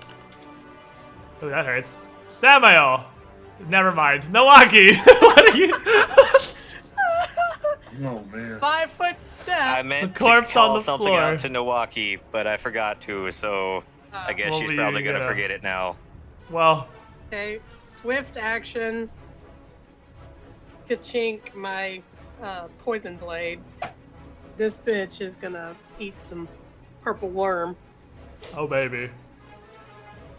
Oh baby. But I get all my other stuff too, so Alright, hit her. here's the first one on the first one. You hit her. Hashtag poisoning alchemists, Lamau. That's crit. Okay. Just keep going. It's great. This is my main hand. So There Alright, it well, is. you didn't confirm, There but it you is. I didn't you hit with the confirm it. first I one. didn't confirm it. You Okay. He does a 4 on So- action to corpse. So this will be the purple worm. It's alright. Purple worm it. If you hit, she's an alchemist. What's the DC on that one, Ryan? 22? The DC is an alchemist. Oh, well, She's whatever. the alchemist. They can't be poisoned. Yeah, he said But that roll the rest of your attacks. 4 Okay. times in the beginning of the fight. Alchemists really don't. They're at this level. Alchemists are immune to poison, like Anzu's immune to disease. Yeah. I don't do disease. Which, to be fair, Milwaukee probably wouldn't know. So I mean, that works out. That's one of the things I meant to call out earlier. That's a miss. That's a miss. God, Jesus, and then I got my haste. One attack. more. That's a miss. All right, you got 2 hits. Fuck! 2 hits. Wow. Wow.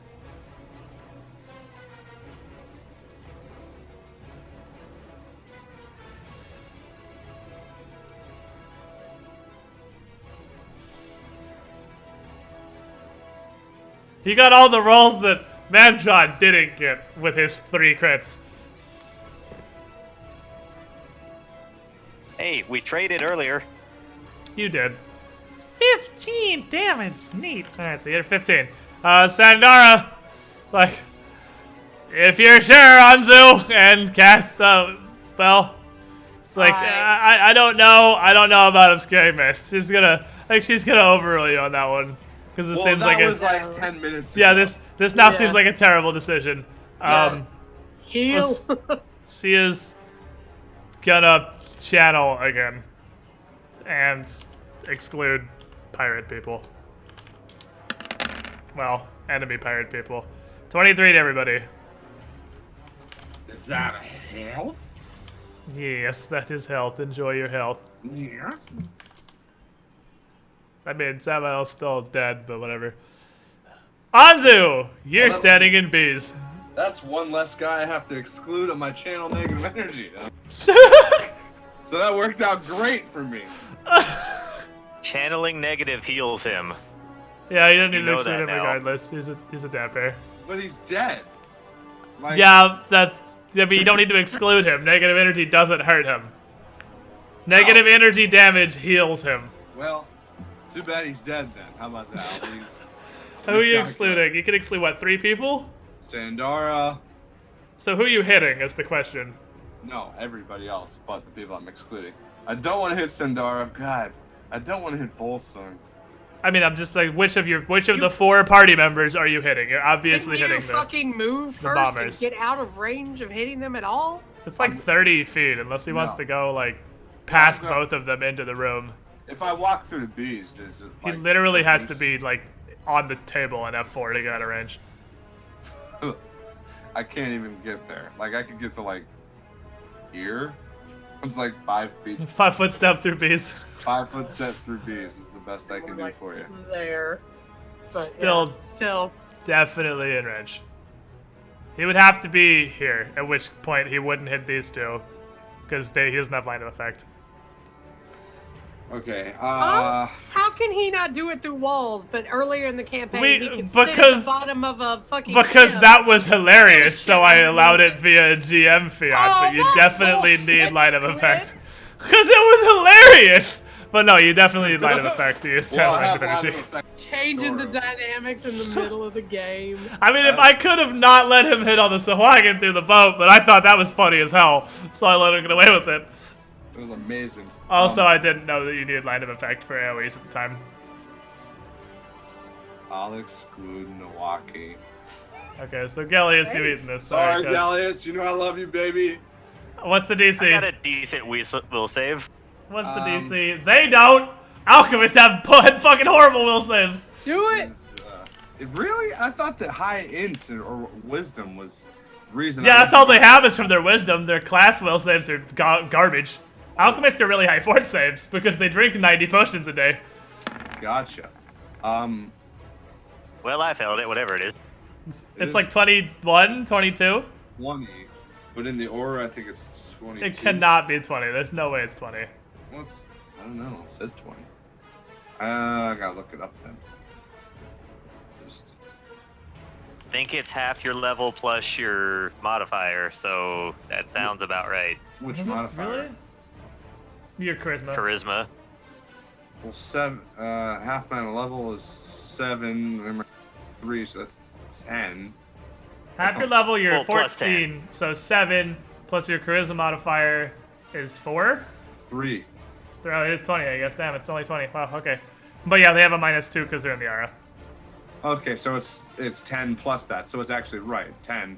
It's 20, but then in the aura it's 22. I'm thinking. Yep. Right. So the Aura of Despair is a -4? Oh, it's -2. So It's yeah, -4 for 22. fear stuff. Yeah, -2 for everything for else. thingies. You do know about your other auras, right? What do you mean? Don't worry about it. We'll talk about it later. Anyway, so it's 22. Okay. The 2 that are in your aura pass, and the one who's not fails. So, I mean, fuck auras, right? What's Right. roll your damage?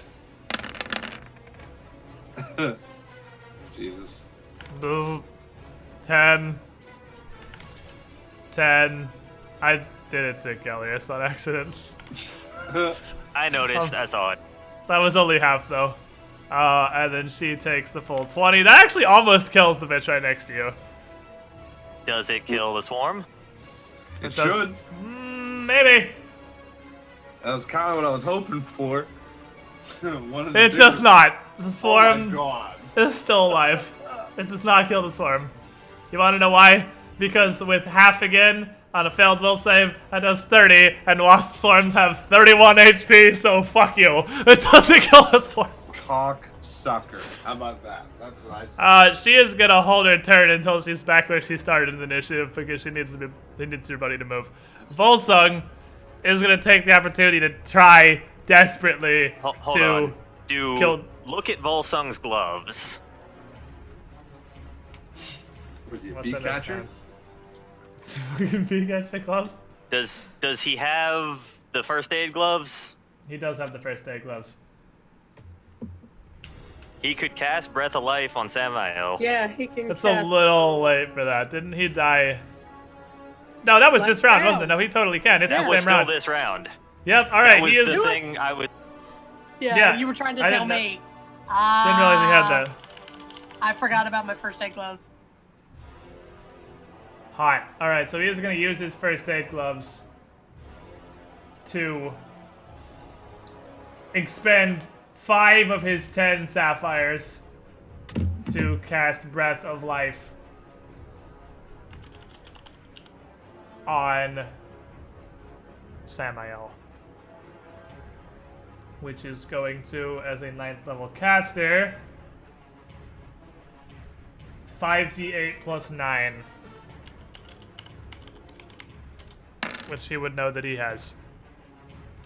Which is going to heal him up to 13, plus he would have been healed for 20 by Shemu's aura. So that's going to heal him to 33. And then he is going to roll initiative to hop back on the table because he kind of dropped out. So he's like rejoining the combat now, so he's going to roll initiative again.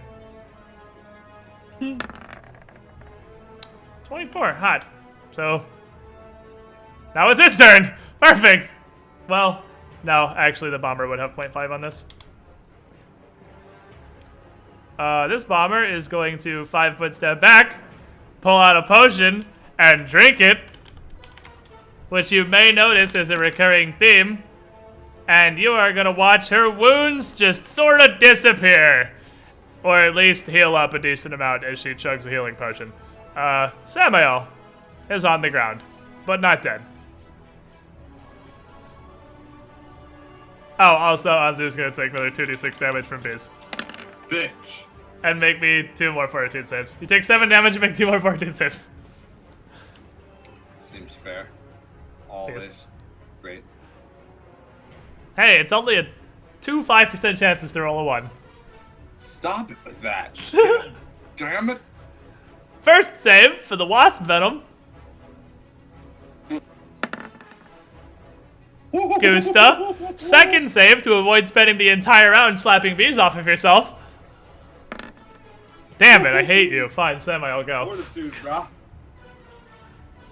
That was quite a fortuitous pair of rolls. Yeah, it was. I can't even like.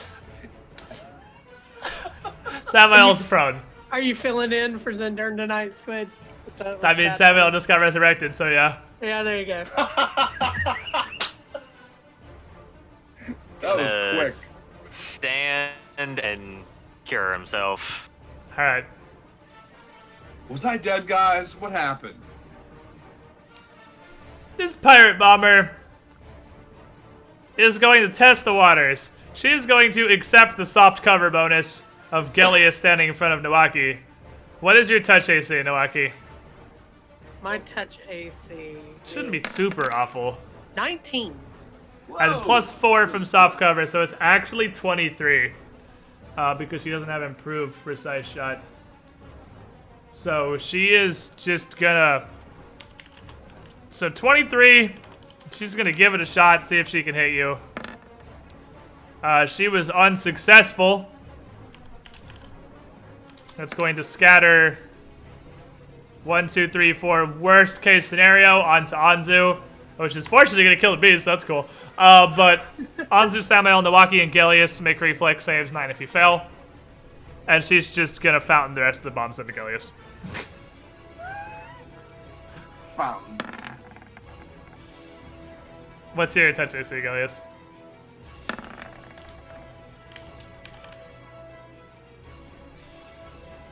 Huh? Nawaki, you can take 9, looks like. Damn.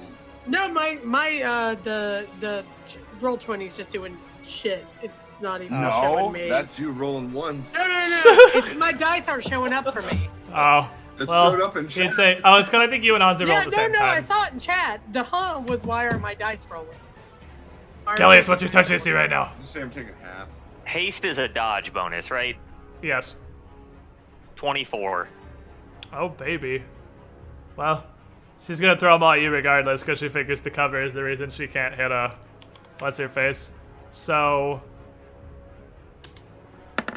2 more bombs, blam blam, both hit Gellius in the face. Her last bomb is probably gonna miss. Well, I don't know why I say these things. So she hits you with 3 bombs in the mouth, and you are going to take what I would call a ginormous amount of acid damage. And Nawaki and Anzu, 3 reflex saves. Any failures, 9 acid damage. Gellius, you just kind of take this much acid damage. 65 acid damage. What if you pass, though? You don't take any? If you pass, you don't take anything, yeah. Because it's splash. It's pass, you take nothing. Fail, you take the minimum possible damage, which is 9. 1. And then she is going to 5-foot step back in the room. This bomber is going to 5-foot step roll? back. I gotta take 3 of 3 these? reflex saves. Yeah, you take 3. Every failure is 9 acid damage. Okay. Pretty sure. Okay, What's a see fail that again? one. Okay.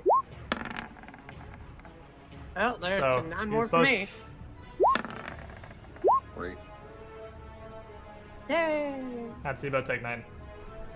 Okay. Alright.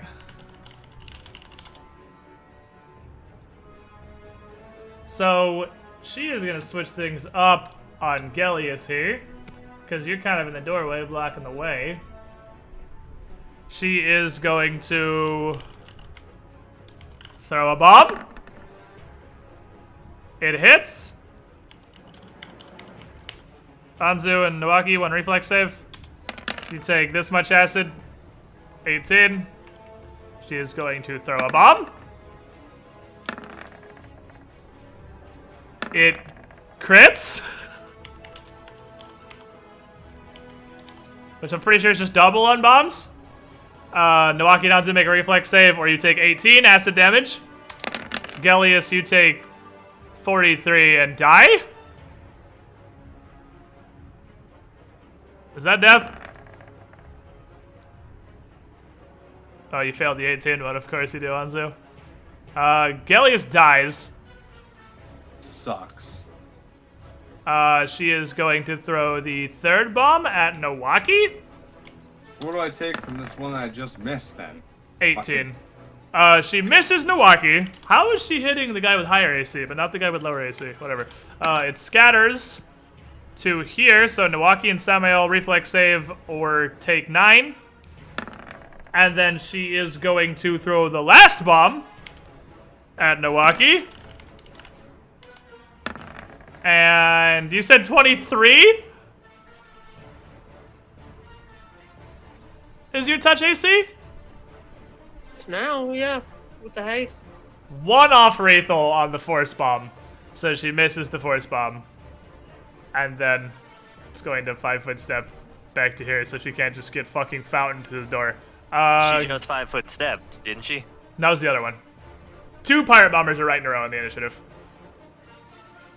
The other one did all of her attacks and then 5-foot stepped out. And then she... Oh, no, you're right. She 5-foot step back to here. You're good. You're right. She did 5-foot step back there. I thought she started there. Never mind. So she already 5-foot stepped. Gellius is dead. But he'll rejoin. I guess I'll just leave the initiative because he's probably going to get Breath of Life by Nawaki right this exact second, I'm guessing. Hey, check that out. That's exactly what just happened. 5d8 plus 9. 5d8 plus 9.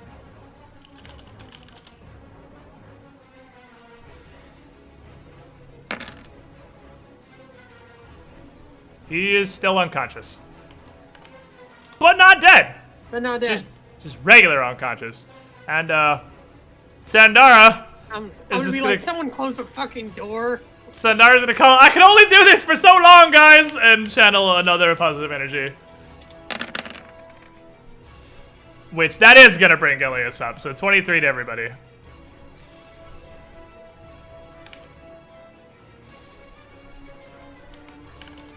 That tops her off. That exact lethal tops Volsung off. That brings Gilius to conscious.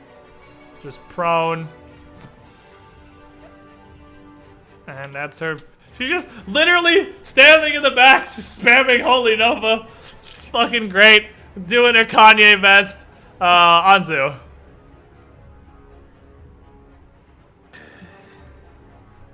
Five-foot step. Bitch, I said die. Yeah, it's that time. We still have the haste? Yes. Yes. GMPC carrying party. Smash. She's not really doing that much. That's a hit. Cornugan. Fear this bitch. She's fared. Okay. I'll make her sick. Smash. That's a hit. Now she's sickened. Well, I mean, technically you have to roll again, but I mean, I'm pretty sure she's dead. So I mean, just go ahead and roll again. She's probably gonna bludgeon her into paste. There's no roll for the second. It's just the cruel weapon. Well, he has to. Oh yeah, it's a cruel weapon. It's not Cornu getting again. So yeah, she's sickened too. I mean, she's probably dead. We've already experienced Shenmue getting the 4-round action in Alchemist. It was beautiful, and this one is at like a third health, so she's like the deadest of all the dead. Oh yeah, you hit them all. Roll all your dice. Yeah, she's dead. Yeah, she's dead. She's dead. All right. Volsung is gonna go ahead and walk up to Gilius. And Gilius gets a Cure Serious Wounds. Actually, how many 3rd level spells do you have left? Gilius gets a Cure Critical Wounds because he actually I have more 4th level spells left than otherwise. So, 48 plus 14. Gilius gets this many. Enjoy your 30 health.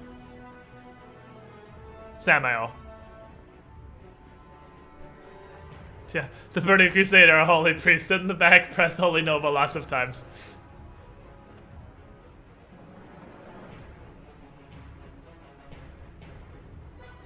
He's got literally no range, does he? Probably not. Neither is Sandara. But Sandara's like a hardcore support caster. And 2 people crowd a space to close a door. Hold up against it. Not really.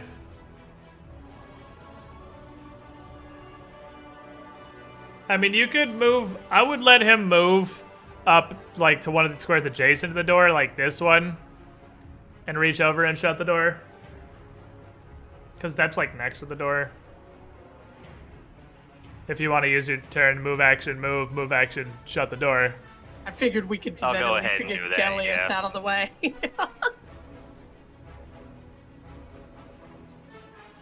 Okay, you shut the door. Sure, I'll do that.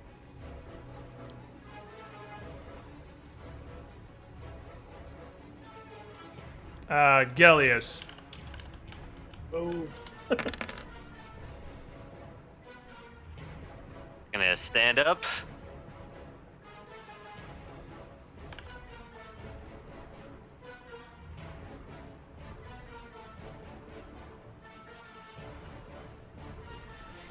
Stand up and move. Back. Little 5-foot step, and then ready a scorching ray if something opens the door and I can see a target inside. Okay. Novaki. I got 5 sapphires left on my I'm gonna use, is it 2 of them for cure moderate wounds? If you want to do that, yeah. And do that on Gilius. And that's 2d8 plus 9.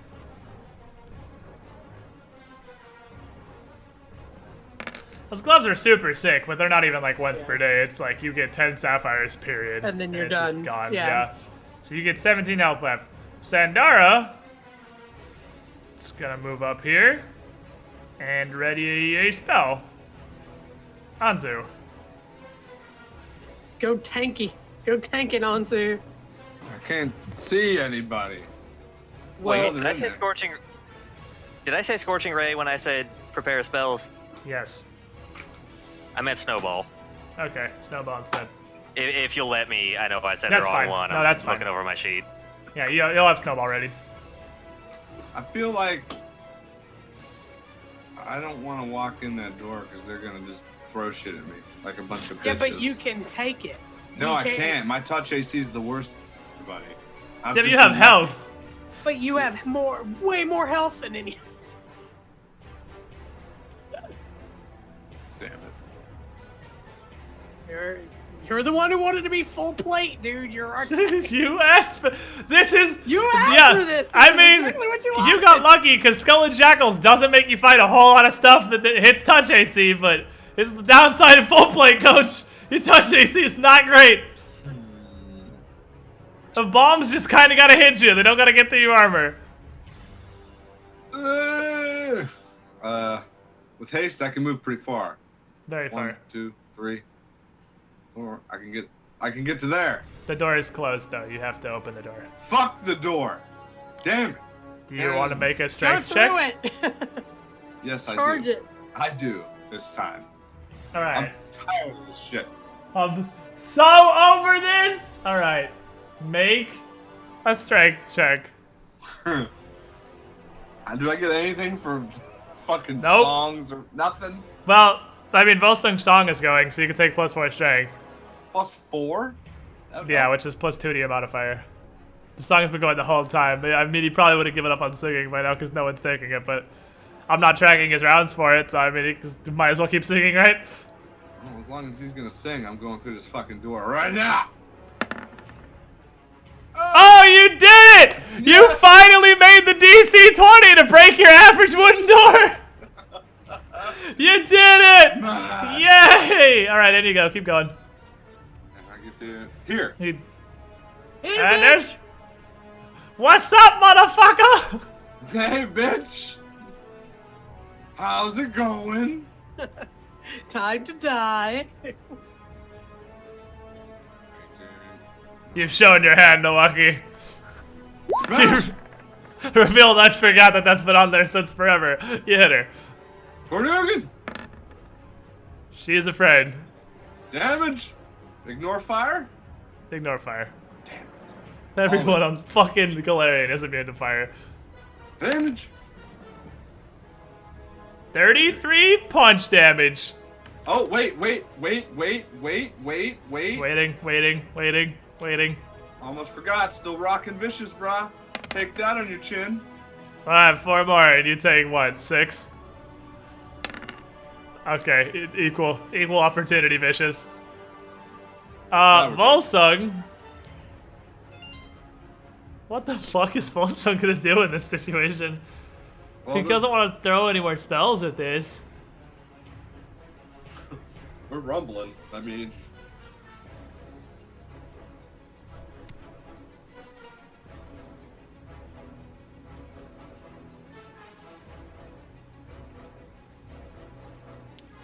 I don't know why there's a hole in the wall right there. He's gonna walk in the room and shoot a fucking arrow, cause like, what the hell else are you gonna do? Oh, baby! He's gonna walk in the room and get a longbow crit! Hot ×3 crit action is what Volsung's gonna do. Get it. Oh my god!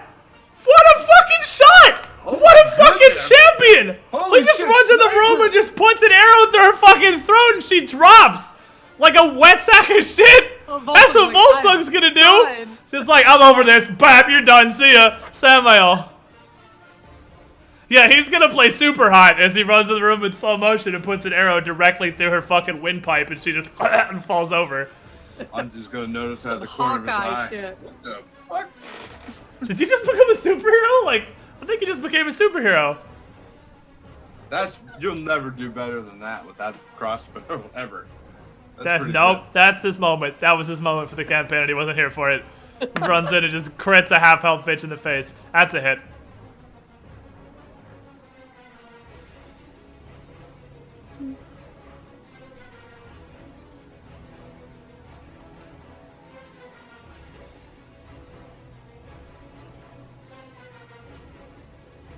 And he is taking the rage. Okay. Give it to the rage. 27. To the face hole. Alright, hot. What is this bitch gonna do? This bitch is in what we in the business like to call a corner.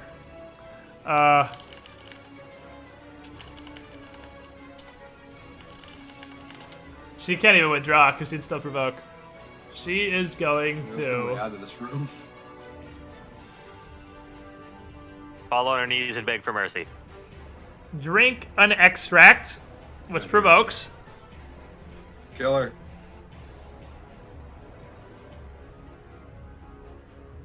Can you attack extracts like you can attack potions? Ooh.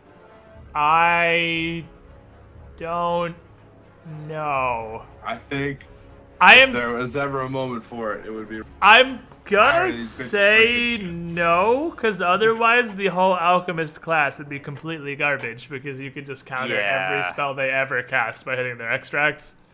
So I'm gonna say no. Alright. Because you can, well, but you can't make them take a concentration check, can you? Yeah, So maybe that's what that's I was about to say too. Let me see. Google, what do you say? Can you target an alchemist's extracts? Pathfinder.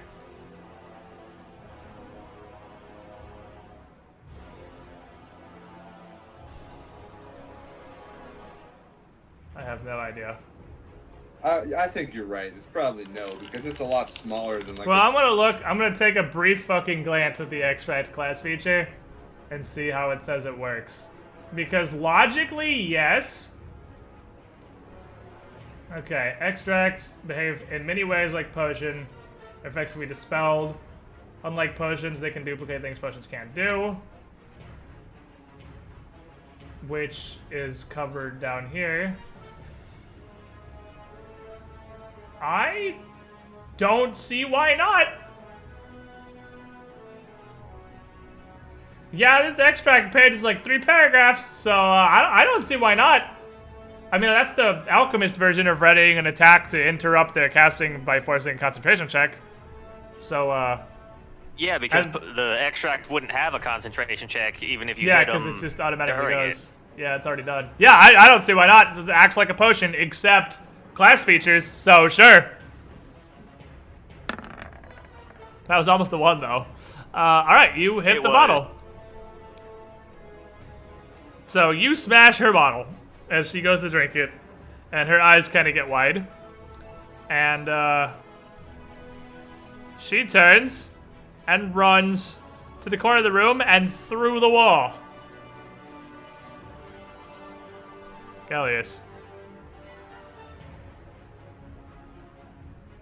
Well, he didn't see that.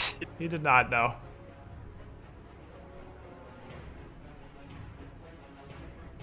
So I assume running into the room about here, he'd stop and be like, what? And What the make a shit? perception check. Make a perception check, buddy. You do not see anything. You see some dead ladies, but around this room with that perception check, you don't actually see anything. I see one less dead lady than I expect to see. Actually, give me a brief moment, because that's not how this works. She might just make a complete fool of herself. She does. She totally just runs into the wall and just hits it.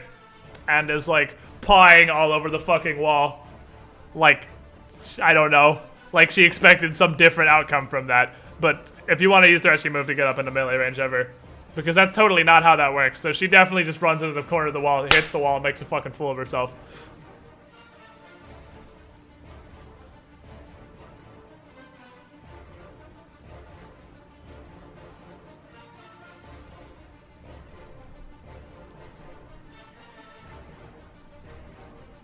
So poke her. In the butt.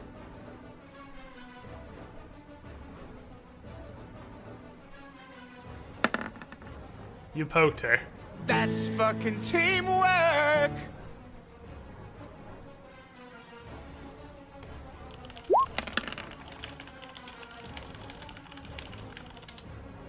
All right, Almost that's max damage, 22 folks. damages. Yep, that does some hurt. She's pretty wounded. Nawaki. And a berry skunk 32 months in a row. Thank you for the continued support. You were the shiniest squidling. Nawaki. Trying to go with swiftness because this combat was long. So we're Yes. kind of over. I don't want to hold Chevy for 6 hours. Or anybody else that has other things to do. Hello. What's up, bitch? This is I see definitely you were- checkmate. Clawing against the fucking wall like something's gonna happen. That's a hit. That's exact lethal. AC's 25.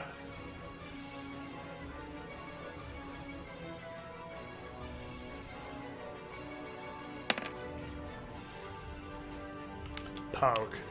Oh, Sandara well, I is- moved, so Gonna move up and look in the room and be like, I think they have this under control. Anzu.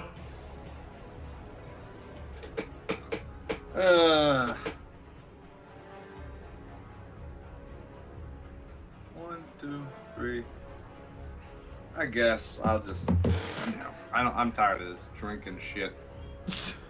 I'm over Sick of it. you and your motherfucking potions, Alchemist.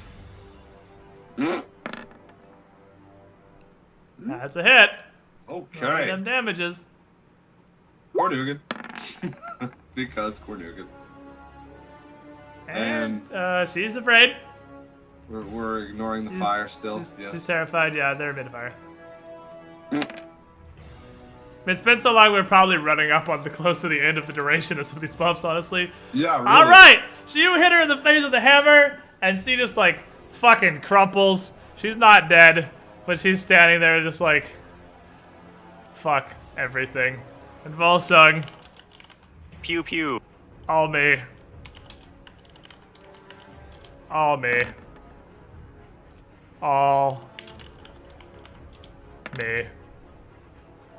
And with that 8 damage, she drops to -4 and eats shit on the ground. Yay. Dead. You have killed the fucking armada of alchemists.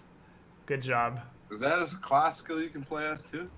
Alchemist? Yeah. yeah, I almost It's just- did. Mickey was almost an alchemist.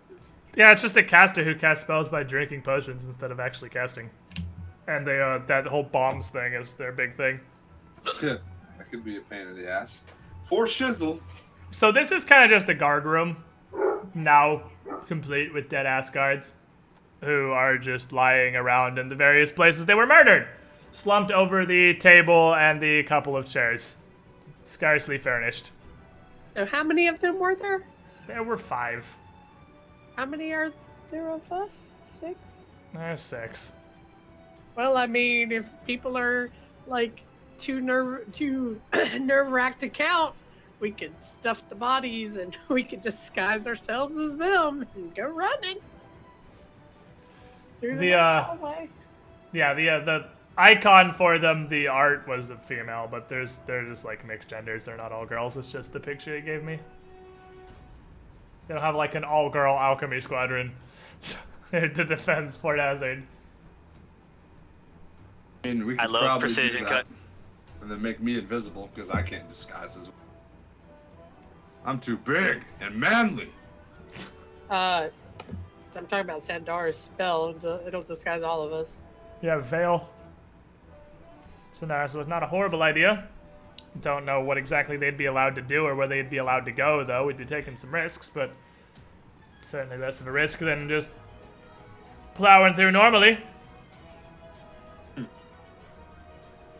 Get us a little bit further than, us just walking in my... If anyone's got a spell book, alchemists definitely use spell books. I mean, you can go ahead and borrow the spell book from these motherfuckers. If anybody not named Samuel has a spell book. I mean, I can take it, but I don't think it's going to be any use to me since the Probably campaign's not. basically over. Yeah, I doubt you'll share most of these spells. Oh no, but... it doesn't go the other way. Oh, does it not? Like wizards, like an alchemist can copy from a wizard or a magus or anything. A wizard or a magus can't copy from an alchemist. Oh, I didn't actually know that. Alright, well, they have all their formula books on them, but that's, I guess, not entirely helpful to anybody who's not an alchemist. They also all have bracers of armor +2, if anyone's in the market for that. I doubt it, but Bracers of armor +2. I'm the only one not wearing armor, and I have Bracers of armor +4, so... Yeah. They've also got some shit tier poisons. It's giant wasp poison. 3 doses each. It's like DC 18. It's not awful, but it's not great either. Well, if Cha gets a sneak attack, she can up the DC by 3 by giving up her sneak attack dice. Well, here's 15 doses of giant wasp poison if you want some giant wasp poison. Sure, I'll take it. And also, each of them has 2 thunderstones and 2 liquid ice. Which Ooh, is I basically want one of them thunderstones. It's pretty much what you want to write you. Can we tape one to the end of his hammer so that it goes off the next time he smacks somebody with it? No, this is not killing floor. You cannot just put grenades on the end of your hammer and hit people with them. Boom. Yeah, I mean, the formula book's probably worth some cash money, I guess. Not that it's super relevant at this point, but they also all have the same formulas. Are those bracers considered armor? Yes. 'Cause I don't have arms, but would I be able to add No. to my... No, okay. I didn't No, they're armor. They're for, like, monks and wizards I literally and have alchemists. to ask every time. Just Yeah, because. anything that gives you an armor bonus doesn't work for you. It's for people that don't wear armor. It's basically their version of a +1 weapon. It's their +2 bracers of armor. It's just Garbo Mook loot. Like, if anybody in the party right now needed bracers of armor +2, I would call you garbage and make fun of you. So, it's okay. It's like finding a Cloak of Resistance +1 at level 14 and being like, oh, I can totally use this. And like, you are garbage and I would make fun of you because you're level 14 and you consider a Cloak of Resistance +1 an upgrade. Nice. Well, I almost didn't have any bracers just because I was casting mage armor every day, and it was 12 hours. And it would be saving me 1 level 1 spell, so it didn't matter, but since we had all that money left over, I bought some +4 ones just to get one spell back. Yeah, but that's, I mean, if you have mage armor, I guess that's a different situation, which I don't know why the fuck these kids don't use. For the 17 buffs they drink before the fight starts, you'd think they'd include something to make them die less hard, but I guess not. Well, they have false life, I guess. And bark skin. They did drink some, they had bark skin, which is, they could do both, though. I don't know, I feel like you'd be better off drinking a potion of mage armor instead of keen senses, you fucking twat, but whatever. Whatever. Can alchemists do mage armor? I thought they could, but maybe they can't. Maybe that's it. They can definitely do shield though, which they also don't have. They can totally have. They can totally have 29 AC each instead of 25. Nubs. There's some pretty scrubby alchemists. But it turns out, no matter how shittily they're built, 5 level 10 alchemists targeting touch AC with acid bombs are kind of a problem. Yeah. They hurt a lot, actually. Yeah, alchemists don't have mage armor. That would have been a problem. Yeah, they are. I mean, I wouldn't have mage armor if I didn't specifically take Magus Arcana thing to get it. How does being an alchemist work? Do you drag around 100 pounds of alchemical materials to mix things on the fly in fights? It's kind of like alchemists are wizards, but they weren't wizardy enough to just shoot lightning out of their hands. But they are wizardy enough to take a little vial of water and turn it into a potion that lets them shoot lightning out of their hands. Like, that's basically how it works. They're not quite magical enough to be wizards, so they have to use some science. Their bombs, they're literally making each bomb as they throw it. So when they're throwing 4 bombs around, they are making 4 bombs as they're throwing them. They're like the rejects of a Slytherin potions class. Yeah, pretty much. These fucking They can't twats. be real wizards. Fucking scrubs. So, we'll definitely call it here. You guys are in the entryway to the Sea Caves of Lucrehold, where Kurdak Bonefist's mansion is, and Kurdak Bonefist, and the end of the campaign. You're almost there. We have a pretty decent chance to finish this campaign next session. We're still on track. I don't know. There's a lot of combat, but if you don't fight every single human being known to man, I mean, we could end this before we're even supposed to end next session, or this could take 2 more full sessions. I'm proud of you. I'm serious, by the way. I'm so fucking proud of you guys not fighting everything in the warehouse. And literally fighting nothing in the warehouse. And just walking down the hallway to where the map said getting in the tunnel instead of fighting fucking 12 guards and an iron golem for, like, no reason. Hey, let's be honest. If you didn't tell us we weren't going to level anymore, we would have been asking if that iron golem would have been enough XP to level. I have at no point in this campaign used XP ever. Not even one time. But Zinderd kept asking if the crabs would be enough to level up, and we did. Yeah, and you did kill the crabs. You did go to the beach and kill the crabs, because fuck them. Hey, I loved surgically dissecting that robot, too, with my Dimension Blade. That was... Yeah, that was pretty fucking solid. Cannon Golems, this fight here, this combat here, I've been pretty excited for a while. Because I thought this was going to be a pretty fun fight. Because it's Cannon Golem immediately followed by 5 Alchemists, who just pour out of the room. And, that's a fight. Like, Cannon Golem alone is a fight. But he's not like I'm really gonna kill half the party fight. He's like, maybe he'll kill 1 person. But then before you have a chance to recuperate, alchemists come pouring into the room, targeting touch AC and puking fire. And just AoEing like bastards. And they did! I mean, this is a pretty hefty dungeon crawl you guys have to finish this. You want to get to the Hurricane King, ideally still having some spells and stuff. And... we're burning through a lot. We've already used... You have 1 more first aid gloves capable of casting Breath of Light, and that's on Volsung.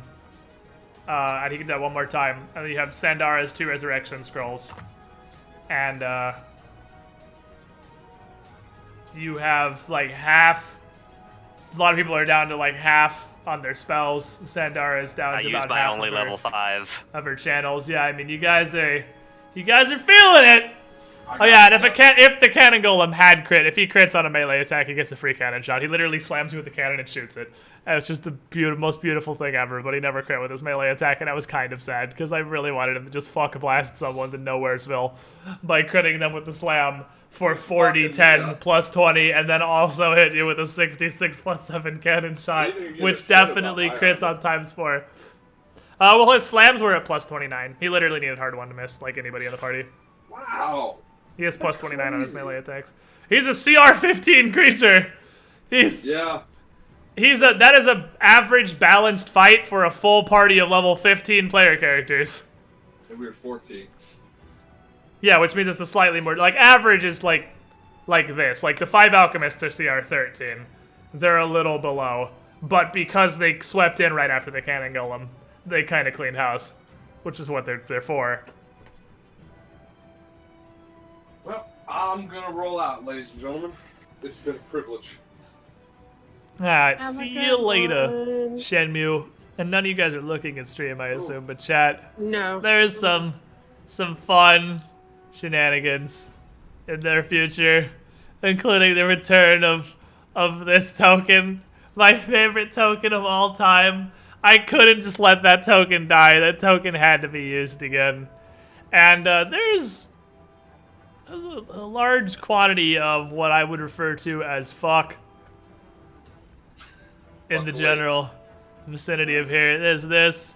This is a thing that could happen. You can... It's very open. I like how open-ended this part is. It's so funny because this is an interesting little situation. I have stream turned off, but I have chat popped out. So I'm just seeing chats like crazy reactions, and I'm like, we're so boned. There's possible boning in your future. Like I said, Book 6 is crazy hard, as you guys have probably noticed by the massive difficulty spike of the combats. Book 6 doesn't fuck around, and the combats are all very fucking hard.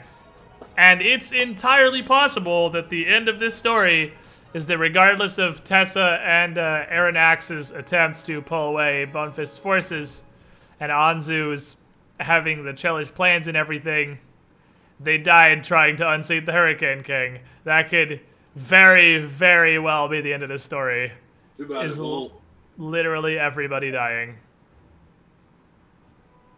This story ends with Anzu sitting in the drinking a brew, celebrating the fact that he's the new king of the fuck.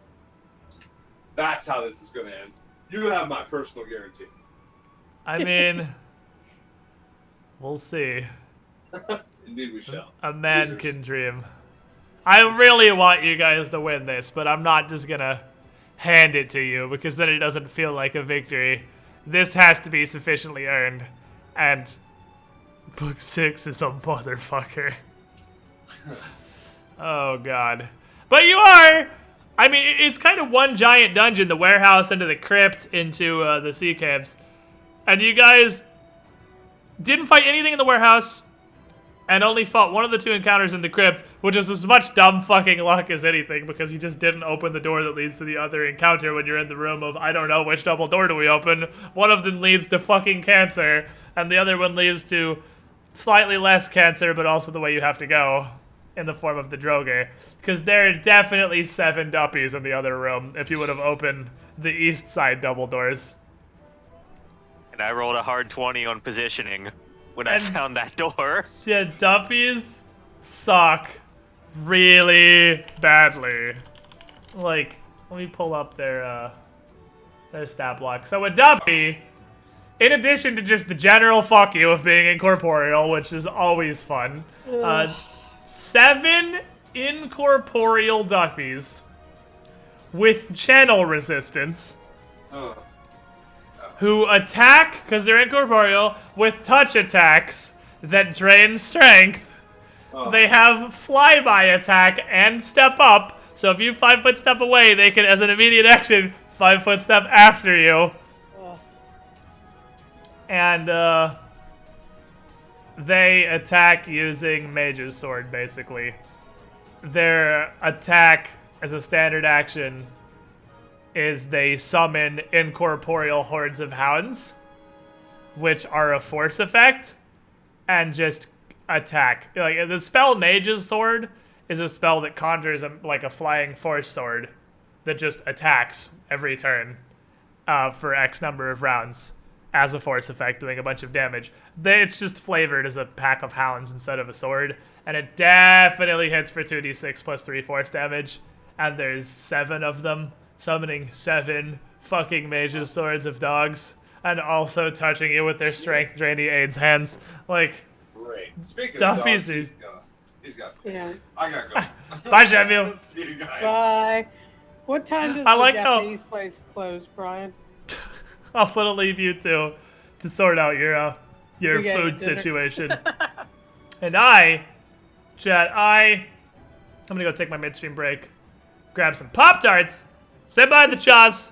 I'll be back in like... Bye, guys. See you. Hey, Squid, before you leave. Yes. We need to talk because we want to take you and Starby out to dinner while we're in Orlando. Okay. Yeah, I'm super down. I mean, that's like 30 minutes from here. Yeah. Yeah, and Mez says he might come up too. Cool. Yeah, message well. me on Skype, and I will do my best to actually reply to you. Because Cool. I'm really fucking bad at replying to anything anyone sends me ever. All Well, right. I can also tap Starby on Twitter too, so I'll get somebody thing to that you answer. can do. All right. Have a good Goodbye. night, guys. Chat, give me 5 minutes. I'm gonna have some Pop-Tarts. I'll be right back. When I return, we're gonna play some Paragon. And I will absolutely just invite whatever random viewers want to play. We're going to go with the tried and true whoever whispers me first system so we can get up to a 3-man party. And I will just rotate every game and we'll play some Paragon games. Be right back.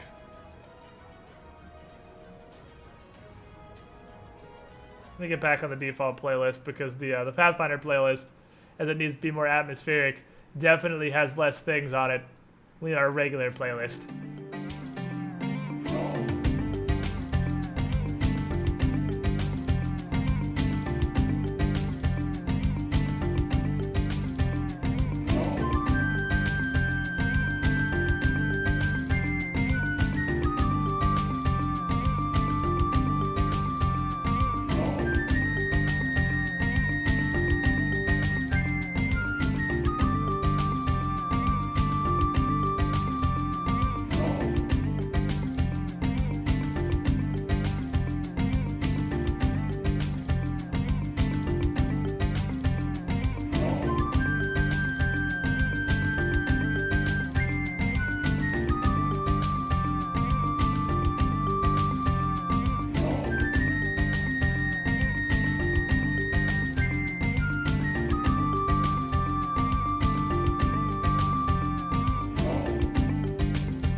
Welcome back, chat.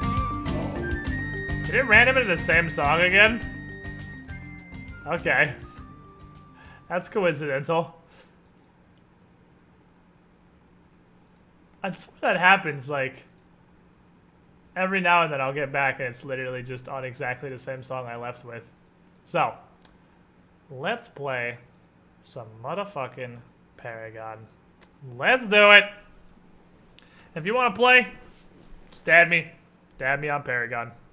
And, I will invite whoever whispers me first, which is the system I usually go with. And I will eventually come up with a better system, but for now it's whoever whispers me first. We'll also eventually have actual sub-games and stuff.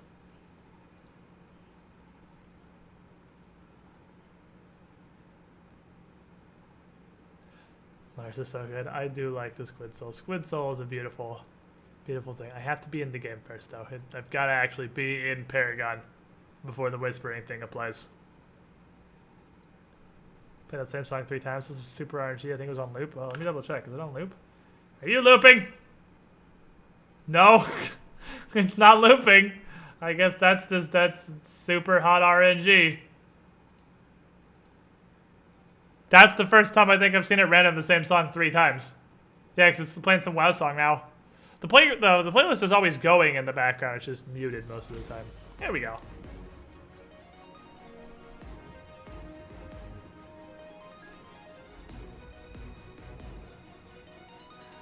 So Starby apparently actually used a toaster for something, which makes me sad because I didn't know that and now my Pop-Tarts are super bright. I was like, damn, this is taking a long fucking time to toast these Pop-Tarts. Oh shit, it's on like 7. Whoops. Let's hope this RNG doesn't transfer to our randos. We won't have that many randos. We're gonna be playing with 2 viewers. We'll be fine. Just believe in the dream. Besides, we die, we die. It's not like this game even has ranked yet. Which I'm kind of excited for that to be a thing. Because this might be the first MOBA where I actually play ranked. I have literally never played ranked in a MOBA before because I don't care. But I like Paragon enough. I might actually play ranked. Alright. Chat. Who wants to play? Whisper me. Whoever. I'll invite you. I'm in game now. Oh, Preodo. Preodo wins. Who else? Let me get 2. I'll get those. We'll go do stuff. Like the Paragon has draft and casual. Me too. I like that there is only draft. I'm kind of curious if they are going to keep that because there's only casual queue right now. So when there's casual and ranked, I'm curious if it's still going to be draft and casual. I hope it does. Oh yeah, that's right. We have to, the community challenge this week is to play as wards. Which we're probably going to fail as a community. Because nobody wards. We have a dream? I mean, we could just put 1 billion wards on the stairs to the well. I don't know if that counts. If you just like ward the stairs and go back in the well so it regenerates and ward the stairs and go back in the well and ward the stairs. Or what if you even just like stand in the well and just machine gun wards down? I'm sure that doesn't work. Oh, I want a Richter game? Well, I don't have a Richter deck, so it's gonna be a minute. How many wards is it? Like, a lot. It's like 125k. I think it's only ward per person per game. I don't think it's total wards. Like, 125,000 people need to ward at some point in their match.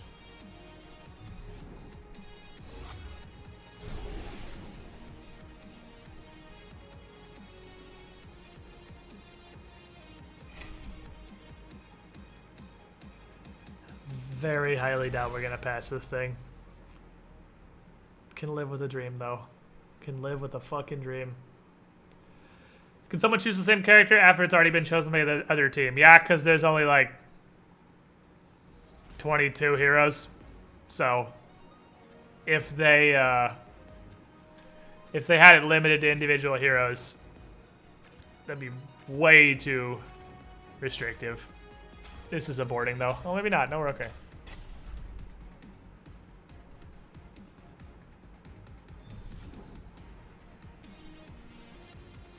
Play Axe Dingo, but I want to play Rhinoceros Man. We'll play Axe Dingo next. Rhinoceros Man first. Then we'll do some Axe Dingo. What's the point of the draft? What do you mean, what's the point of the draft? To pick heroes? To see what they're building? Like, I actually might go Axe Dingo because they have a Grim, and I really don't want to fucking play Grux against Grim because that shit's so annoying. Because if Grim doesn't totally suck, he can completely cancel Grux's existence, and Twin Blast can dash out of it pretty easy. Actually, this is Chimera the game. Like, both of these ADCs are, if they're decent, that's an if. If they're decent, both these ADCs are extremely obnoxious to try and gank as Grux. Tried to add you. Did you receive that? I mean, probably. I gotta check my friend request after this match. Holy shit, there's 2 Dad Blasts? There's 2 Dad Blasts? Start playing at 9:20. We're gonna get like 3 games, right? Yeah, 4 or 5 probably. Bro, should probably play 4 or 5 games when this is over. Alright, Pop-Tart, how burnt are you? Huh. Not bad.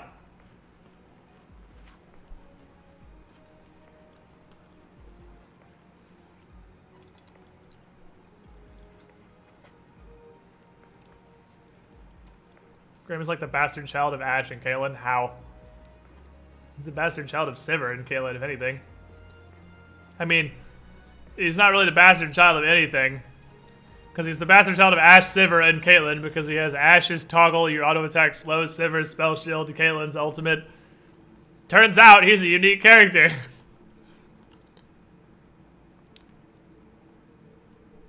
there be 2 of you here on the same side? No. There can be 1 on each team, but they can't be on the same team.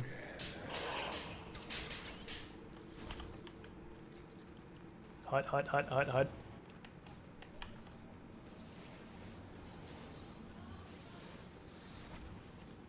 Ten Dad Blasts would be the most shenanigans match ever. Not really, because they don't do anything. If you want total shenanigans, you need 10 Gruxes. Rhino pulls everywhere. Everybody gets pulled in every direction all the time.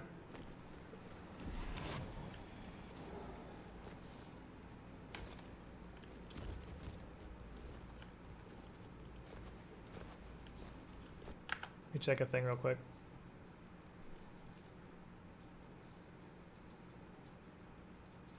Oh, OP, please nerf.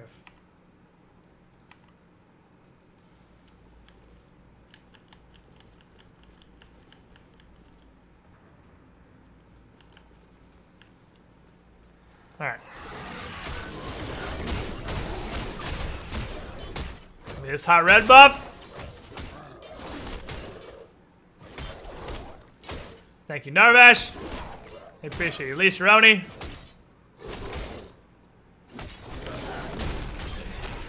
I'm gonna use a bunch of mana to chunk this thing down because once I get this out of the picture, I'm gonna clear a lot faster because I'll have red buff.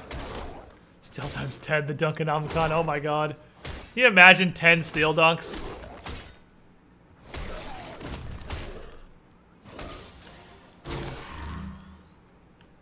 Just everybody goes to space all the time. There is no Earth. There is only space. Yeah, the objective is clear this thing right here. And then the other one should hit level 2. I'll clear that, come back, clear this again, and then I will gank dual lane. And then probably build a Harvester. Just to go. Yeah, that respawned right as I kill it. That was really close. I almost didn't kill that fast enough. Because that should give me 3 so I can get my leap. Gideon's pushing pretty hard. Actually, I'm not really going to be able to gank dual lane because they're really pushed up. I will absolutely gank mid lane, though. I do kind of need 3, though. For this particular reason. Where'd that Gideon go? Did he go back? Did that Gideon go? Damn it, I was totally going to do stuff to that Gideon's butthole. Right lane's getting ganked, but I'm all the way across the map. I can't do much about that. Howie's probably dead. Oh, it's Gideon. I couldn't see who it was on the map. I guess I'm heading over there then. me build this harvester and then I'll head over there. 10 Greystones, no one dies. It's just deserting to see whose core blows up first. See that? You're way too pushed. Everyone is pushed for like no reason. Which is just like a killing fiesta for the enemy team because they just get free gank city.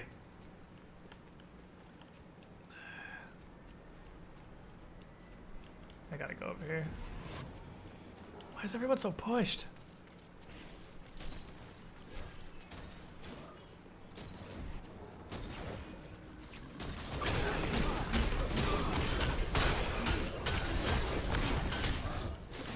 Damn it.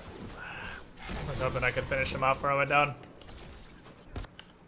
This is the problem with this is that most of the people in this game come from low skill MOBAs like Heroes, where you can get away with just mindlessly AFK pushing your lane. See, this is what you do. You freeze the lane back here and you last it. That's how you win.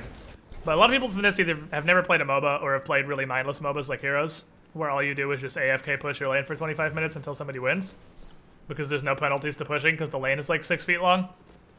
You can't just push. You can't do that. How he's just pushed up the tower. Like how he's gonna get ganked, he's gonna die. And there's really nothing I can do about it because he's so far up his lane. And other than mid, all of our lanes are just pushed all the time.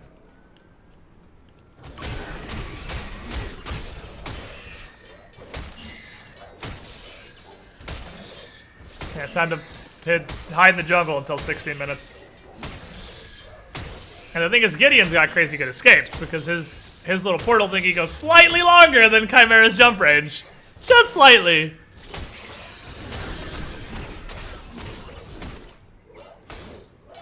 Give me 5. Thank you. But at least Gideon's pushing, so I can gank that. I can gank Gideon.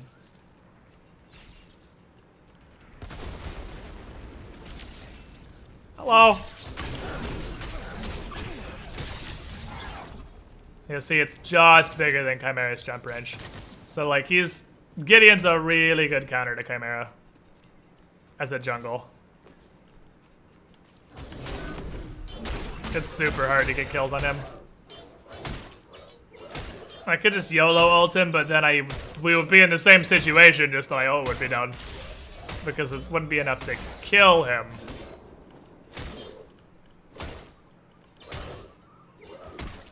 He'd just be low, and then he'd portal out. And just be gonzo.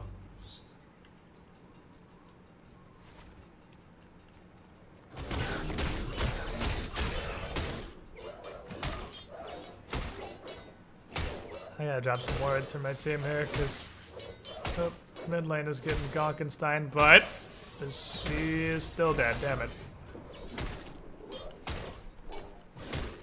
I gotta have the mid.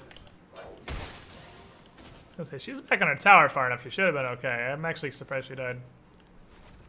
I've got everything, but it doesn't look like they're pushing. Yeah, they're not being risky. Probably all heading to black buff.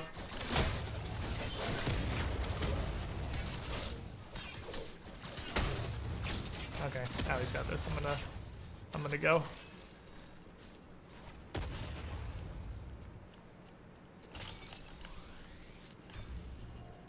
Got some wards up. I think they just backed actually. Oh, no? Okay, we're good. No? No black? Really? Okay. They do see me here. I need to back out now. Yeah, I can't do this right now. Okay, I can't if Narbash is gonna come play.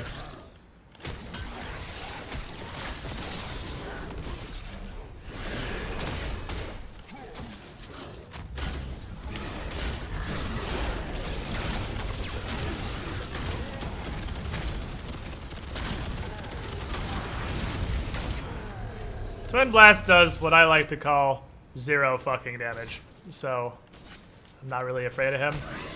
Not till really late game. He'll drop some fuck late game, but it's gotta be like late game.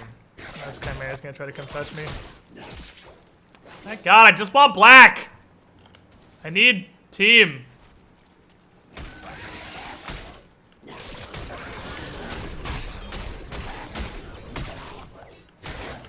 Oh, I'm dead.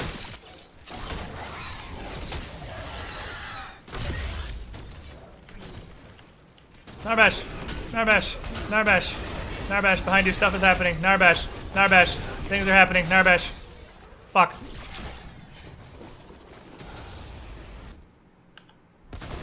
Damn it. Ah, he's totally got all his health. I could have done something.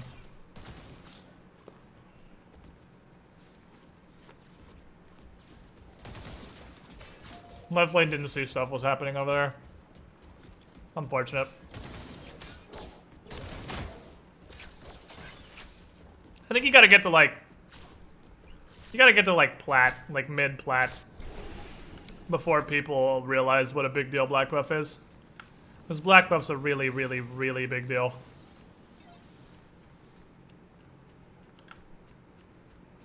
So, we're super behind. Their Twin Blast is crazy fed. Their Grim is really, really fed. I think this is a loss. I don't see us come back from this. None of them seem to be super bad. We're at the point now where we just need our enemies to be bad. We can't come back from our own skill. We can only come back from them sucking.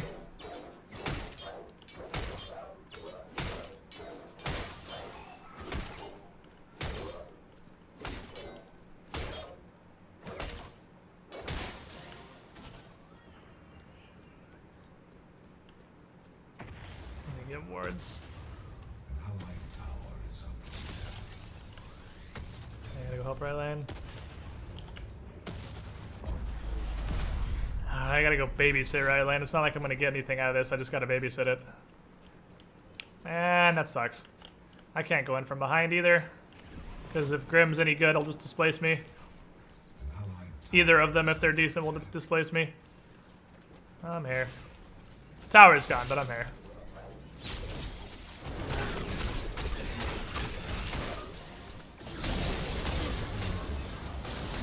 Yeah, he's gone. Yeah, there's like no pull when you're 90 feet in the air.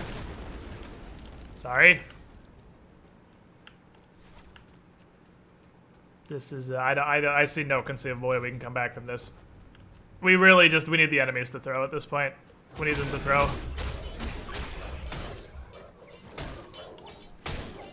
Which is possible, but just very unlikely. We really need them to throw.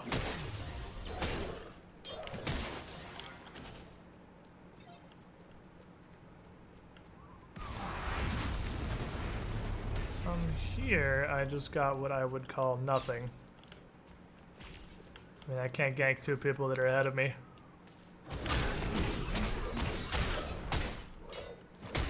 I could try.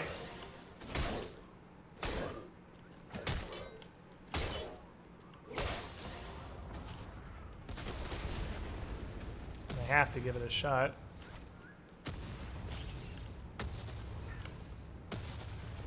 If he gets some rocket poke. Oh, he just pushed him way the hell back. Hello, I see you. I'm here. Hello, I'm Dingo. Wards.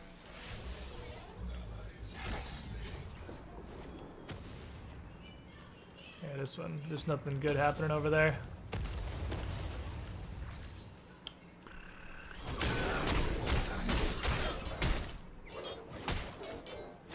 One tower down, what are you talking about? I'm talking about the fact that our whole team just pushes lanes up, and this seems like it might be a 5-stack from the fact that they don't go anywhere unless they're... Well, this Twin Blast is the first time he's ever overextended without his entire team behind him. Oh, they're probably all at black, I'm guessing. I doubt he's overextending. No, we just got the one word.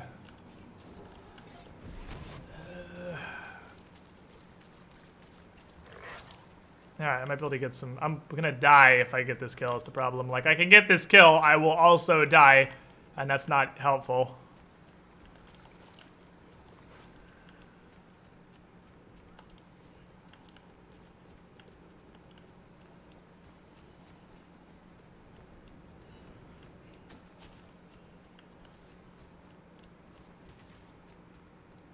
Chimeras behind me. Hello. Hello, both of you. How are you doing? Scooch, please.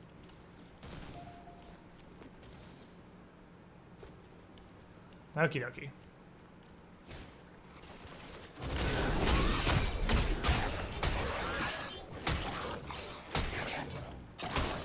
We know they have this warded. Will they come to it is the question.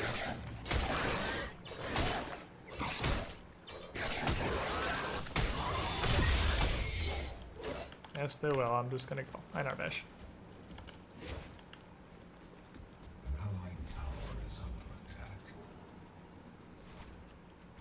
That's what we can do here.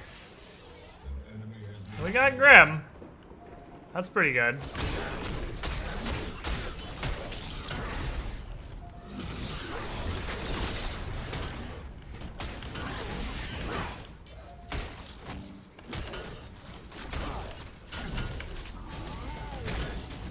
You're not hitting him. Yeah, I'm dead.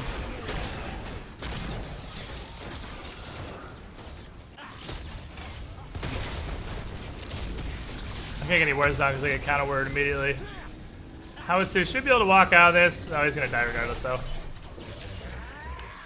Next auto, GG. Is it 20 minutes yet? Is the next question. Not quite yet.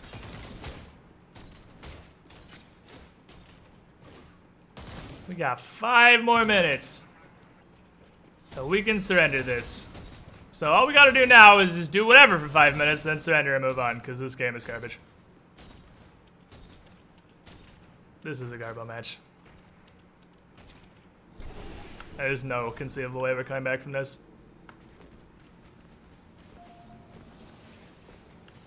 There's absolutely no conceivable way we're coming back from this.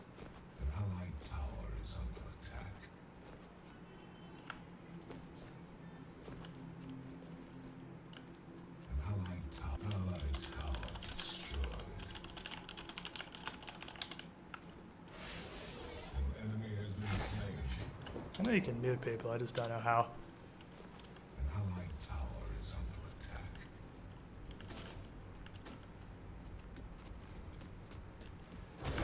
Oh, 4 minutes. 4 minutes. 4 minutes.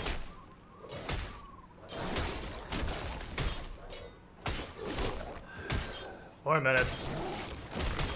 Almost there, boys. So what do you guys want to talk about for 4 minutes while we stay in a completely pointless game? Because 20-minute surrender timers are definitely a good idea. And they totally shouldn't be, because you definitely don't know if a game is completely over by 10 minutes or so. Yeah, I'm almost positive we're facing a 5Q. Like, almost completely positive.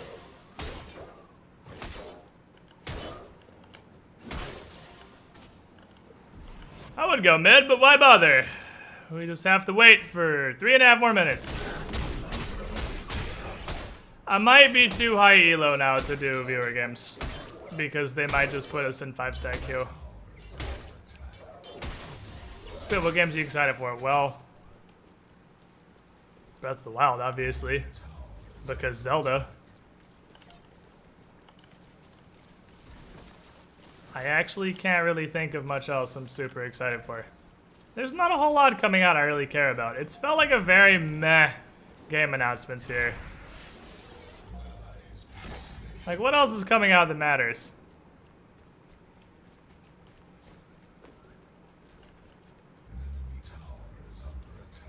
Nah, you are an aggressive man. That's a tower. Towers hurt lots.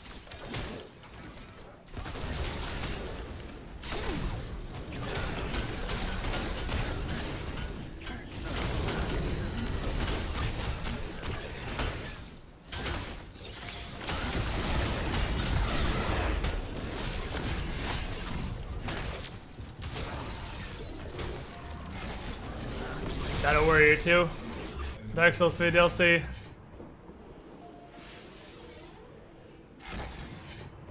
Dark Souls 3 DLC. I'm actually not crazy excited for the Dark Souls 3 DLC. I don't know why. I'm just like, just not super feeling it. Like, it's gonna come out and I'm sure I'll play it, but I'm just like, I think I'm Dark Souls'd out. After 3 virtually identical games and 1 slightly less than virtually identical game, I think I'm just Dark Souls 3'd out. Or Dark Souls out in general. They're all like, I don't know. They're not different enough. They don't differentiate themselves enough. Get a chance at the Pokemon stream. Yeah, I want to play Sun and Moon, of course.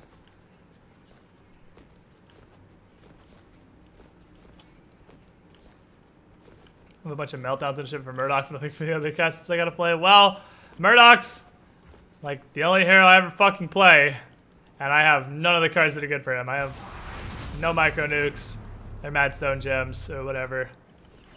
I guess. Oh, I have an idea. I don't know if this works. Hold on. We're gonna test our theory.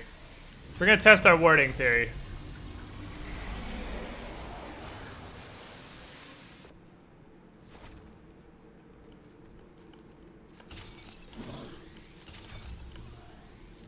Is this gonna work? Is this cheese? Does this help with the community challenge thing?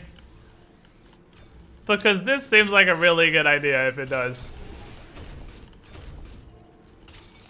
I don't know if these are, see, I feel like it's not total number of words though is the thing. But if this counts toward the community challenge,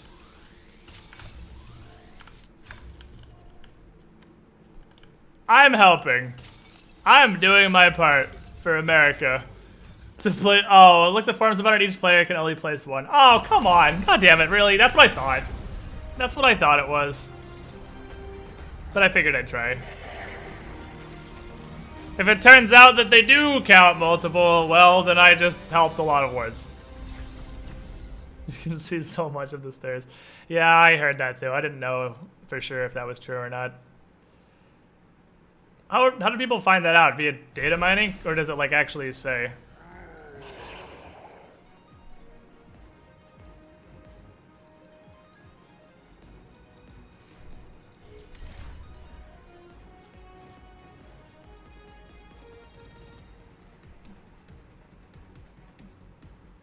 You have a problem 21.5% of your games on Murdoch because no one ever plays carries. So when I have to fill, I have to play Murdoch like every single game because we have 3 fighters. If you have 3 or 4 fighters and you're gonna fill, you're gonna pick Murdoch. Or Grim, but I like Murdoch a lot better.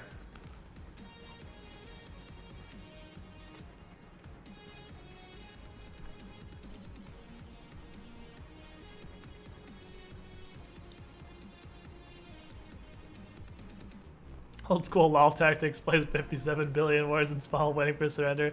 Well, but this time, there is a weekly challenge to play as wards. Let me see, this has a pop-out thing. Does this, no, I can't pop out. I can't tab out while searching. Can't tab out while searching. I'll break everything. I'll have to wait. I have to wait for this to find a match first or OBS breaks. Community has a problem. He has to play Laser Man. When I'm faced with 3 or 4 fighters, I pretty much have to play Murdoch. So, I mean, I'm not complaining. I like Murdoch. I just wish I liked Grim more so I could balance between Grim and Murdoch. Or that more fighters were energy instead of just Richter.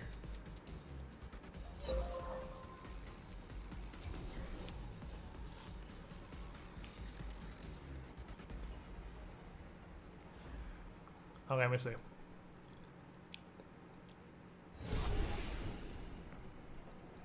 Glad to see downvoting people does nothing for you. Let me see. Equip a ward and place 1 ward in your PvP or clock. Damn it, yeah, it is single wards.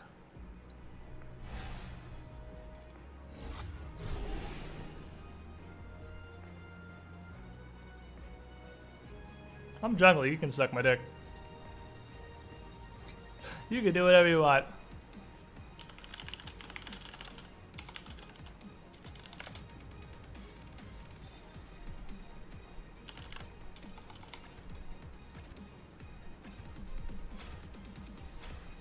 I will literally throw a game for this guy specifically. Because there's no way to report him or mute him, so I just have to throw games for him.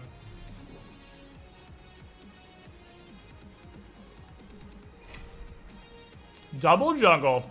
The only way to overcome the cancer is to become the cancer.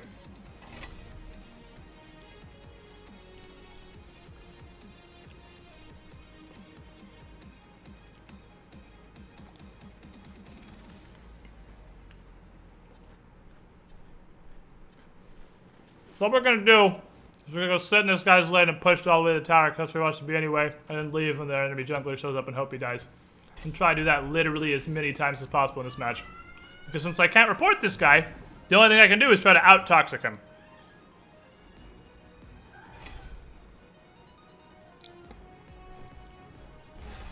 This game does not have a report feature.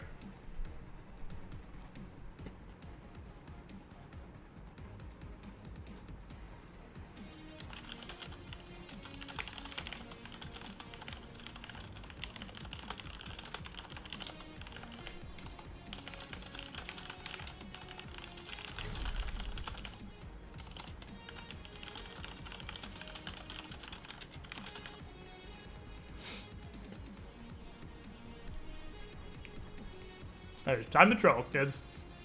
I love troll matches. There's Sarby being stabbed in the other room. It sounds like it. It doesn't do anything, Red Rum. The post-game, like, negative rating things don't do anything. They do literally nothing. As you can tell by the fact that I put that in and it still put me in a match with the same guy on my team. They don't do anything.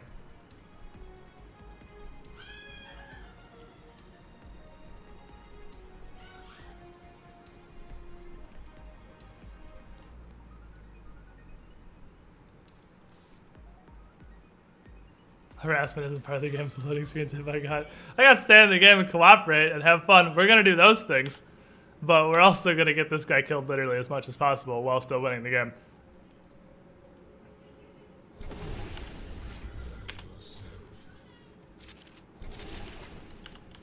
If there's nothing I can do to get rid of you, I have to take matters into my own hands.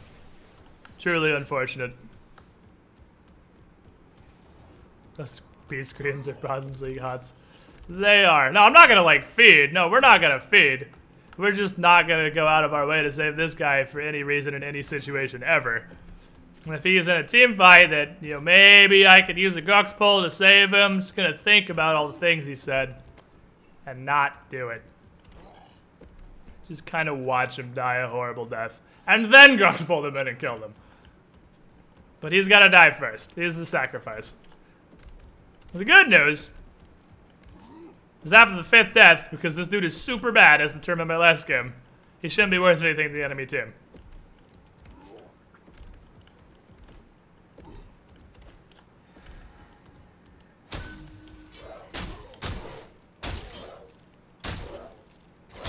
If you get a pull to get him killed. Same something B is dying in the other room. It's Bronze League HOTS. Like, that's not a joke. That's actually what's going on in the other room. It's Bronze League HOTS.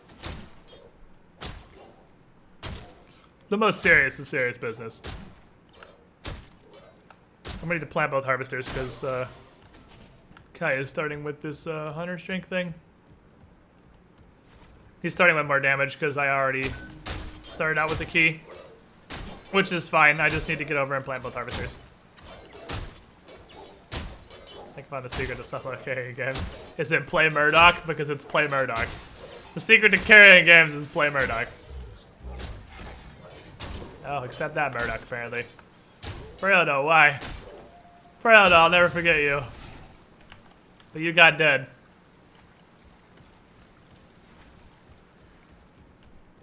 If I can find their Fang is crazy low if he doesn't go back. Damn it.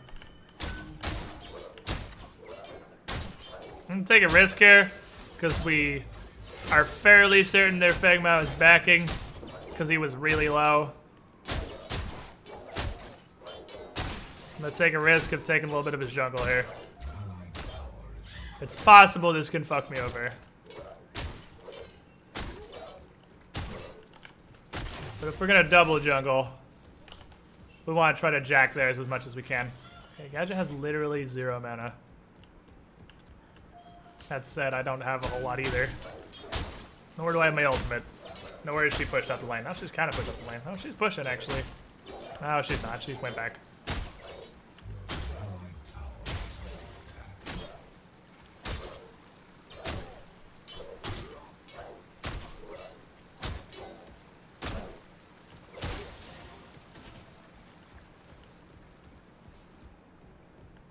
I can do stuff this gadget, because she looks like she's wanting to push up because she has the advantage. No? She's hanging back now. She's being careful. Damn it! She doesn't have a ward. She's just being careful. Damn you, and you're playing correctly.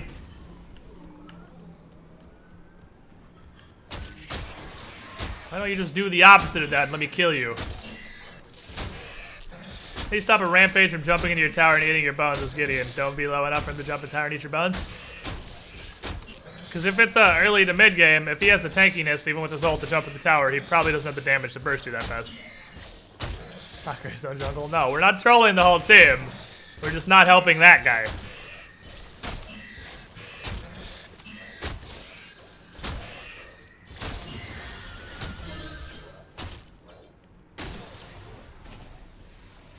Oh, I didn't grab the thing. God damn it. Oh, I did grab the thing. It looked like it was on the ground. I just spooked myself. But no, Rampage's tower dive is super good. But you shouldn't be able to just, like, eat you under your tower with no defense. You should just be annoying. Right down mid, do it, you won't. No, I won't, because that's just feeding. I'm not just going to intentionally feed. Like, you guys are overestimating this. We're just not helping that guy, and ideally, he's going to die as many times as possible in this match from situations I maybe could have built for them and just sort of decided not to. We're not, like, intentionally feeding or throwing the game. Just screwing with that guy. I'm not even going to pass up a gank on his lane if I get the opportunity, because that's XP for me. I mean, maybe I'll pass up a gank on his lane. I'm not going to just fucking troll. Which is gonna maybe not peel as well as he possibly could. Damn, Fang is eating mid. Those Fang Mao ganks are mean.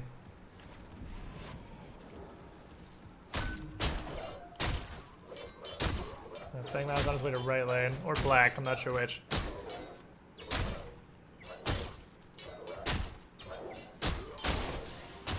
Hit this constantly during the first 5 minutes and ulting me constantly somehow. I mean, his ult does a pretty short cooldown. See, I could show up here.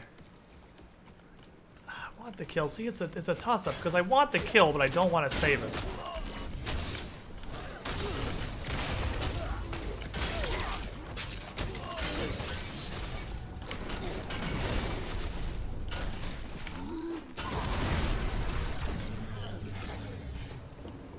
But I do want the kill. I do want the kill. Really want to just leave that dude to his own devices, but I want the kill, though. I can't not take the kill. And he go drop a ward like balls deep in his jungle. And here, because the champion of the game isn't warding. Okay. Not sure what that was about.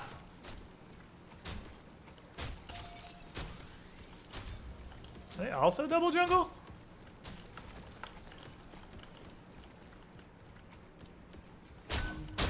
I ain't gonna fuck the Grux.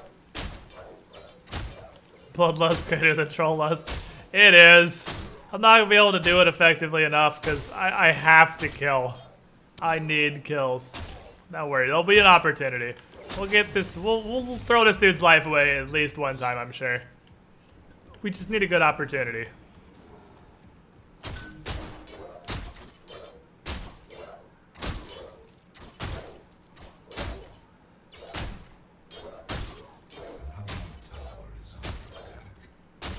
Let's get my words. It's counter wording, son of a bitch.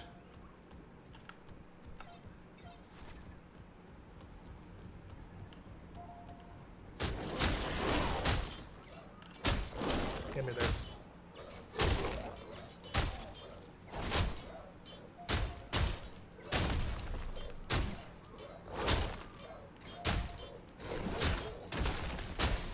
I really want this gadget. I want to eat this gadget pretty badly. I probably can. It's not about her getting away, it's about me surviving the encounter. Because she does a lot of deeps, is the thing about gadget. She's also got 1 level up on me. Don't think she has a ward, because our ward would be able to see it from here. Really want to fucking touch this gadget. Steel's doing black.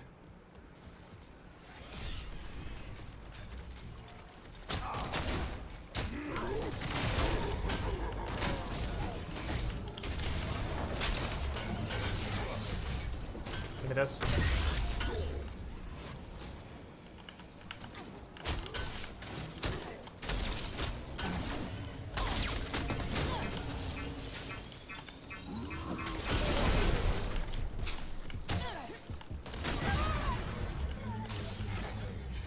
I gotta go. I gotta go. I gotta go. I got nothing. I gotta go. Ooh, it's top of the jukes! It's top of the jukes! Oh, he killed me with the shield. Oh, man. I had the jukes, but it was not enough. Damn it. It wasn't enough jukes. 2 for 1. They did end up with the black and red buff, though, which is not Gusta. So hopefully this Chimera can make up for. Well, hello, Gadget. Well, yes, I would love to eat your bones. Thank you. Oh, I have power. Hold on. Beep. I don't want to sell this key yet. I want to build the OP pit harvester and the left side harvester.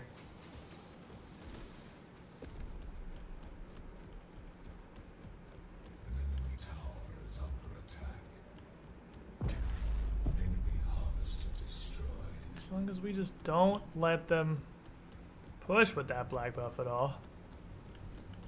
Bad stuff's happening in our lane. I'm gonna do what I call believe in the dream. This is where you believe in the dream. If you believe hard enough, maybe your dreams will come true.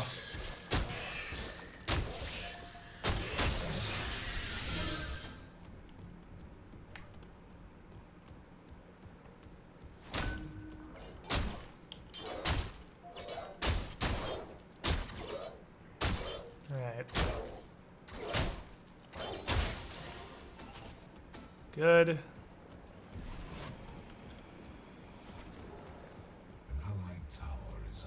That's the black buff push. Damn, they're gonna get that tower. Not a lot we can do about that though. That's a 4-man with black buff push.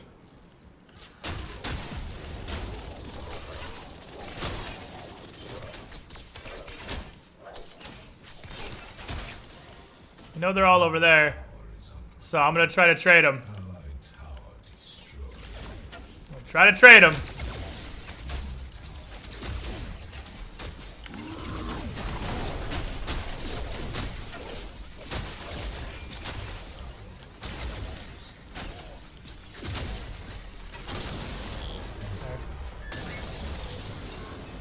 I gotta push tier 2 though too. Damn, they're pushing hard.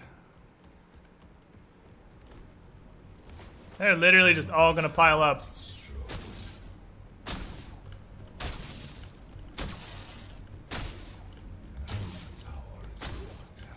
I almost took the black buff. I had the black buff for a brief period of time, but I couldn't take it and get out with it.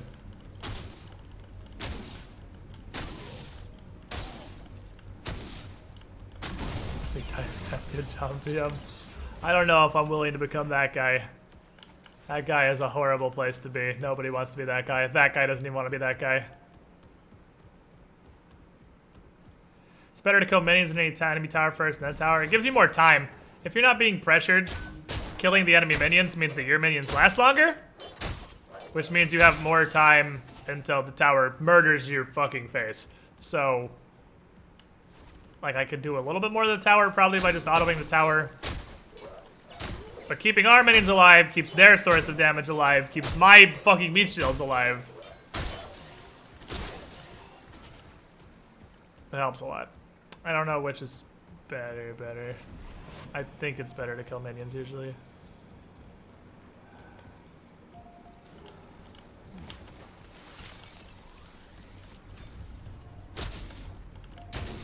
Fuck these harvesters.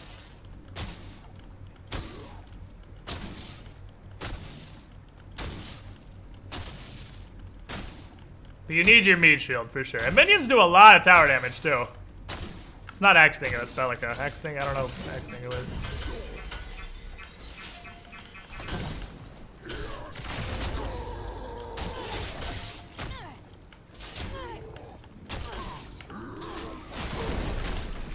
Yeah, you were not gonna win this fight, sorry. And I am going to kill your harvester.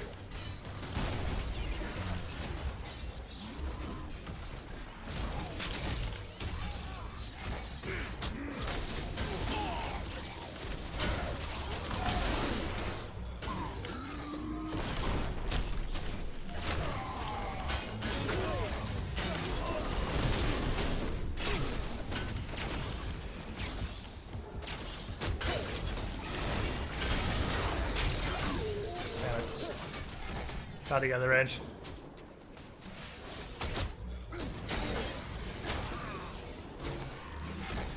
Too much, fuck! I didn't expect everybody in the entire game to rotate over there for a fucking party. I wasn't ready for the party. That was too much party. That was a huge quantity of party.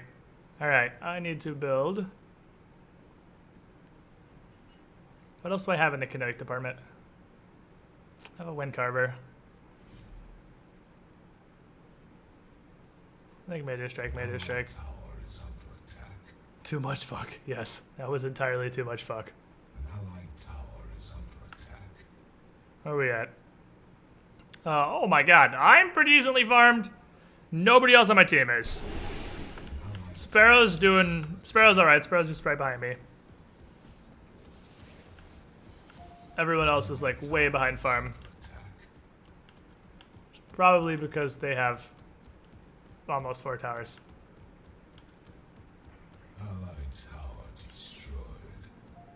Okie dokie, so let's see what I can get here. I don't know about this fight you guys are engaging in. I think you should just fall back to that. No, that's actually going pretty well. I'm gonna come over. I was gonna leave that because it looked dumb, but suddenly I'm interested. Should at least get Feng Mao, right? No? Okay. Well, never mind.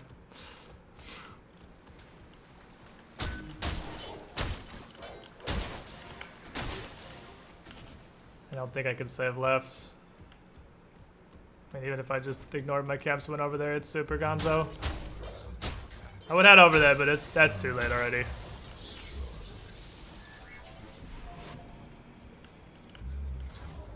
Hey, bitch.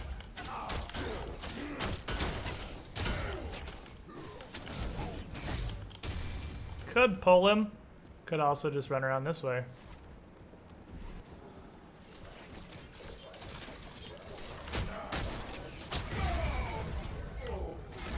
Because he ain't getting away from this.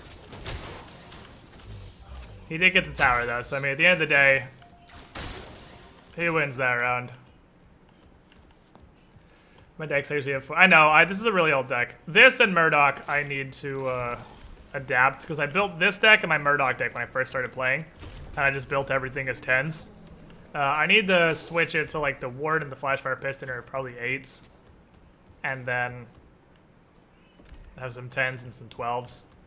I have a 10 and or just a bunch of 11s. I mean, there's a bunch of options, but they shouldn't all be 10s though. So I can get a couple of completion bonuses online fast.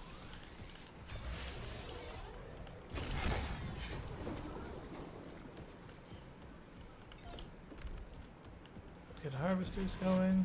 We do need words. We have some words. We don't have what I would qualify as enough words.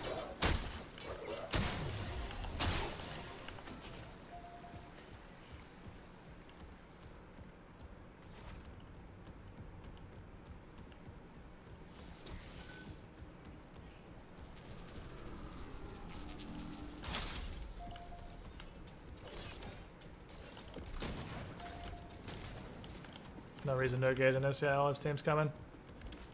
We don't want to engage on a bad fight.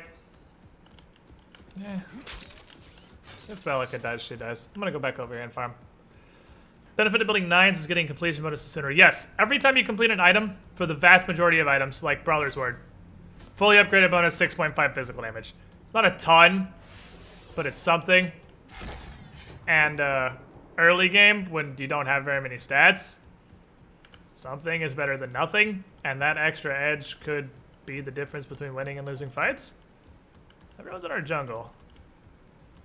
There's just not a lot we can do about it, really. We can go in and just brawl with them, but it's like, why? What do we accomplish?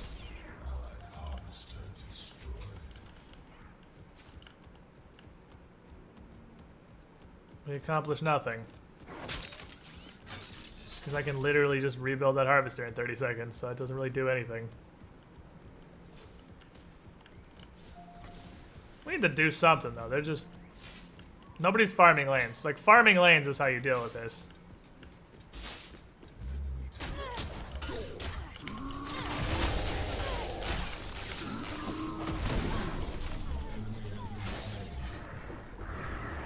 Going on to the front of it and trying to fight it from there is not how you deal with that.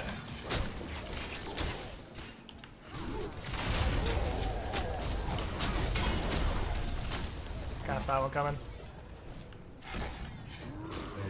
Nope, sorry. Someone should be split pushing left. This is what we need to be doing. But, or mid, I guess Murdoch's doing the split push thing, that's working.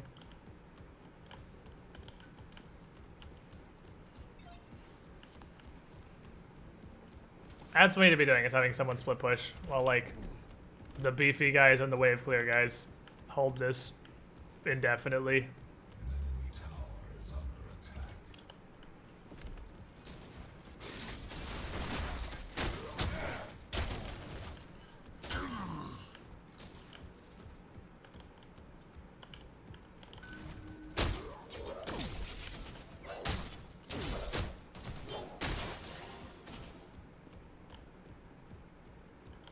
Push out some waves.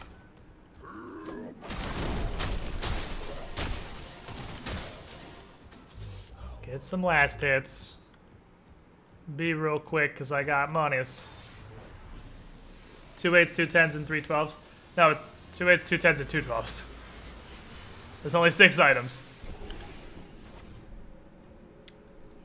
Give me this. I might take some health, I guess. Are these the same? Is it the same? Yeah. It's time for you to go, my friend. Put some health on this. Now I got some tanky Grucks.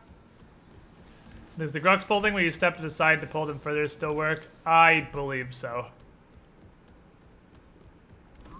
And they just go flying past you most of the time. It generally works. I don't think it's like a guaranteed thing, but most of the time. I don't care about that right side harvester. That's like whatever.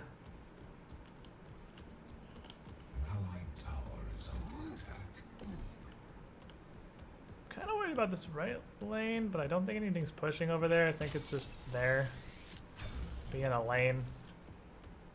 Laning it up. I bet it's viewer glue. The viewers don't have glue. Yeah, there's 4 Death Bellica and there's 4 Death Chimera.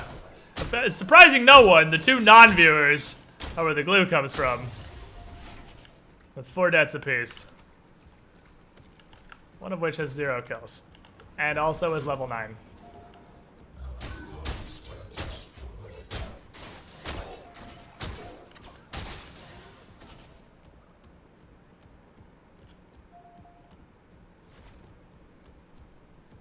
And this is just like, I'm pretty sure we're against the 5 stack. I'm almost positive this is another 5 stack because they're literally just death bowling around our jungle as 5.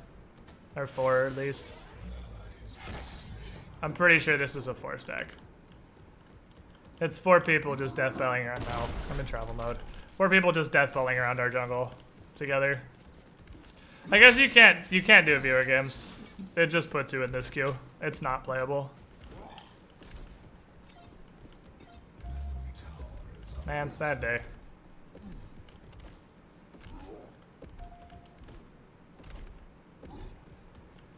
I guess you just can't do viewer games in Paragon. Oh well.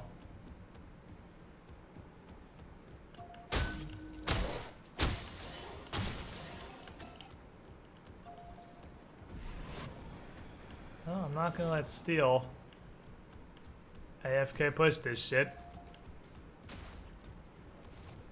Hello.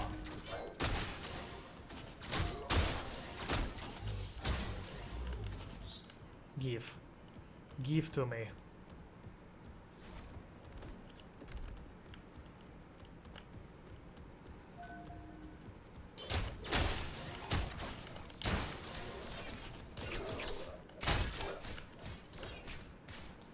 I'm gonna set this lane on auto push.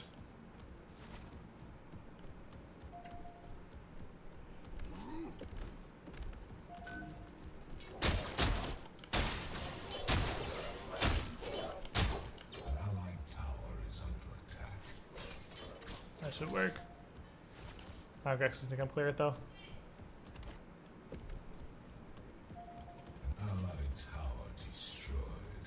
I'm a coming. Crux is up my booty. Okay, he stopped chasing me because there's a tower. I'm a coming. You guys are gonna die this 4-man death ball queue though. You can't do a whole lot against this 4 queue that's obviously in comms.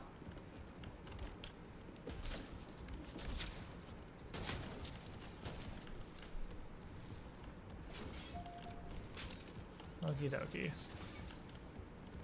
Okie dokie.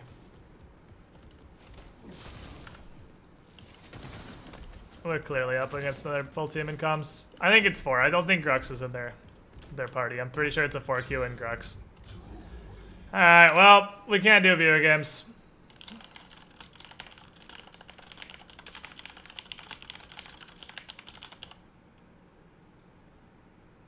But we can still play some good games. We can still play some regular games. Because you only get 5 stacks.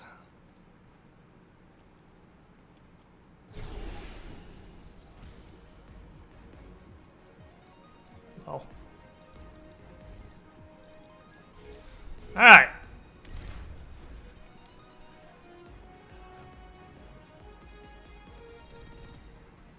Did I not update? I fucked up the punctuation, but then I fixed the punctuation. That's showing with the bad punctuation. Oh no! I clicked out. I clicked out during the picosecond.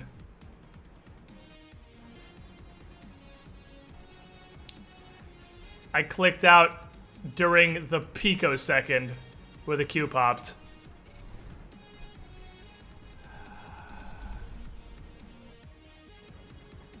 To fix the fucking title. Settings, windowed, accept, settings, full screen, maximize window, accept, settings, 100%. Okay, we good? Okay, we're good. I hate that glitch. It's so annoying.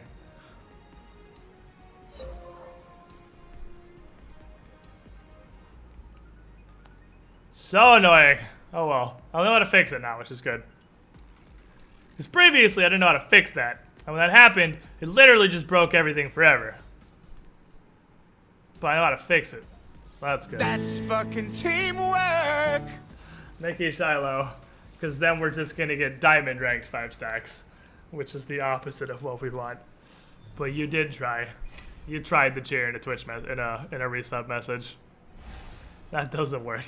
Thank you for the 16 months of support. You were the shiniest squidling. Glad you're enjoying the content.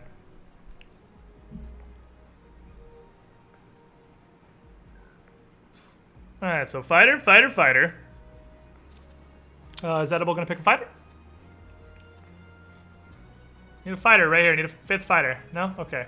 Sniper is switched out fighter. That's good. That hat though, why the heck? Because it's beautiful. Okay, now we got a bunch of wizards.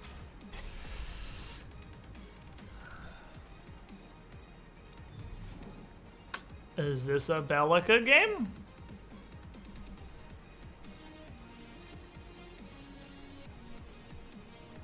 Is this a Bellica game? Because it kind of looks like a Bellica game. Tank support. ADC fighter, mage. Or howitzer. Bellic or howitzer. What do you want, chat? Oh, Bellic or howitzer.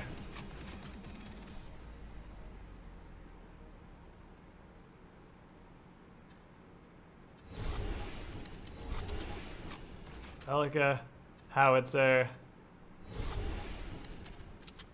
Alright, good. Good thoughts.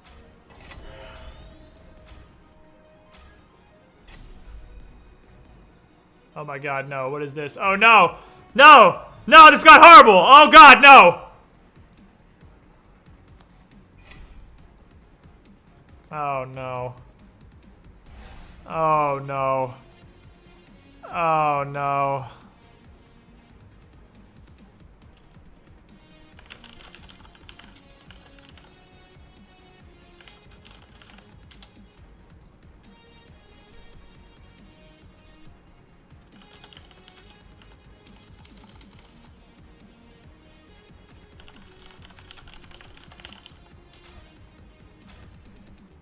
Oh, my message didn't send. Oh, my messages aren't sending. Alright, Greystone, perfect, we're good. I don't know why my message didn't send. Oh, there it went. We're good. It's interesting the potential opinions of alchemists today. I assume they have some drawbacks. How are they OP? They just target touch AC with their bombs. They have like 8 of a day. Well, I mean, their level... I mean, you can't judge a Pathfinder class by seeing the party fight an NPC. Because an NPC gets 2 advantages. One, they get to blow their entire load in one fight because they are there for one shining moment and they burn too bright too fast and they're fucking gone. So alchemists have like, they have like 13 bombs a day. Like most of those alchemists threw literally all of their bombs for the entire day in that fight because it's the only fight they're ever gonna get in their lives because that's why they're there. Secondly, they get the advantage of being built specifically for the situation. Like you had Larkin complaining about the feat that let Boats make gay-looking guy swing around on the rigging and make charges that didn't go in a straight line. NPCs get to build for one encounter and blow their entire load. When you're trying to play an alchemist that has 4 bombs a day at level 2, and like 3 shitty spells that are pretty much only self buffs, and a mutagen they get to use 1 time for like an hour. They're not that awesome. I mean, they're good. Alchemists are good, but you get NPC alchemist. I guess I'm blue side. Then you get an NPC alchemist who takes their mutagen, throws their entire daily allotment of bombs, and casts every fucking spell they have because it's the only fight they get to ever have in their lives. And they're fine. Alchemists have to conserve bombs, like casters have to conserve spells. Alright, okay. This is actually fine because it is a pretty good mid lane to start off with. Hi, Decker. Why? Why? We're gonna hang out with you. We're gonna do cool stuff, but I guess be a bitch. If I recall correctly, they can avoid provoking by rolling a sleight of hand check. Can they? Are you sure? That sounds house ruly to me. That seems pretty house ruly to me.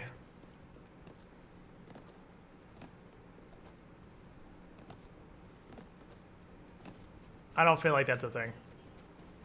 All the gross stands I've been paired with have been really bad and yellow fed like the enemy team were starving African kids and that one hero, Greystone. Greystone's really, really good. He just needs to get to 5 and then he'll never die again.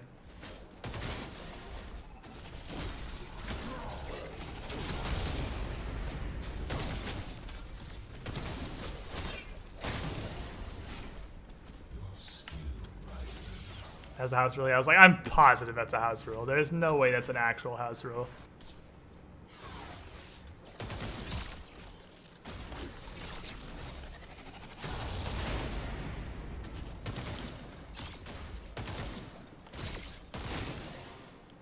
The primary problem with alchemists is they are just silly easy to shut down.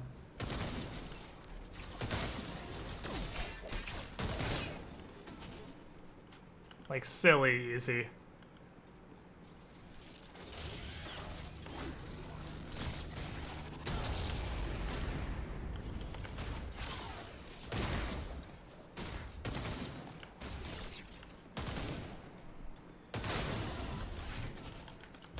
Why, minions? Why are you spread the fuck out? Help me understand why you're spreading out.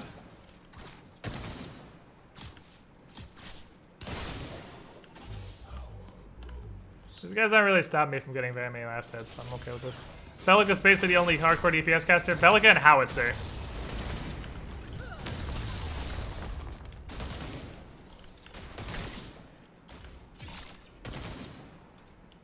The upside I have in this lane is it's Steel and Decker.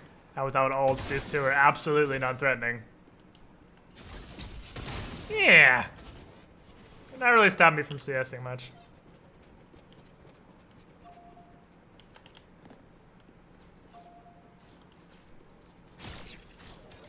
I'm missing like one or two away because I couldn't get up there. Damn it.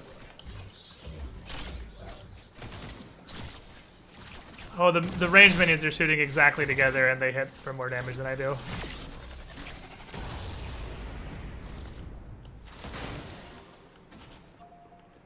Hashtag no cast tokens.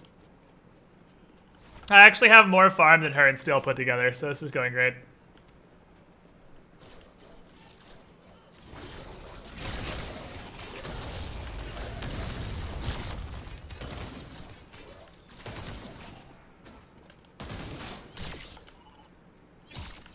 I'm gonna pee. What the fuck's Decker gonna do? Push my tower? You Decker. Don't make me laugh, Decker. Actually, I don't need to be yet. I can keep going. I could get like another wave or two for another 3-card power.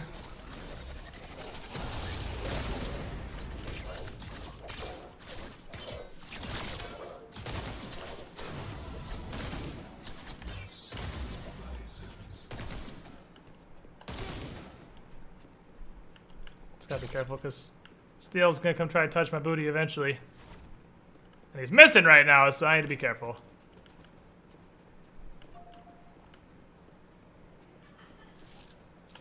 There he is.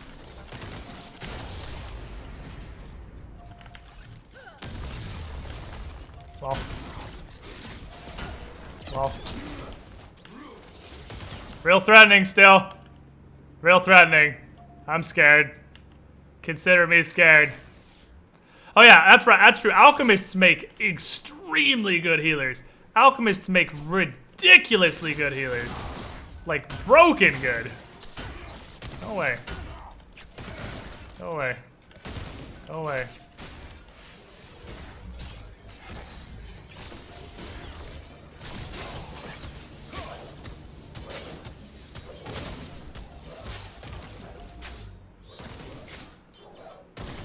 Did Greystone kind of just come over here and abandon his lane? Like, I appreciate the help, but did you just abandon your lane? I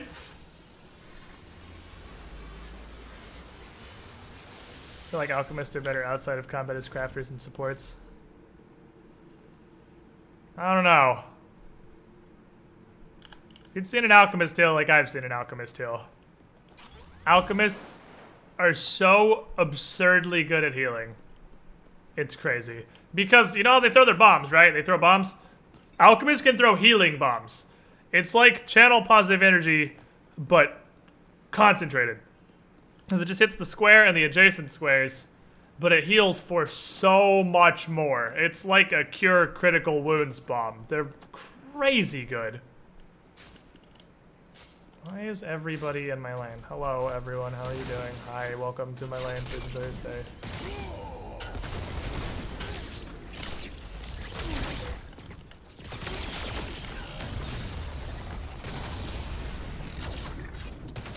Hello, entire enemy team. How are you doing? Can I help you? Are you lost? You looking for something? Damn it.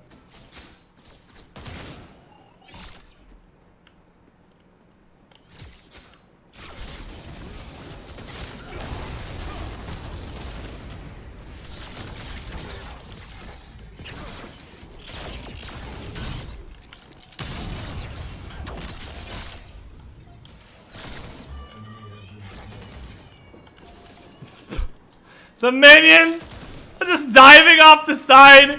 What is it? Paragon's minions, man. Paragon's fucking minions. I'm dead. Nope, he totally went. Oh! Oh, JK Lamau! Sorry, buddy. I did what I could for you. I'll never forget you.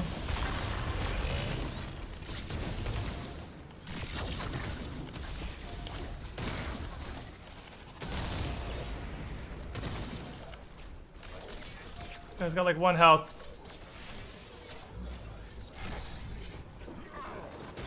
Rock him.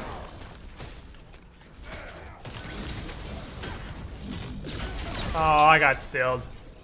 I deserve every bit of that. I got stealed hard. I figured there's no way he still has his Q after that fight. Nope. He's dead. What the game's he talking about? We're talking about Pathfinder. It's like D&D. It's a tabletop game.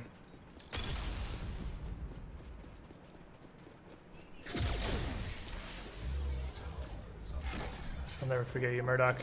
I'll never forget you. You're so dead. You're so dead. No way you're surviving a 1v1 with Feng Mao.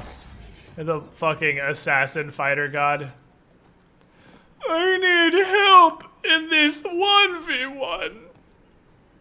Because I overextended without wards. Why won't my team help me? Oh, Murdoch. Oh, Murdoch. I don't really know what I can do for you, Murdoch. Other than recommend a therapist.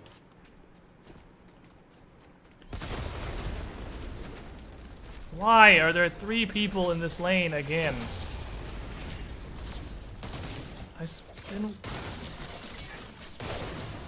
Didn't ask for this. I didn't ask for this. See you later, Smuckles.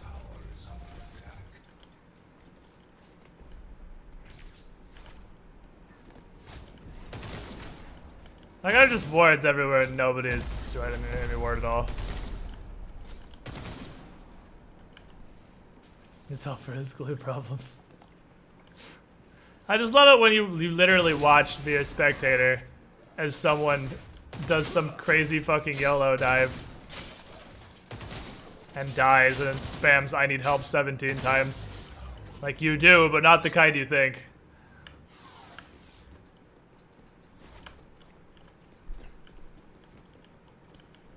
I mean, he's not wrong. He needs help.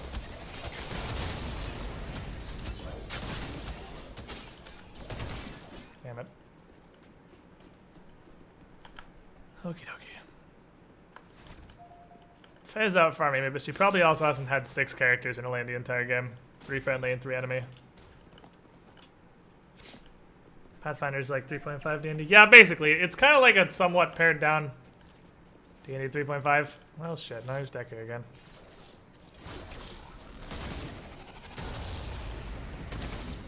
Hi. Hi. Really?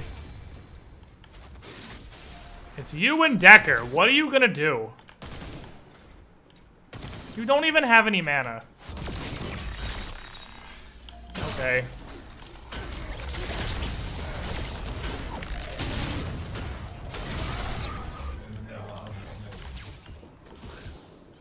It's you and Decker. What are you gonna go home. What are you gonna do to me?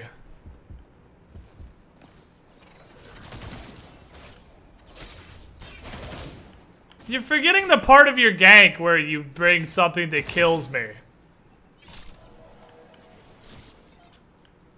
Isn't a fucking tickle fight.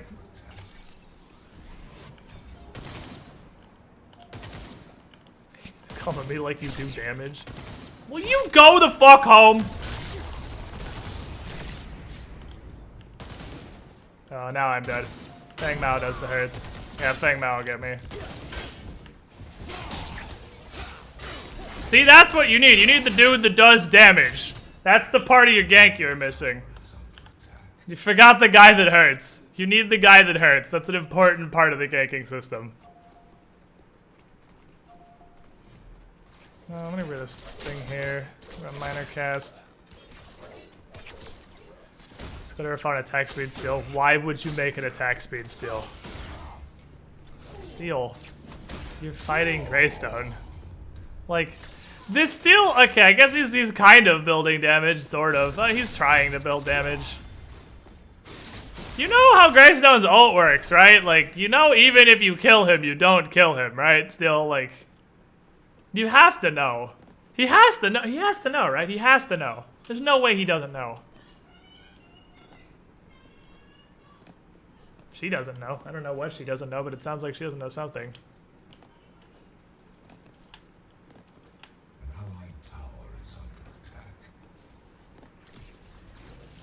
Stop trying to push my tower. You're Steel and Decker. Get the fuck out.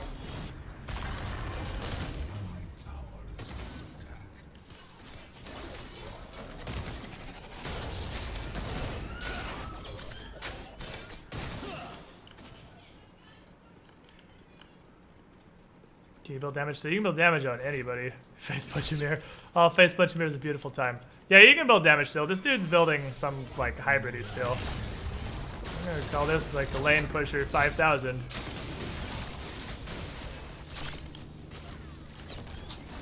You are getting what I would refer to as frisky.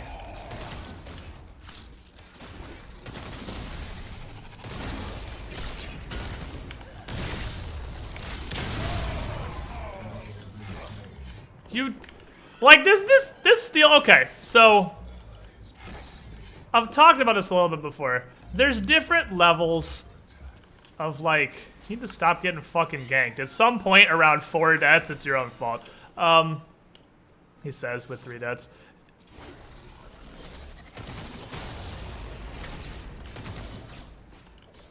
There's, like, different levels of play within a MOBA beyond just, like, the basic good, bad mechanical skill. There's, like, different thought levels. There's the people who have no idea what they're doing and are bronze.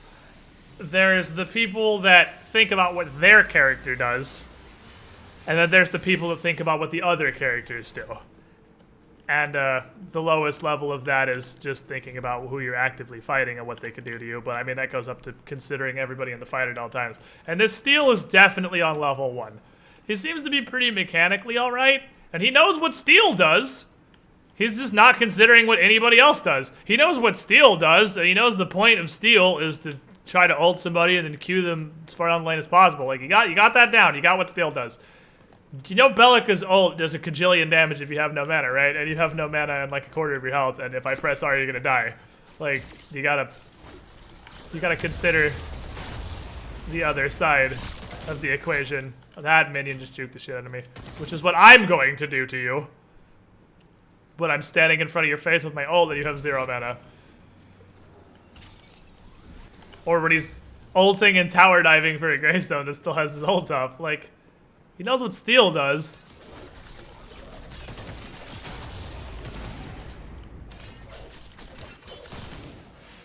Damn. Hello.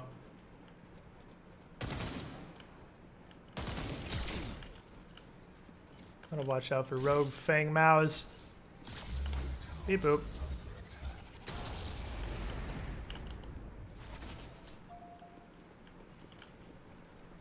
Fang Maos definitely missing right now. Fuck.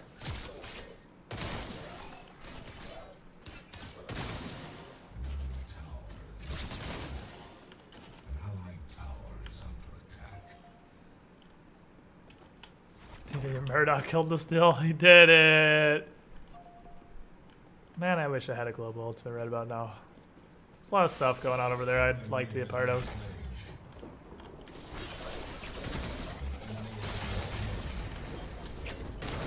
Whatever's going on over there seems to be going fairly well. Fuck, I'm at this level of my E. God damn it. What are you doing?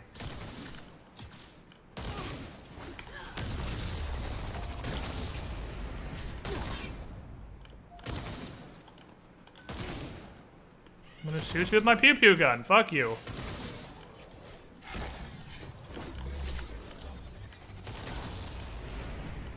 Oh, fuck you, minion.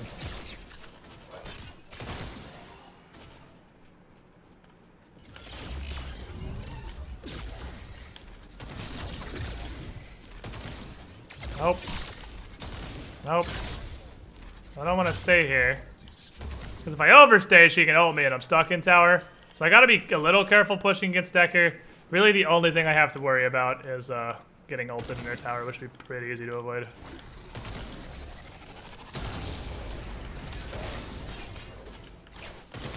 Damn it. Damn it. Really good last hitting. Damn it.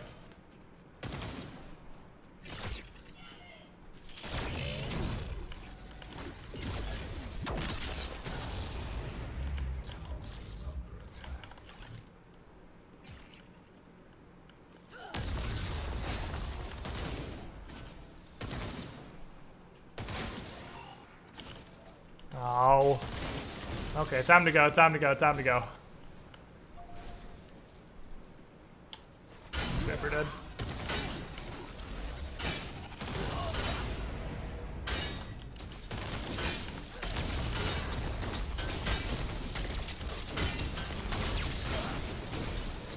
He's very tanky, holy shit. Okay, so if you don't get this kill, you're literally fired for life. Feng Mao ganks are auto win. There's no way to fail a Feng Mao gank. Is he not playing? Oh well. I don't know what he's doing. We'll leave him to whatever it is he's doing. Alright. I need probably tempered plate. Because Feng Mao is the only real threat to me. Because Feng Mao automatically is successfully ganks. There's literally no way to fail a Feng Mao gank. You can't do it. It's not possible.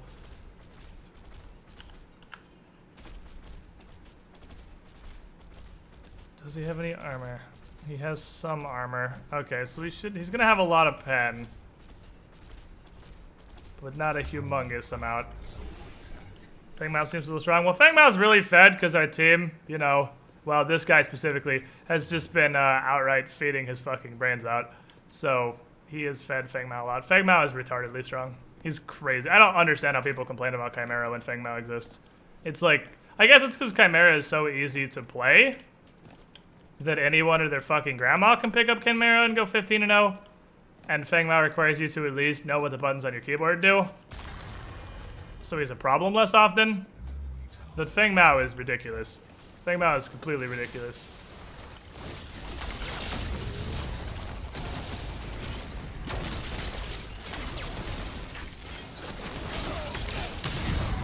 Ooh! Yeah, I'm dead. Feng Mao's here though.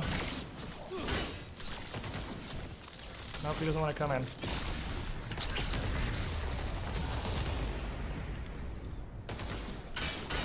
Oh, man. Dead. Yep. If you're good Murdoch, you can stop any gank. Well, yeah, with Murdoch, but I mean, this Murdoch is this Murdoch, and that's not going to happen. He's just going to eat them all in the face. Get out of the sky. What does Lieutenant Bellica's drone do? It zaps anyone that uses an ability nearby her. It actually does a pretty okay amount of damage, except I'm accidentally leveling my Q. I don't know why I'm autopilot leveling my Q. I don't know why that's happening, but you're supposed to max your E. I have no idea why. I just see it pop up and I just hit Q reflexively, and I can't figure out what character I'm reflexively leveling. But it does a butt ton of damage to anyone that uses an ability nearby. Drain, it does not drain mana. 2 mana per second is literally default regen. It does not drain mana. It like suppresses default base mana regen, I guess. But that's it.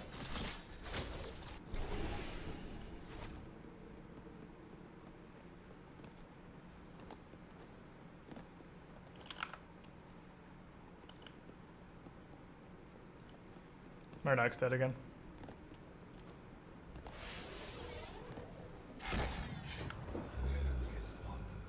I don't understand. Instinctive Sephiroth leveling. Maybe. I would have maxed my Q before anything though. Feng Mao's retarded. I mean, he's fed now, so he's gonna single-handedly win the game. We should probably just defend her, honestly. We're not gonna come back from this. Feng Mao could probably 1v5 us.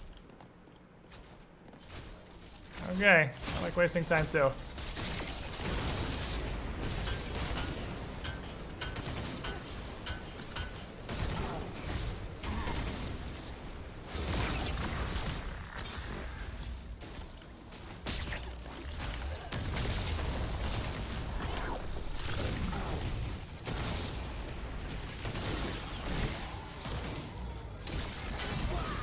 I'm dead. How's up this thing Mao didn't literally just walk to the tower to kill me, because he very easily could have.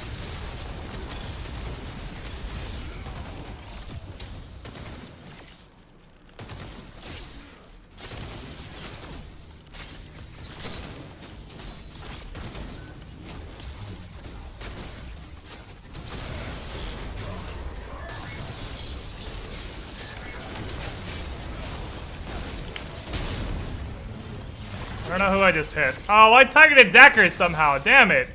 How the hell did I get Decker? Not the Fang Mao exactly in front of me. How on earth did that hit Decker? Really? Okay. I don't know how that happened, but I guess I fucking missed. Max Q goes Axe Dingo. Axe Dingo doesn't Max Q either. Yeah, the drone hurts like crazy if you ignore it in a team fight. Because, I mean, that first level, it's up to 160 now. It does insane amounts of damage. Like, crazy high. The tower is so fucking low. I want it. I want it badly. But I can't just push. Because we'll die.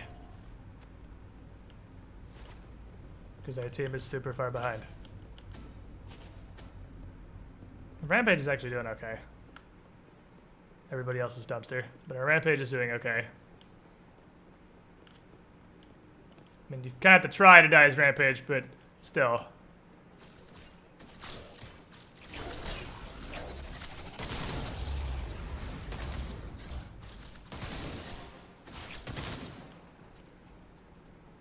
Enemy tower destroyed. Well, we have 2 towers, I guess. Suppose that's something.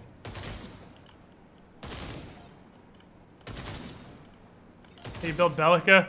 I build a shit ton of cast damage, and cause I don't care if it doesn't scale well. I would like to play a caster. I picked Bellica to play a caster, not to do all this stuff that's not casting.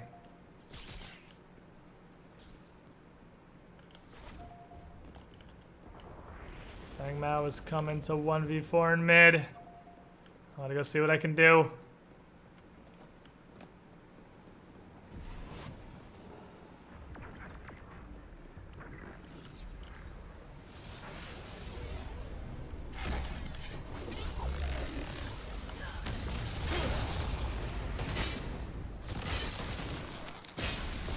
He knows not to leave the drone alone.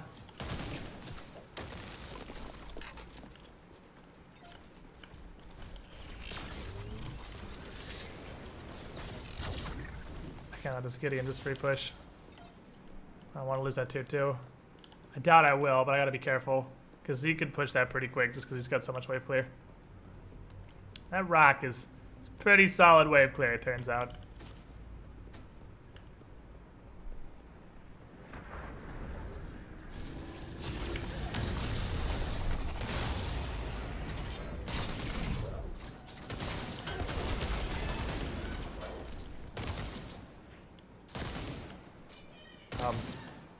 I don't understand. Is he like crazy fed? We somehow feed a Gideon? How is he doing so much damage? What the fuck does he have? Oh, he has pen like a motherfucker. I see. I need to be getting that soon. That's probably next on the agenda. Is definitely pen. There are already Paragon Termies and stuff. Not official ones, but yes. You guys remember another Notch, actually. He already does Agora's Rising tournaments with Shane Lynch. Back from, you guys might remember him from Heroes of the Storm. That was a long fucking time ago. But they actually do a community tournament. There's nothing official yet while it's still in beta. But still pretty cool if someone's putting together tournaments regardless. Give it that. Oh, speaking of Shane Lynch, shows up with the host immediately. Literally speak of the devil. That's the speak of the deviliest thing I've ever seen happen in my life. That's not a word, but it is now. Today's word of the day is deviliest. It's like Beetlejuice, but you only gotta say his name once. Oh, fuck you, minions. You gangbang. Explains why there's 5 Qs. Yeah. Yeah. Characters have any sort of base armor? Yes. I haven't built any energy armor. It's 24.2. It's just default. You get roughly to a level. It's not exactly linear like that. But, still. See, I can't rotate that in time to make a difference. So we're gonna play a game called Desperately Attempt to at least take a tower for what's happening in mid lane.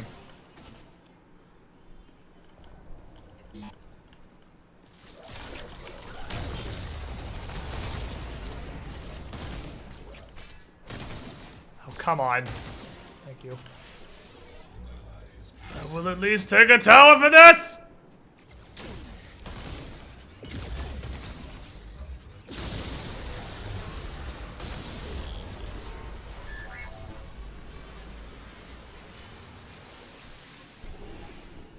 Should have stayed for like maybe one more fucking minion kill, but I really didn't want to risk it. That's just, I was way enemy territory there. Tieflings have arguments about who is the deviliest. Tieflings don't necessarily want to be devils, though. A lot of them are just stuck with it.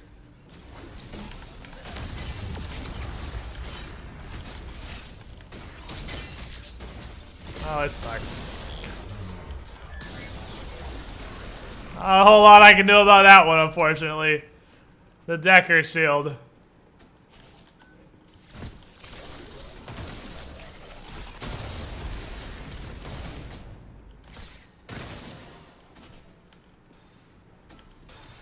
Might as well go buy some stuff with this 4 power.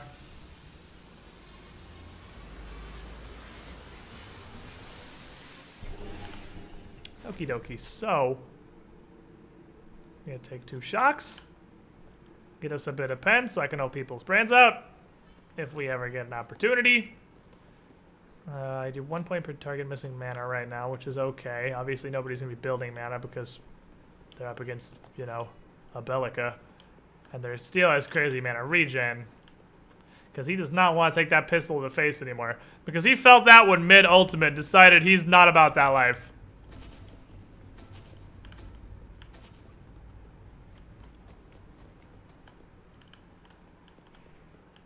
What's up, Cryptic? How you doing?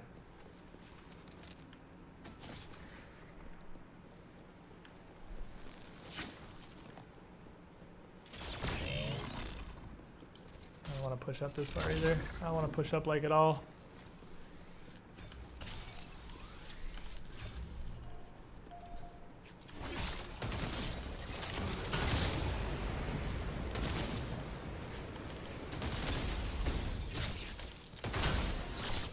I'm dead. Thanks, Murdoch. Real good call there.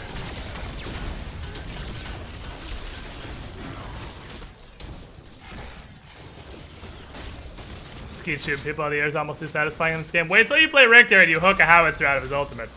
That's probably the best shit ever.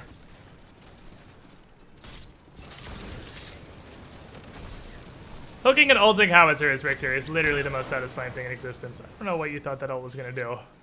Like, you know you can check how much damage you're gonna do, right? And you know you can tell how much health they have. I don't know why we keep refusing these surrenders. Like, this is the overest game I've ever seen in my life. I have no idea why we keep refusing these surrenders. This Fang Mao will literally 1v3 you guys.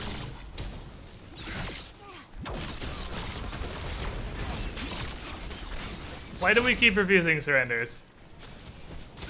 We could have been out of here like 5 minutes ago, but these people won't surrender for these freaking Heroes of the Storm players. Never surrender. Any game can be a victory if you believe hard enough. My life is an anime and I'm the protagonist. No, just fucking surrender. It's super over. It's super over. This is the overest the match has ever been. Playing a Tiefling Investigator, Wrath the Righteous, who happens to be level good. First mystery, why am I a Tiefling?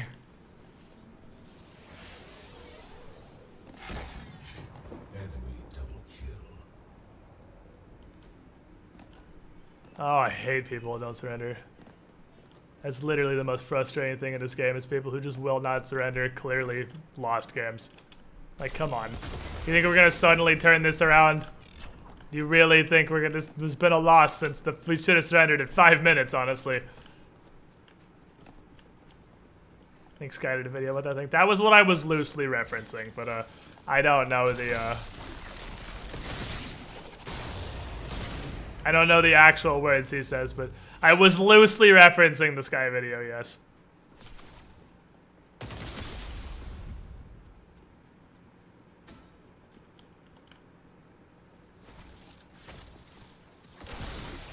I mean, the good news is, for some reason, they're not doing absolutely anything with their wins. They kill fucking 17 of us and don't even take a tower off of it. Never started the enemy team might all disconnect. Yeah, I'm not willing to spend another 20 minutes of my life in the hopes that 5 people simultaneously disconnect.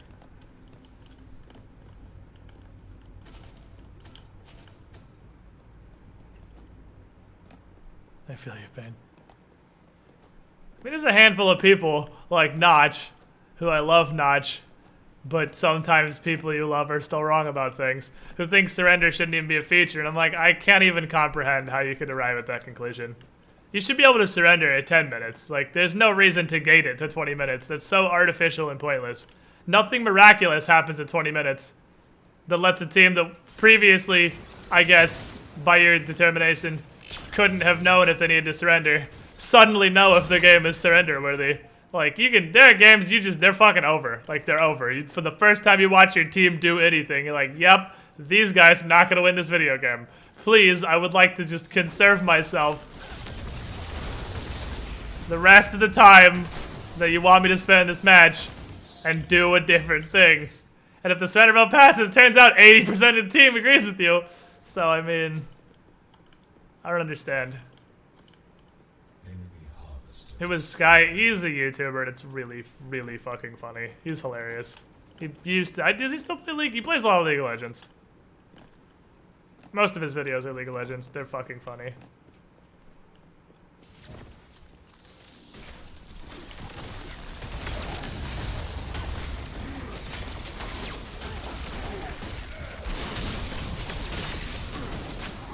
Kill my drone. Oh, now we're all getting old.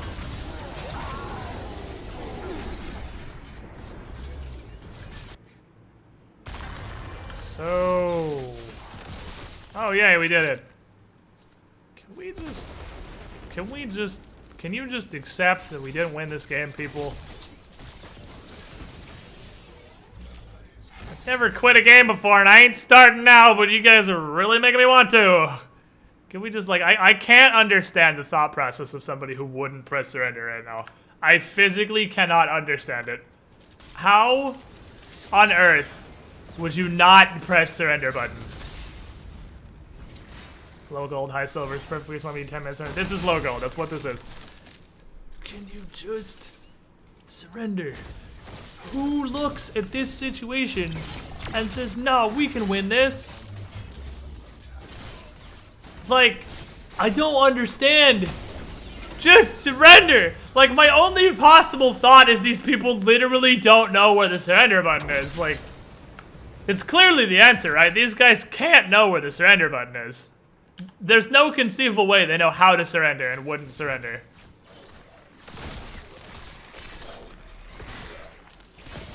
"15 minutes is a good time to be able to see that's how Han works. 20 minutes is too long. 20 minutes is definitely too long. Like, I think you should be able to surrender at 10. I mean, I can see the argument for 15. 20 is a really long time. 20 minutes is a real... Maybe if I don't go defend that tower, there's another inhibitor. Maybe people will press the fucking surrender button. I mean, they're gonna go get Orb Prime now. So, if they get Orb Prime, and they dunk it, since these guys clearly won't surrender, maybe we can just lose regular style and circumvent this whole surrendering shenanigans. Faye's gonna carry, yeah, Faye will, this 0-2 Faye. She's gonna carry. I mean, she's only died twice, so I'll give her that.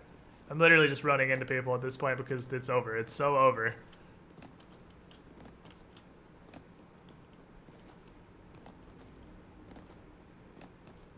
Kind of make up this or something.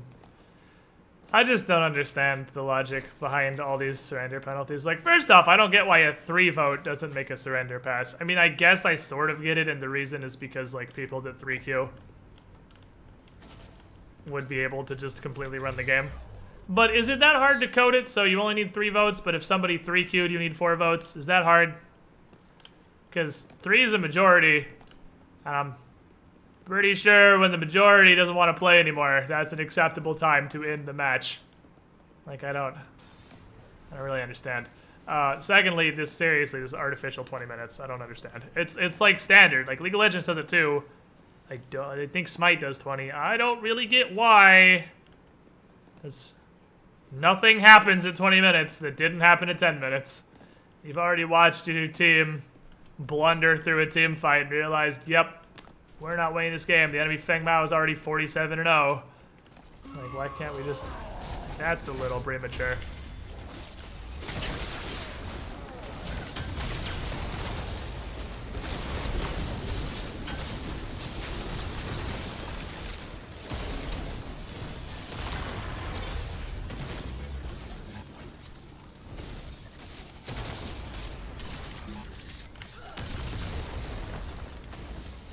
If we just let him dunk it, can we leave? Oh no, our core. Oh no. Oh no! Our core! Whatever will we do with all the free time we're suddenly gonna have because we're not stuck in this match anymore?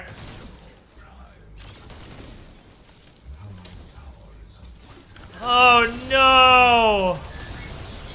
No, our tower. Oh god, what could we have done to stop this? Smite is 10. See, that's right. Literally 80% of the reason I quit playing Heroes of the Storm is the no surrendering. It's so dumb, it hurts.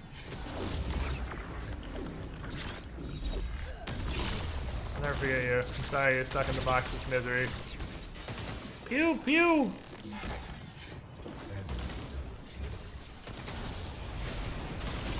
End my suffering! Hey, come this way. The core's over here. Follow me. Follow me on a magical journey. Follow me on a magical journey! Fox Neil specifically! I tried.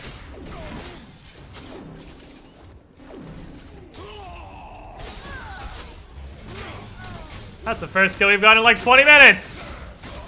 But we aren't surrendering because this is totally still winnable! I'll never forget you, Greystone. You tried. You made what I would call an attempt. Oh my god, please. Just die. All of you, just Feng Mao kill them. Put them out of their misery. Oh my god, just fucking die! Greystone, just die! Just stop fighting! Why do you have your ult again? You just ulted like 20 seconds ago.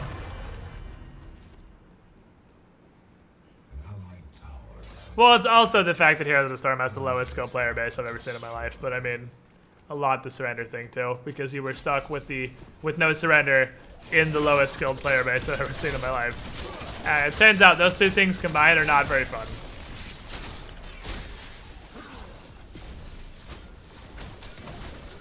Greystone, will you just stop? Why? Why bother? What are you hoping to accomplish? Is this gonna be the first game I just quit out of? Because this might be the first game I just quit out of. Like, I really don't want to. I really don't want to just quit. But this might be the first game I just quit out of.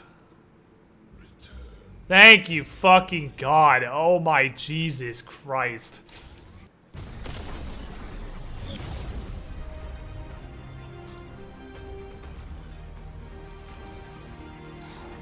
Yeah, when they just left and didn't attack the core was the point where I was like, I think this might be the first game I just quit mid-progress. Because these people that won't surrender don't understand. Alright, today's clearly not the day for Paragon. So I'm going to go ahead and end my stream an hour early because this clearly isn't working out for us. I will see you guys tomorrow, 4 p.m. EST. We're going to start with Paragon. And we're not going to have this thing that's happened for the last 2 hours. So, thanks for hanging out, guys. I will see you all tomorrow. How am I going mac and cheese? I'm feeling some fucking mac and cheese. This is just clearly not the day to play Paragon.